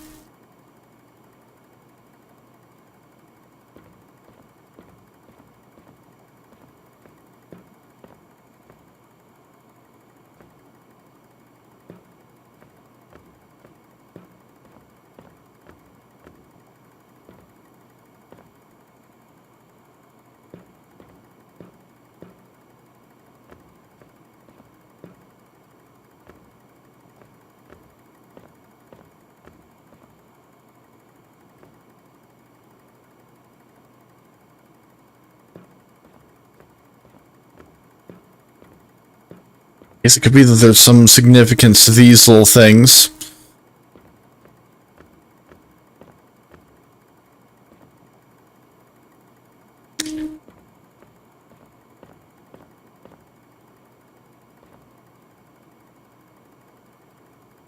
I think this is just set dressing.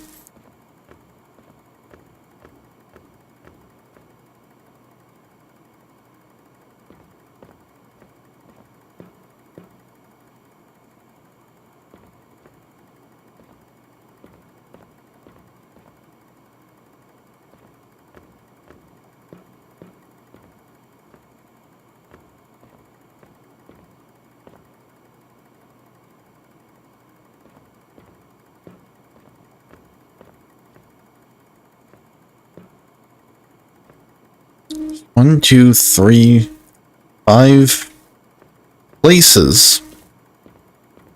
As from the looks of it.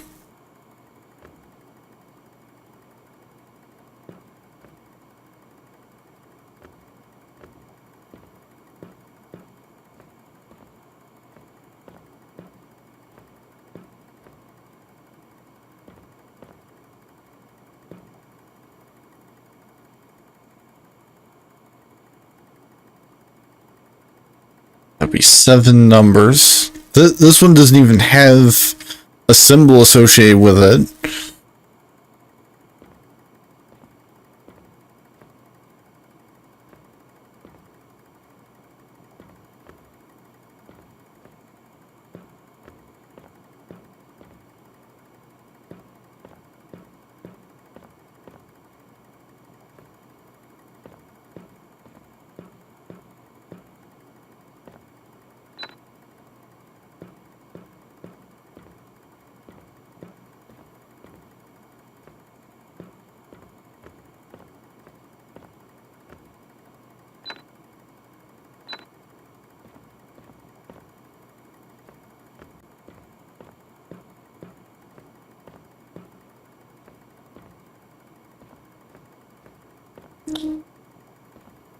Could be that maybe I'm supposed to look at it from the elevator. Which means center. Right.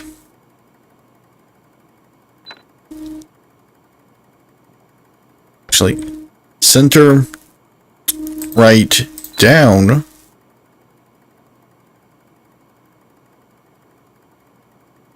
Center. Nope. It's not that. Either that or just mess it up.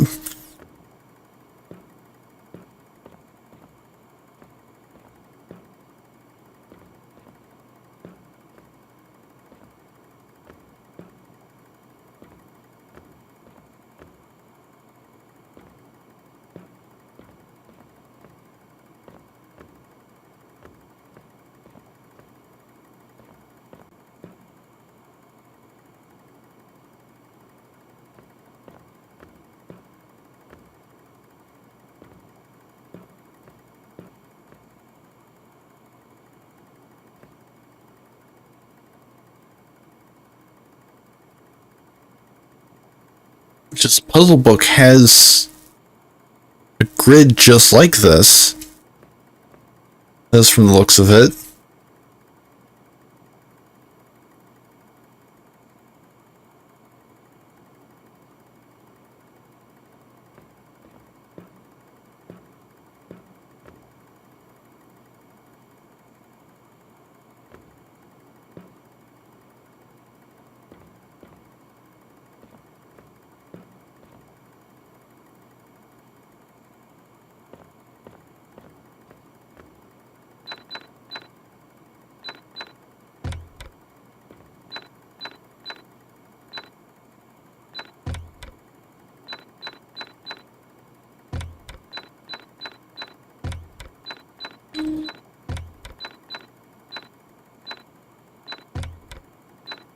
Yeah, I don't think I'm gonna get any kind of solution by just entering random numbers, but why not? At this point.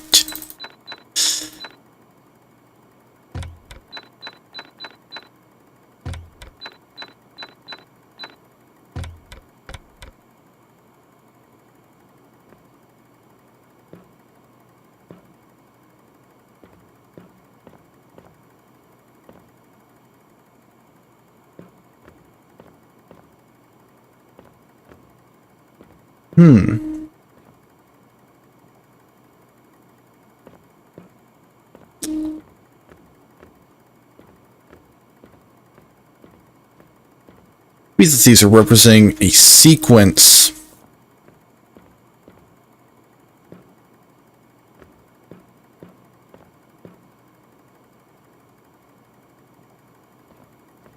I don't think they are.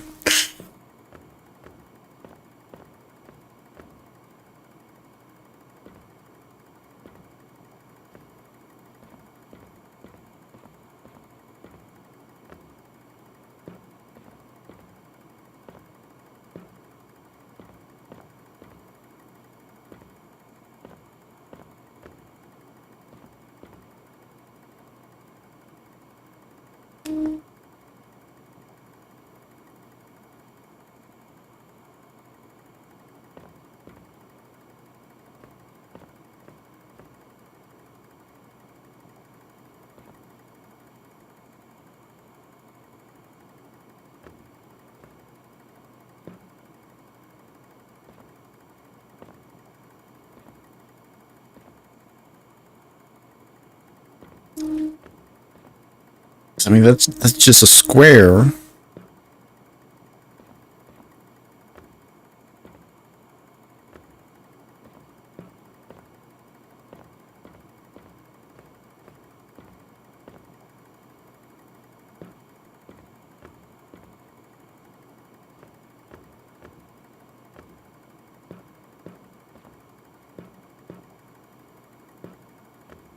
And then where would this one fit in?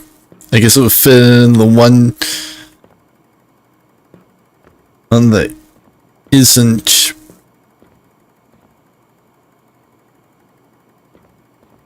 I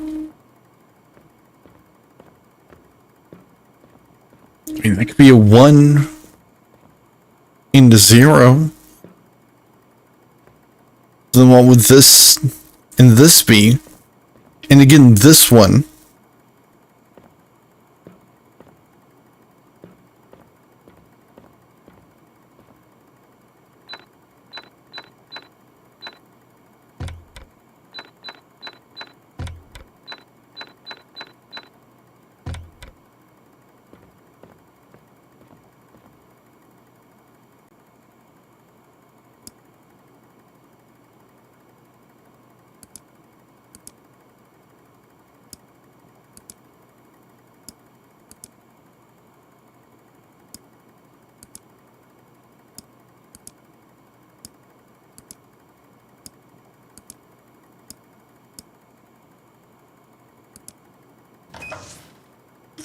Also, there is another possibility.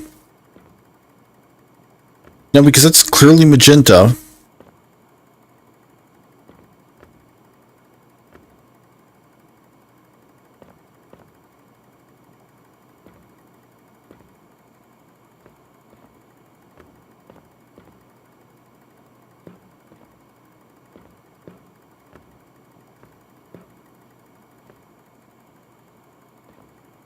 That's presumably yellow.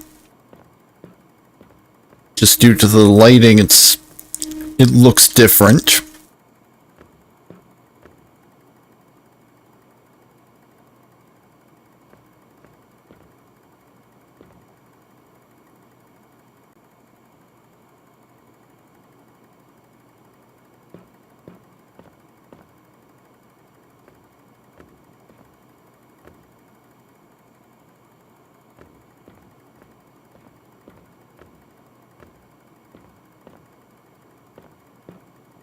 Possible that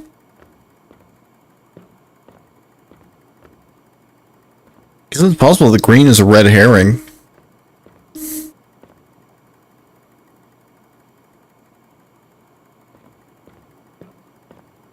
Maybe it's 5.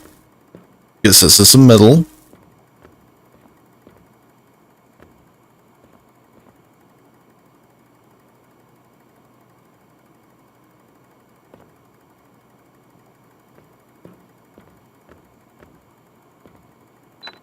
When 3.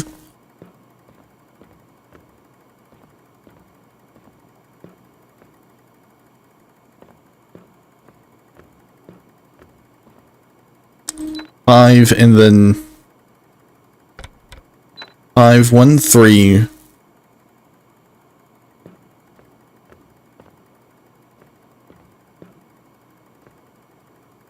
5, 4, 6. Except no, because that's too many symbols.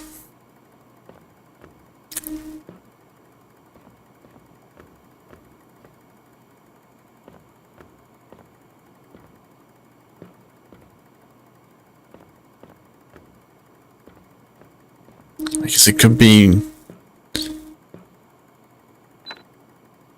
1, 3, 5, 4, 6. Nope.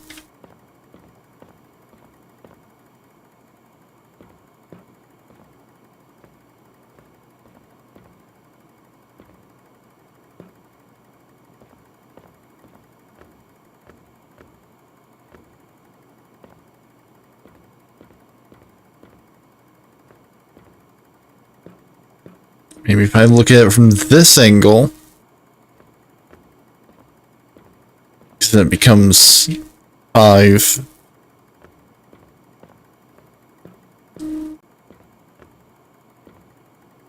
2, 5, 2, 6, 5, 1.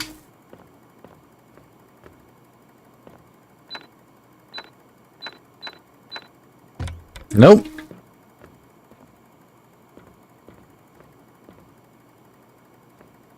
Maybe it's 5, 8, 4, 5. I have 9.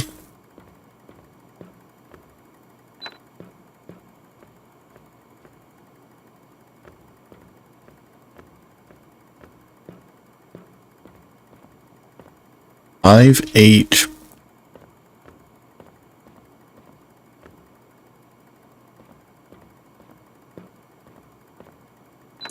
Four.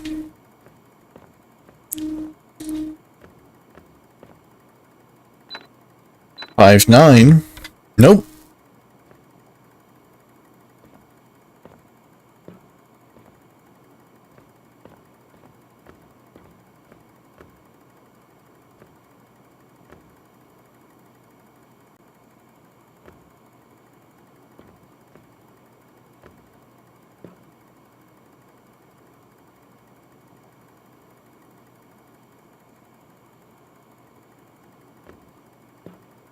Got another half hour to try and figure this out.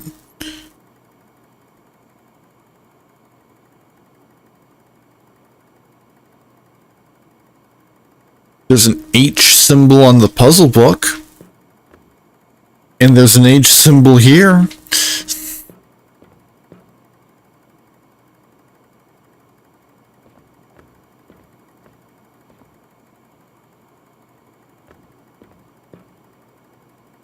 And because any of these would result in... I wonder what the green square in the corner is supposed to do, if anything.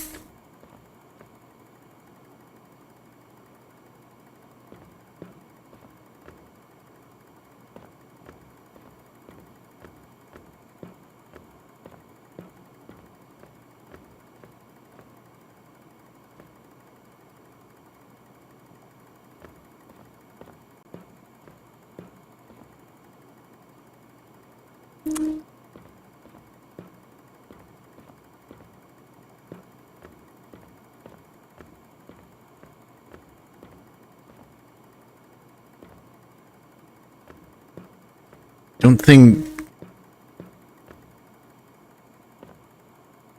these are indicating like what part of the keypad I need to be referencing.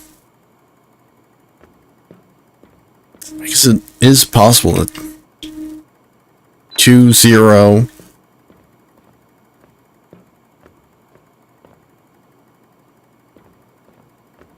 We'll know if it 2,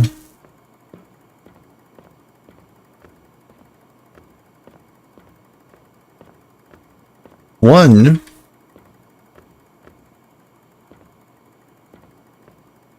0,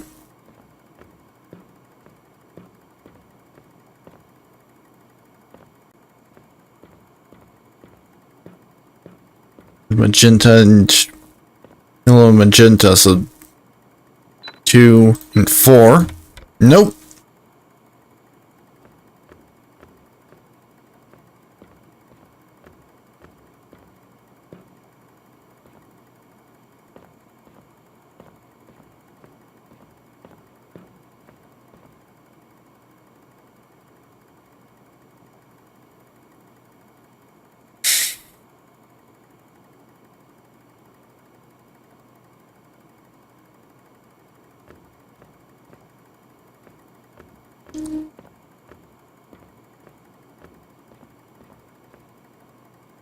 Five lights here. I don't think that means anything.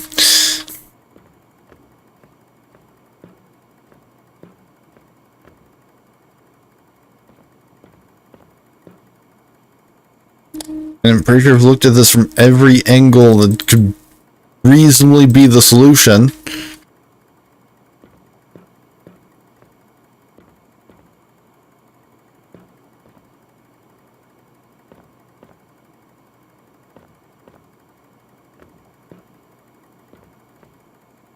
So short of the possibility of them reading the colors wrong somehow. Oh, because of the lighting.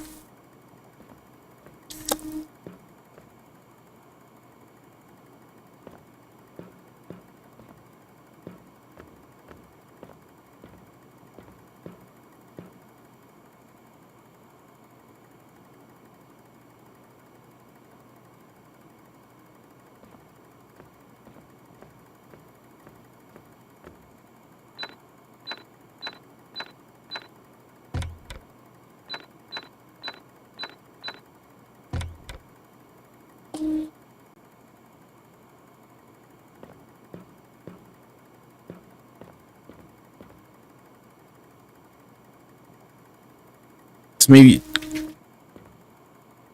it's like you start in the middle, then you go left, then you go up from left,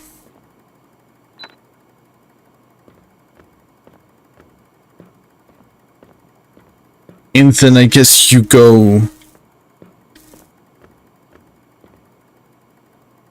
back to the middle.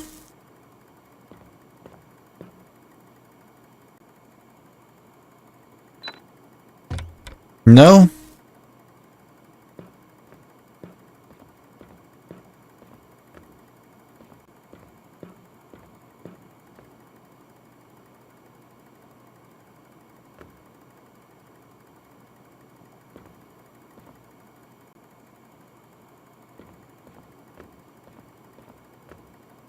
It's kind of... I mean, the shape of this whole thing is kind of similar to this right here.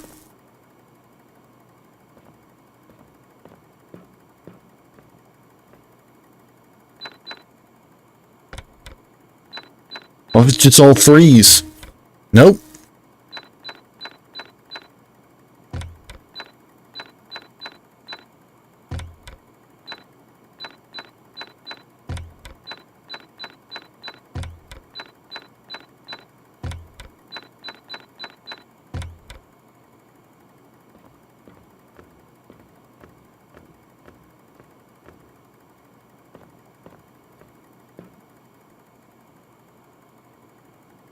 I think at this point I might just be too tired. Like it's it's 4:30. Granted, usually I'd go for another like half hour, but like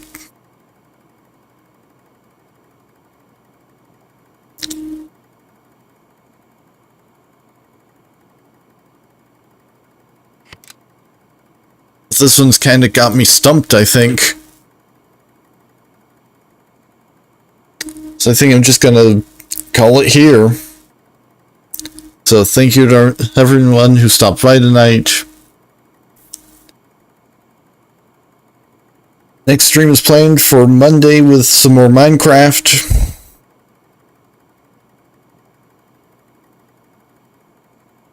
Maybe I'll pick this up after it fully releases.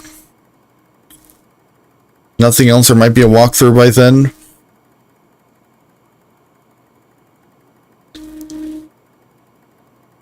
I'm still only on YouTube, so links are in the description. Raids aren't a thing. Although it's all works out according to plan.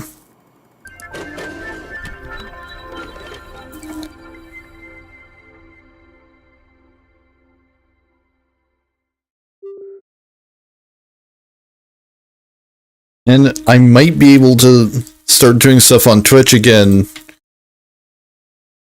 around March 10th.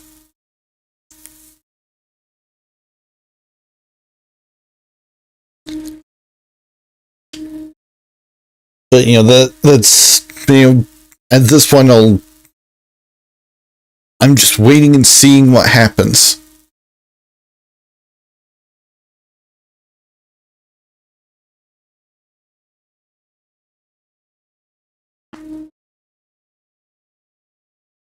And I've said this before, but I think I might try multi-streaming. Because like I get decent numbers here on YouTube. Particularly because I think now like my stuff is being pushed towards like a better potential viewer base for it.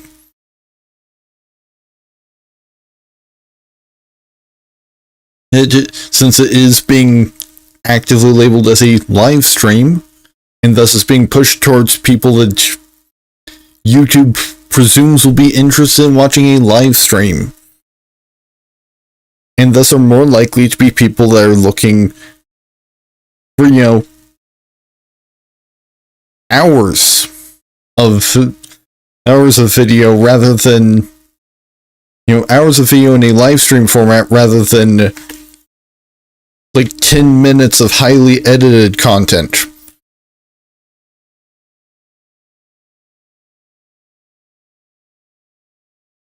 But, Twitch is one thing where I got my start in streaming. It's the platform that inspired me to get into this. And it just has so many features that YouTube just doesn't have. Like, it's got channel points. I think YouTube might have a feature for polls. It's got predictions, which are part of channel points. All of my emotes will work. It's like, if I can get multi-streaming working, probably what I'll do is YouTube will be there, but it's mostly for archiving, so that you can, once the VOD expires on Twitch, you don't have to wait. Somebody that missed a stream doesn't have to wait until I get around to uploading my local recording.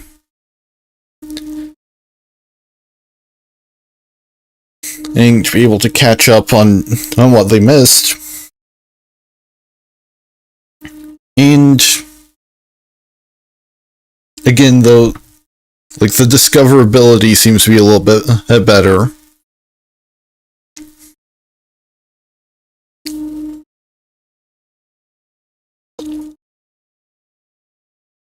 Then Twitch is going to be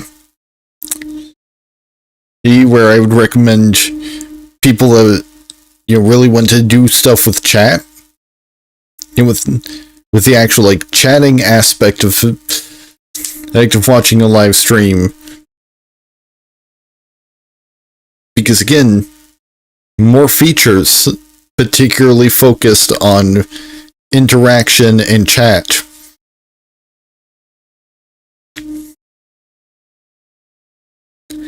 Because only one of the major custom emote sites even has ever supported YouTube, to my knowledge, and it doesn't anymore, apparently.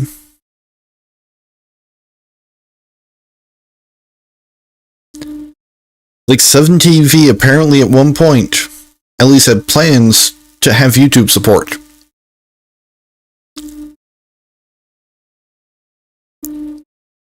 YouTube support is deactivated and is grayed out, so unless I just personally don't have access to that feature, there's no way for me to get any kind of custom emotes short of, being able to have channel memberships on the YouTube platform.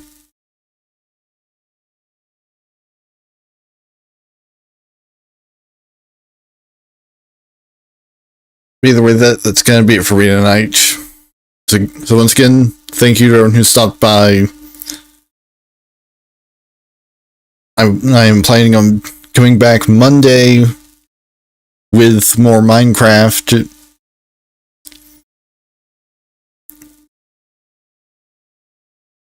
Tuesday, since that's when the new magic set releases, but I'm not actually going to play with any of the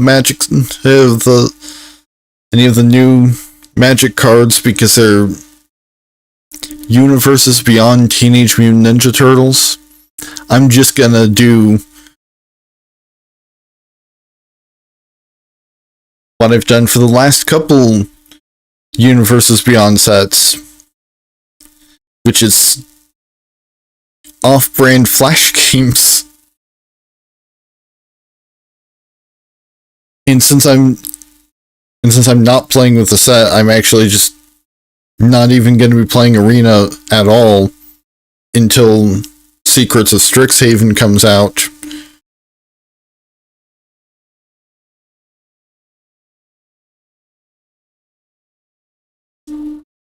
There's just not going to be a draft, which apparently TMNT is a pick 2 4-player draft format. So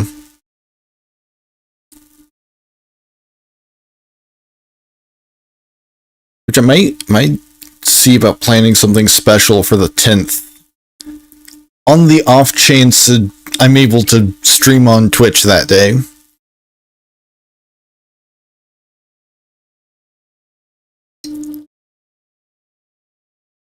You know, just something a little extra special for my return to the platform.